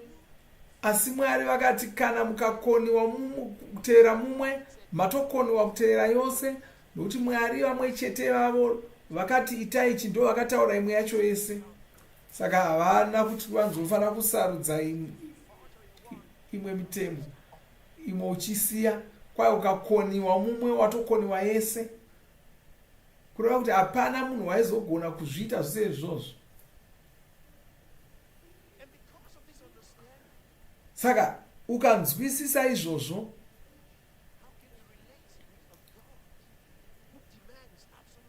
ungazoita kufambidzana sei kana kudyidzana sei naMwari vasingatodi kuti ukanganise zvachose. Asi munoona, ndosaka Jesu vakauya. Ndosaka Jesu vakauya. Vaiziva kuti hataimbozogona kururama nenzira yakadaro. Jesu vakauya kuzotipa upenyu, vakauya kuzotita vanhu verudzi rwaMwari, vanhu veropa raMwari.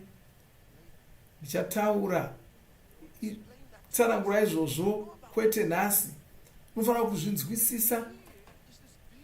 Asi hechino chinhu chakanaka, pavakatishandura rudzi, vakatiita vanhu verudzi rwaMwari, havana kungotishandura rudzi chete, vane zvimwe zvakawanda zvavakatiunzira. Vakatiunzira chipo chezvinhu zvanga zvisingagoni kuwanikwa nomunhu. Ukagamuchira muponesi Jesu, unoshandurwa rudzi, woitwa werudzi rwavo, woitwa weropa ravo. Ndo zvaunowana kubva kwavari.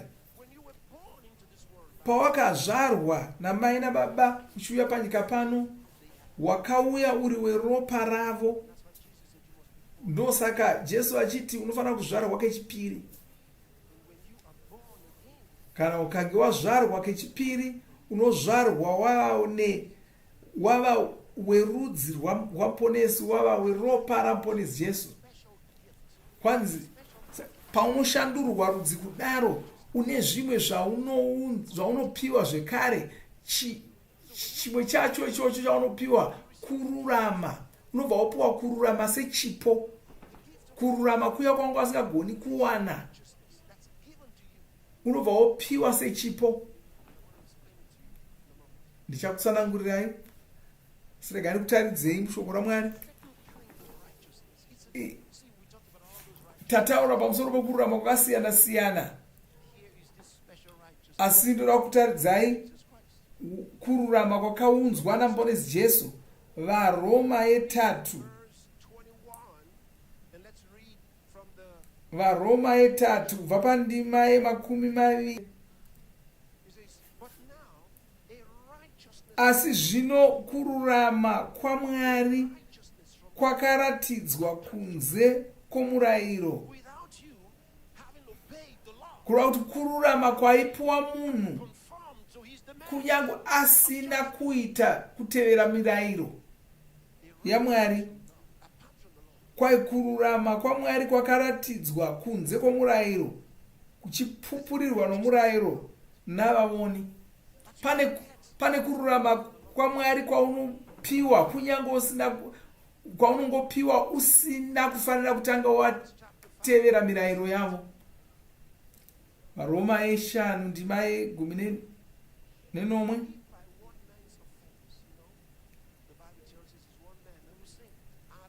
Kwainokuti kana nokudarika kwomunhu mumwe rufu rwakabata ushe kubudikidza nomumwe iyeye, ko kuzoti vaya vakagamuchira nyasha zhinji dzaMwari uye nechipo chokungopiwa chokururama vachabata ushe zvikuru sei muupenyu kubudikidza nomunhu mumwe iye muponesi Jesu. Kwai vaya vanopiwa chipo chokururama vachatonga muupenyu, havasi kuzobatirirwa, havachabatirirwi nechivi.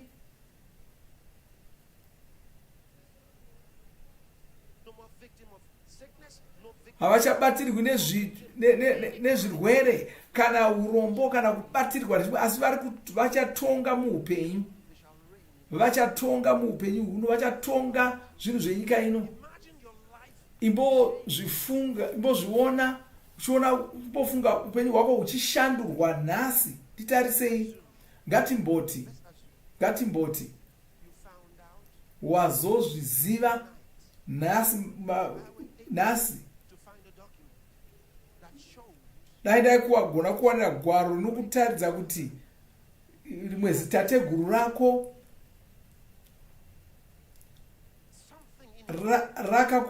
rakakusira, rine nhaka yarakakusira, nhaka inobva yakuita chinoto chaicho. Woona kuti une minda yakawanda yakasirwa nezitateguru irori, wakasirwa matunhu. Kuda gwaro iranga rakavigwa hauna kunga wamboziva nezvaro. Ini ndoriwana ndouya kwauri ndine gweta ndokutaridza gwaro iri kuti wona ufumi hwaunahwo, kuti zvose zvaunofanira kungoita kungonyora, kungobvuma pagwaro iroro, matunhu ese wayobva ako. Toda kuziva kuti chaunozoita chii kana ukadaro. Ngatinzwe kuti chii chawaizoita. Ngatitinzwe kuti uyu aizoite chii, uyu kwanzi ndaizofara kana ndikadaro. Kungofara chete here. Uyu kwanzi ndotomboenda kuzororo kunodya mari. Auda kumbonozorora achifunga nezvepfuma yake tsvai. Uyo kwanzi ndingafara zvisingabviri. Asi ungangofara chete here wogumira ipapo. Ndinofunga kuti hausi kungozoperera pakufara chete.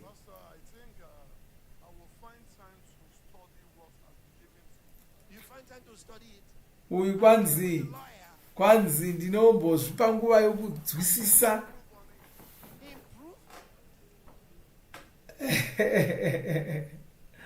Hallelujah. You see, all your answers are the very thing you will do. Zvose zvavari kutaura izvi ndo zvavanozoita, ndo zvamuri kutoita nechekare. Ndo zvamuri kutoita nechekare.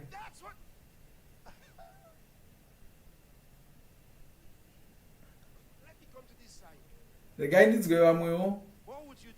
Ngatinzwe kuti vaizodiniwo. Uyu kwanzi ndinobva ndanyora ndichibvuma kuti ndezvangu izvi. Uyu kwai ndobva aenda kuzororo, kwai ndobva ndaenda kuzororo kunodya hangu mari.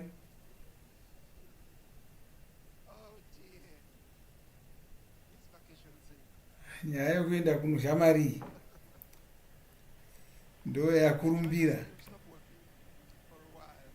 Kwai hatichatomborega kushanda. Vanga vari kushanda pesa apa, saka kwanzi hatombomira kushanda. chimbomirai zvokuti tarisira kubasa ndichambonodya mari. Asi ndinofunga kuti hausi kuzogumira pakufara chete, asi ndine zvanoda kuti unzwisise. Ichokwadi, pane mumwe munhu akakusiyira nhaka yakakura kudarika yaungapiwa nateteguru wako upi zvake.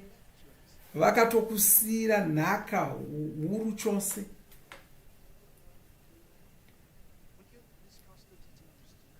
Tingasataura zvese zvatakaitirwa, asi kana ukanzwisisa zvawakasiyirwa, hausi kuzongogumira pakufara. Unofunga kuti sei ndichida kuudza vanhu pasi rose zvinhu zvatakapiwa, nokuti ini ndakuzviziva, ndakuzvinzwisisa. Saka ndoda kuudza vanhu pasi rose kuti ndivatsanangurire zvinhu zvatakapiwa, zvatakasiyirwa, pfuma yatakawana kubva kuna muponesi Jesu. Ndoda kuudza vanhu pasi rose. Pfuma iyoyo haigoni kusanangurika. Pfuma iyoyo haigoni kunzwisisika. Unogona kungoinzwisisa nomweya wako chete.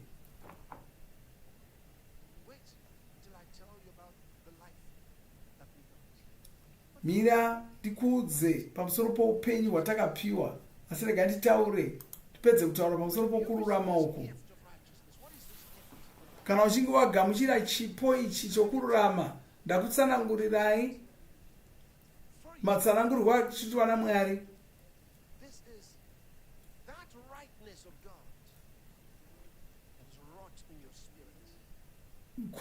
Kururama uku kutwasuka kwaMwari kwaunopiwawo, kunopiwa kumweya wako, simba raunopiwa rogona kuita zvinhu nomazvo, usingareswi, usingapotsi, usingakanganisi, uchiita zvinhu zvinogamuchirwa naMwari.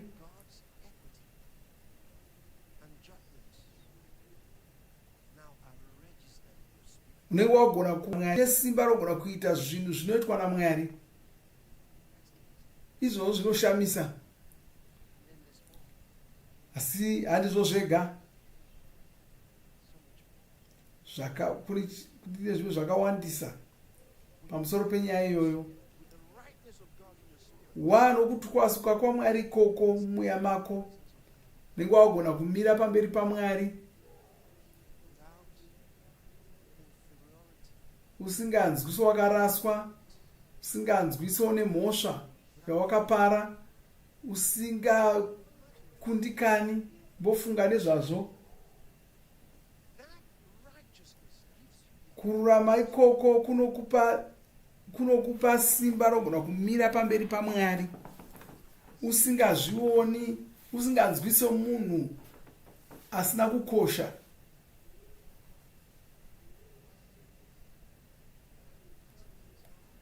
Zvinoshamisa izvozvo.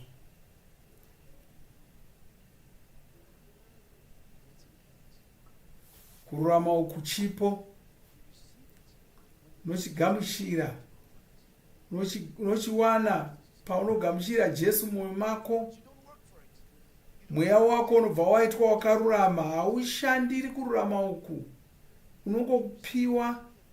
Saka unogamuchira kururama ikoko. Tarirai ndima iyoyo yataverenga, chitsauko 5 chavaroma, ndima 11.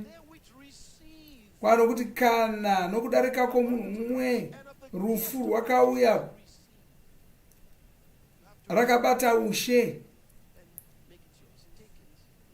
kubudikidza nomunhu iye mumwe chete, ko kuzoti vaya vakagamuchira nyasha zhinji dzaMwari uye nechipo chokungopiwa chokururama, kwai unozotonga muupenyu, uchitonga zvirwere, zvivi, marwadzo. Panda uya kwauri ndikakurayira kuti zvirwere zvibve pauri, sei ndichigona kuita izvozvo?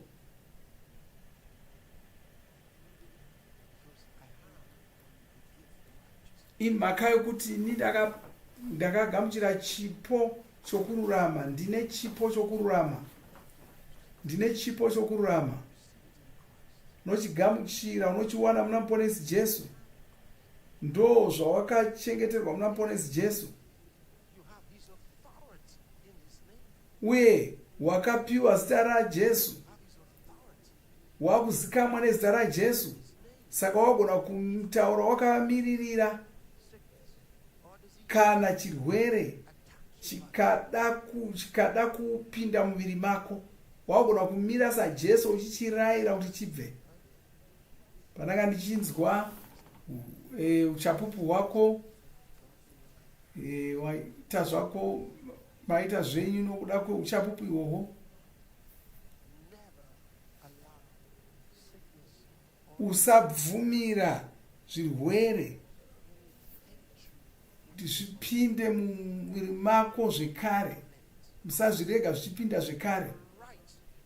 Une kodzero yekuzviramba. Une kodzero yekuramba zvirwere izvozvo. Muviri uyu hausi wako. Muviri waunawo uyu hausi wako. Muviri wenyama uyu kwai wakatengwa wakaita zvokubhadharirwa. Wava waJesu muponesi. Muviri wako wamuponesi Jesu. Saka iwe unogara hako mumuviri wako wenyama, ndo imba yako iyoyo, asi iwe hausi muviri wenyama, uri mweya. Unogara mumuviri iwoyo, muviri iwoyo wakaupiwa naMwari. Iwe ndiwe muchengeti womuviri iwoyo. Jesu ndo muridzi womuviri iwoyo. Saka vakatuma Mweya Mutsvene kuti vazogarawo mumuviri iwoyo. Kana ukanzwa marwadzo zvekare, ukaona uchinzwa une chirwere, unoisa maoko ako pamuviri wako, bata muviri wako, kuti ndinomira saJesu ndichirayira marwadzo aya kuti abve muviri mangu. Muviri uyu ndo waJesu. Ndinorambidza zvirwere kuti zvibate muviri wangu. Zvirwere izvo zvinozobva. Kataura wakamira saJesu saizvozvo, zvinokuteerera chete. Kune vatsvene vakawanda vanorwara vachishungurudzwa nezvirwere, vakawandisa, asi chikonzero vazhinji vavo havazivi zvokuita kana chirwere chinge chauya. Nokuti vazhinji vavo havana kumbodzidziswa. Vanofunga kuti kana vakashumira Mwari nomwoyo wose, Mwari ndo vachazovachengetera miviri yavo. Handizvo. Vanofunga kuti kana vakatendeka kuna Mwari, Mwari vachadzivirira miviri yavo kubva kuzvirwere. Izvozvo handizvo zvinoitika. Kutendeka nokugona kuvimba naMwari zvinhu zviviri zvakatosiyana izvozvo.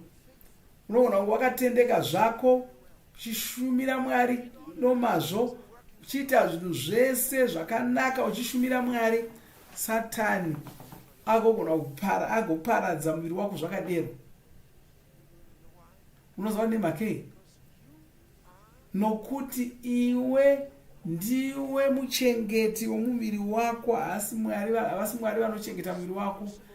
Iwe ndiwe wakapiwa basa rokuchengeta muviri wako, havasi Mwari vane basa iroro.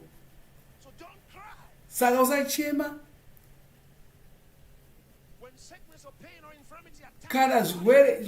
kana chirwere chikapinda muviri mako. Usachema. Mukadzi wakati akaita makore 2 achingochema nokuti wairwadziwa. Wakaita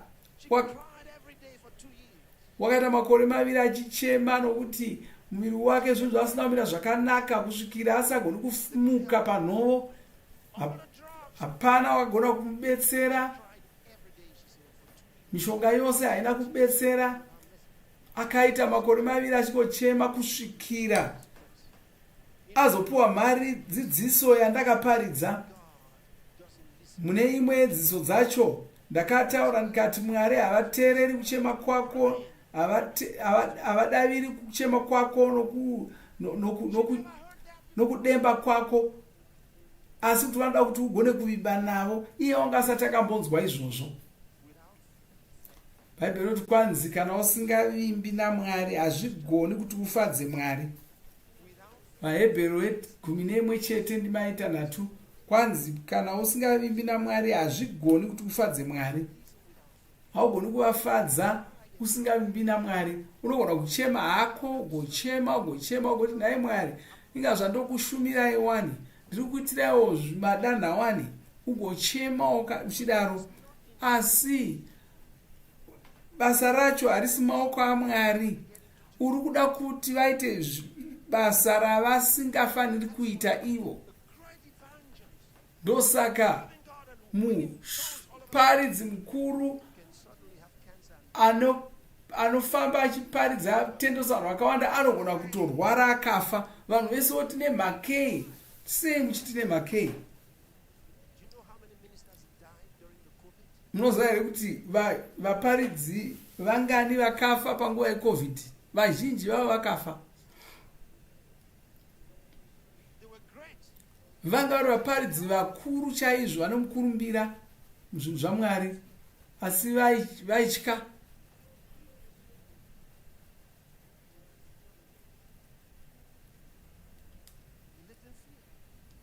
Vaitya, vaigara vachingotya. Saka Satani paakava arwarisa, havana kugona kuzvirwira nokuti vanga vasingazivi chokwadi, ndosaka vakafa.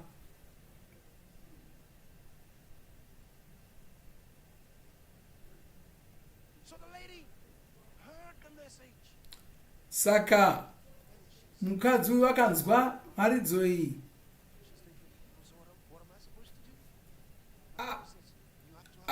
akabva regera kuchema, akati chii chandofanira kuita? Unofanira kuvimba naMwari. Saka rimwe zuva wakaudza murume wake nevanakomana vake vaviri, akati ndiendese kumunamato, ndoda kunonzwa mufudzi Kristu achiparidza. Vanga ri musi wesvondo mangwanani. Ndandichangopedza kuparidza ndo pandakavaona.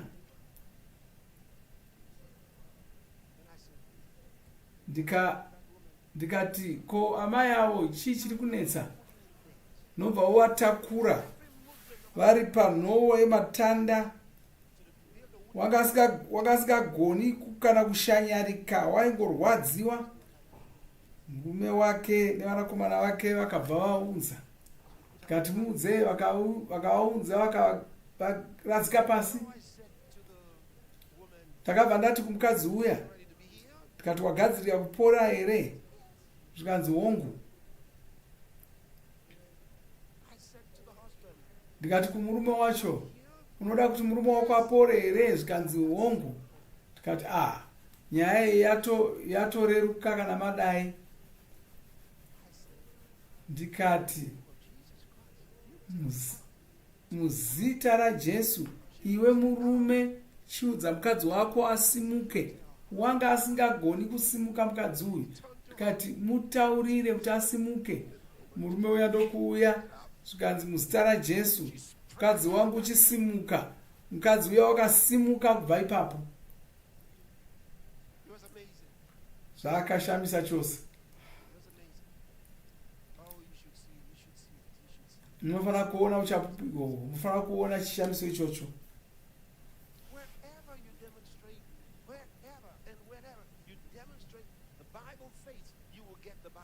Kana chete ukangovimba naMwari sezvinotaurwa muBhaibheri, unotowana zvinotaurwa muBhaibheri.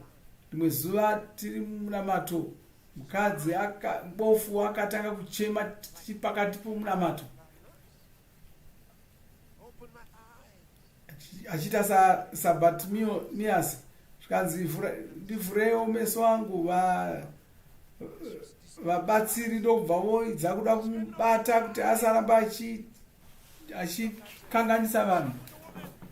Ndakabva ndamira ndikati, ko mukadzi uyu waita sei? Zvikanzi ibofu. Zvikanzi haavoni, meso ake haavoni. ndikati uyai naye pano, ndobva ouya naye. Saka ndakambomira kuparidza, ndikati muzita ramuponesi Jesu meso ako ngaaone. Akadonha pasi, paakamuka ipapapo meso ake ari maviri anga akuona. Zviri nyore chose izvozvo nokuti Mwari vanotifarira. Mwari vanotifarira. Vanotifarira.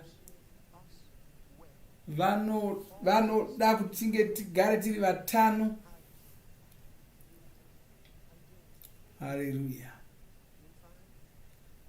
Wow.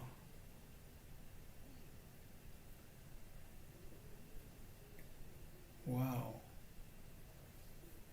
Kristu vari kutaura nechimwana ichi achinyengeterera nhasi. Chii changa chiri kunetsa?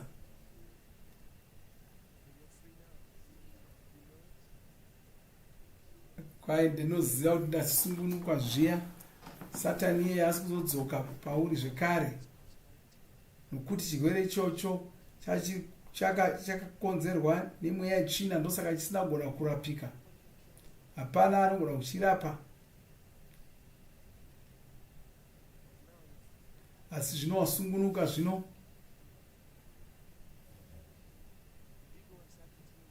chinda unodya nomazvo ufutunuke.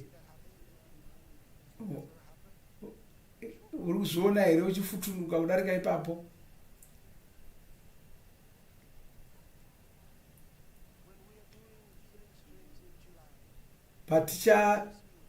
Patichaita vhuserere rekuporesa muna chikunguru, ndoda kuona.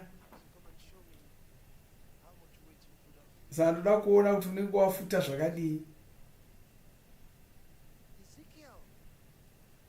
Anonzi Ezekiel, zita rakanaka chose. Ezekiel wanga ari muvoni, wakambomunzwa nezvake here kana kuverenga nezvake? Haleluya.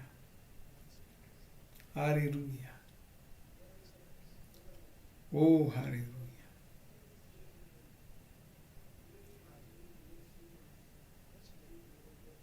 Wow.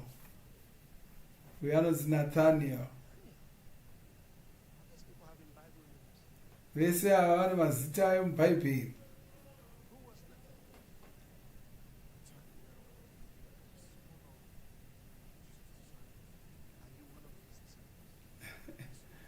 Nathaniel wanga ari mumwe wavadzidzi vaJesu, naiyewo mudzidzi waJesu.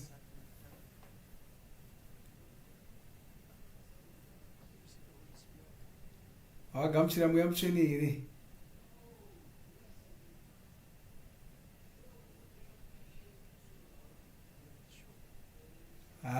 Haachazivi kuti vakagamuchira mweya mutsvene here. Ungada kugamuchira mweya mutsvene here? Unoda kunge uchiziva here kuti wakagamuchira mweya mutsvene? Wow.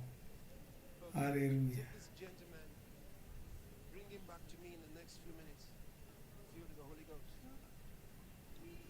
Wakuinda kuna Reverend Tom. Vanoshumira kuti azadzwe namweya mutsvene. Hapana munhu anogona kushumira Mwari asina mweya mutsvene. Ungaziva here kuti unyatsogona kushumira Mwari unofanira kugona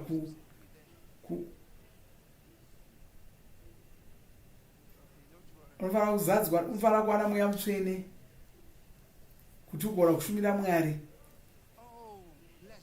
Haleluya. Mangwana tiri pano zvekare nesvondo, saka handichadi kuramba ndichishamatata.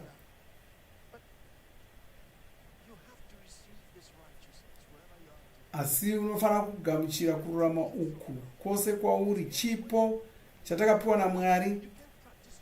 Haugoni kuzviwanira kururama kwako wega, hazvigoni. Ivo ndo vanokupa kururama kwavo. vanokupa chipo chekururama kwavo. Ndo shoko roruponeso ratinoparidza ratakaunzirwa namuponesi Jesu. Saka kana patori paridza toti hauchafaniri kunetseka kuti ufadze Mwari. Gamuchira kururama kwavo, ugona kumira pamberi pavo usinganzwi usina kukosha, usinganzwi nemhosva, uchigona kuvararamira nomazvo. Saka kururama uku isimba rogona kufadza Mwari. Ndo zviri upenyu hwevamwari. Chirarama upenyu hwaMwari hwaakakupa kuti urarame. Saka Bhaibheri roti kana tava muna muponesi Jesu, tava dzimwewo mhuka itsva. Hatichisiri zvatakanga tiri, takazvarwa namweya wavo, takazvarwa neshoko ravo, tasiyana nevanhu venyika ino. Upenyu hwevamwari, vanhu vamwari havasi kungoiti, vanhu vanongonetsika yokungonamata. Vanhu vanongwa netsika yekunamata ndevaya varingotsvakawo Mwari, vachitsvaka kuita zvinhu zvingafadza Mwari. Asi vamwari, vanhu vakapiwa upenyu hwevamwari. Ndosaka musangano rimwe nerimwe shoko roruponeso chari rofanira kudzidziswa. Ndoziva kuti munhu haangozivi shoko raMwari nokuti wanzi mufudzi. Aiwa, ndotozviziva nokuti vafudzi vanongotarisirwa kunzi vazive Bhaibheri, vazive chokwadi. Asi handizvo zvinoitika nguva dzose. Kazhinji vanhu pavanodanwa kuti vachipuwa basa iroro, vamwe vacho vanogona kufunga kuti vadanwa nokuti vaonekwa kuti vanoriziva shoko raMwari, saka havazonodzidzi shoko raMwari, vongomhanya vachiita basa rokushumira Mwari, vachishumira Mwari kudaro nokuti havazivi shoko raMwari. Vanhu vaita zvinhu zvakawanda zvisina kunaka nokuti havazivi chokwadi.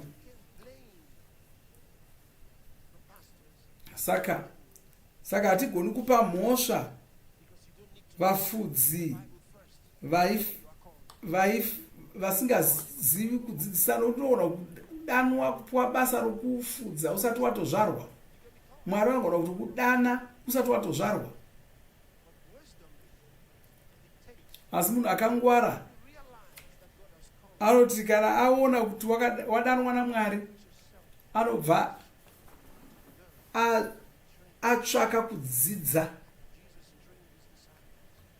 Jesu vakadzidzisa vadzidzi vavo, vadzidzi vavo vakadzidzisawo vamwe. Izvozvo zvakakosha, zvakakosha izvozvo. Haleluya. Ndine zvakawanda zvanoda kutaurira mangwana, asi uri ipapo kana wanga usatombozvarwa kechipiri, nawanga usati wakambogamuchira ruponeso urwu, ndoda kuti urugamuchireiko zvino. Ndoda kukubatsira kuti uponeswe nenzira inotsanangwa neBhaibheri, woteedzera mashoko aya uchirevesa nomwoyo wako wose. Taura mashoko aya: Timi Jehovha Mwari, ndinogamuchira muponesi Jesu nomwoyo wangu wose. Ndinogamuchira kuti vakafa pamuchinjikwa vachitsvaka kuponesa mweya wangu. Ndinogamuchira kuti Mwari vakavamutsa kubva kuvakafa uye kuti vapenyu nhasi. Ndinokutendai Ishe. Ndinopupura nemuromo wangu kuti muponesi Jesu ndova kutonga upenyu hwangu kubva pazuva ranhasi. Ndinokutendai Ishe. Ini ndaponeswa. Ndinogamuchira neruvimbo upenyu husingaperi mwoyo mangu muzita ramuponesi Jesu. Amen. Ndashanduka rudzi, ndavawo ropa raJesu zvino, ndaberekwa zvarwa kechipiri, ndaamwana waMwari kubva pazuva ranhasi. Amen. Haleluya. Kana wanamata munamato, ndoda kuti uzive kuti Mwari vakunzwa uye vakudavira. Ndozvoga zvanga zvichidiwa kuti uponeswe. Ndoda kunamatira Baba muzita raJesu, ndokunyengetera muno wanamata munamato uyu. Ngavachizikamwa nezita raJesu kubva panguva ino. Satani hauchina chako mavari, havana chavo mauri. Vava munyika yaMwari, vava vaMwari. Ndovaropafadza norudo rwenyu namweya mutsvene muzita raJesu. Ndinokutendai Ishe, ndinokutendai Ishe. Amen.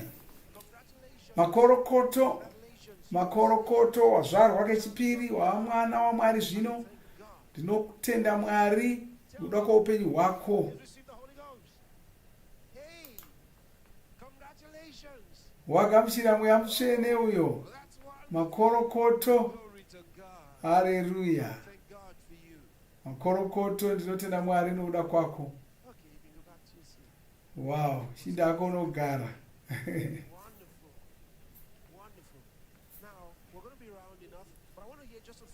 Takupedza asi ndangonzwa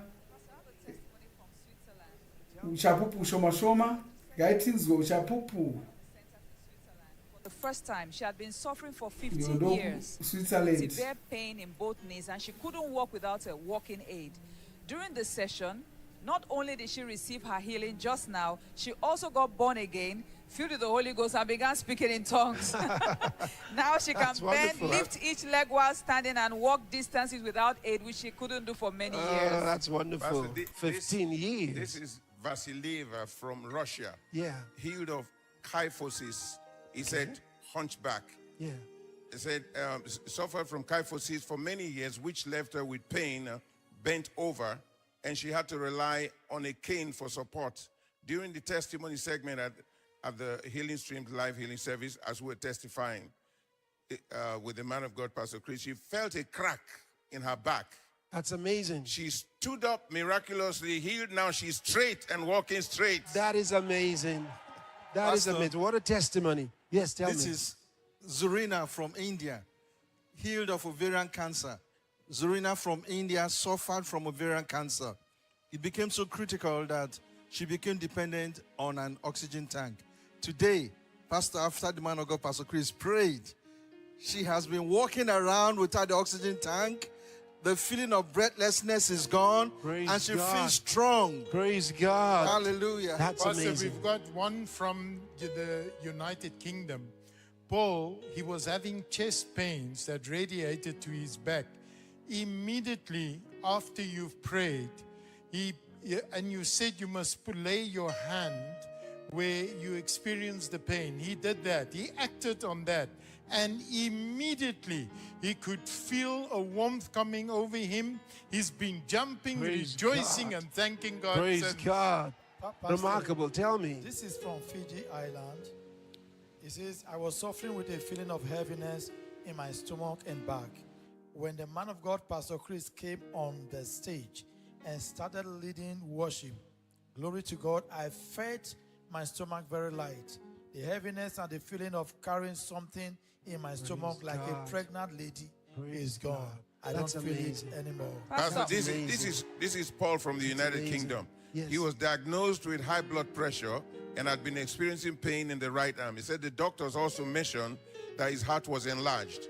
However, after the man of God prayed during the healing service, I felt a release in my arm, and I know I'm completely healed. He said even the serious discomfort in the eyes ceased immediately. Now he's healed. That's wonderful. Pastor Magdalena from the United States, she had suffered from left-sided migraine and stomach pains for 3 years. And when she came into the center today, she was experiencing those pains. Because of this, she couldn't concentrate. But today, as you were ministering to the sick, people began to get healed in her center. She felt the pain leave instantly, and she felt calm in her head and her stomach for the first time in 3 years, and she's healed. That's wonderful. Pastor, this is Beth from Kenya. Yes. Beth has suffered from back pain, high blood pressure, eye problems, and allergies, which have made her life miserable. Due to the pain in my back, Beth says, I could hardly bend, do normal hard chores, or go to work. The high blood pressure, it says, made my whole life stand still. I got invited to the healing streams through a billboard, Pastor, and I decided this is my moment to receive my miracle. As soon as worship began, Pastor, I felt a cold breeze on my body and a sharp pain left my back instantly. I received my healing and immediately I rejoiced over it. Glory to God. Yes. Pastor, I have one from the U.S. One more. There's another cancer. She said she had lung cancer and relied on an oxygen tank to breathe. So that's similar to the one highly esteemed Reverend Rere. She said tonight she was prayed for on the screen by Pastor Chris. She felt a weight lift off her shoulders. Now she can breathe, bend freely, walk, and even use the bathroom without losing breath. That's amazing. All the infirmities and lung cancer is gone. That's Pastor, this is from Hungary. He said, I had severe pains on my knee for a year now. My left knee is always swollen. Said, I could not walk long distances. In February 2026, the doctor said he needed to undergo an immediate surgery. Said, but my mom reminded me about the upcoming healing streams.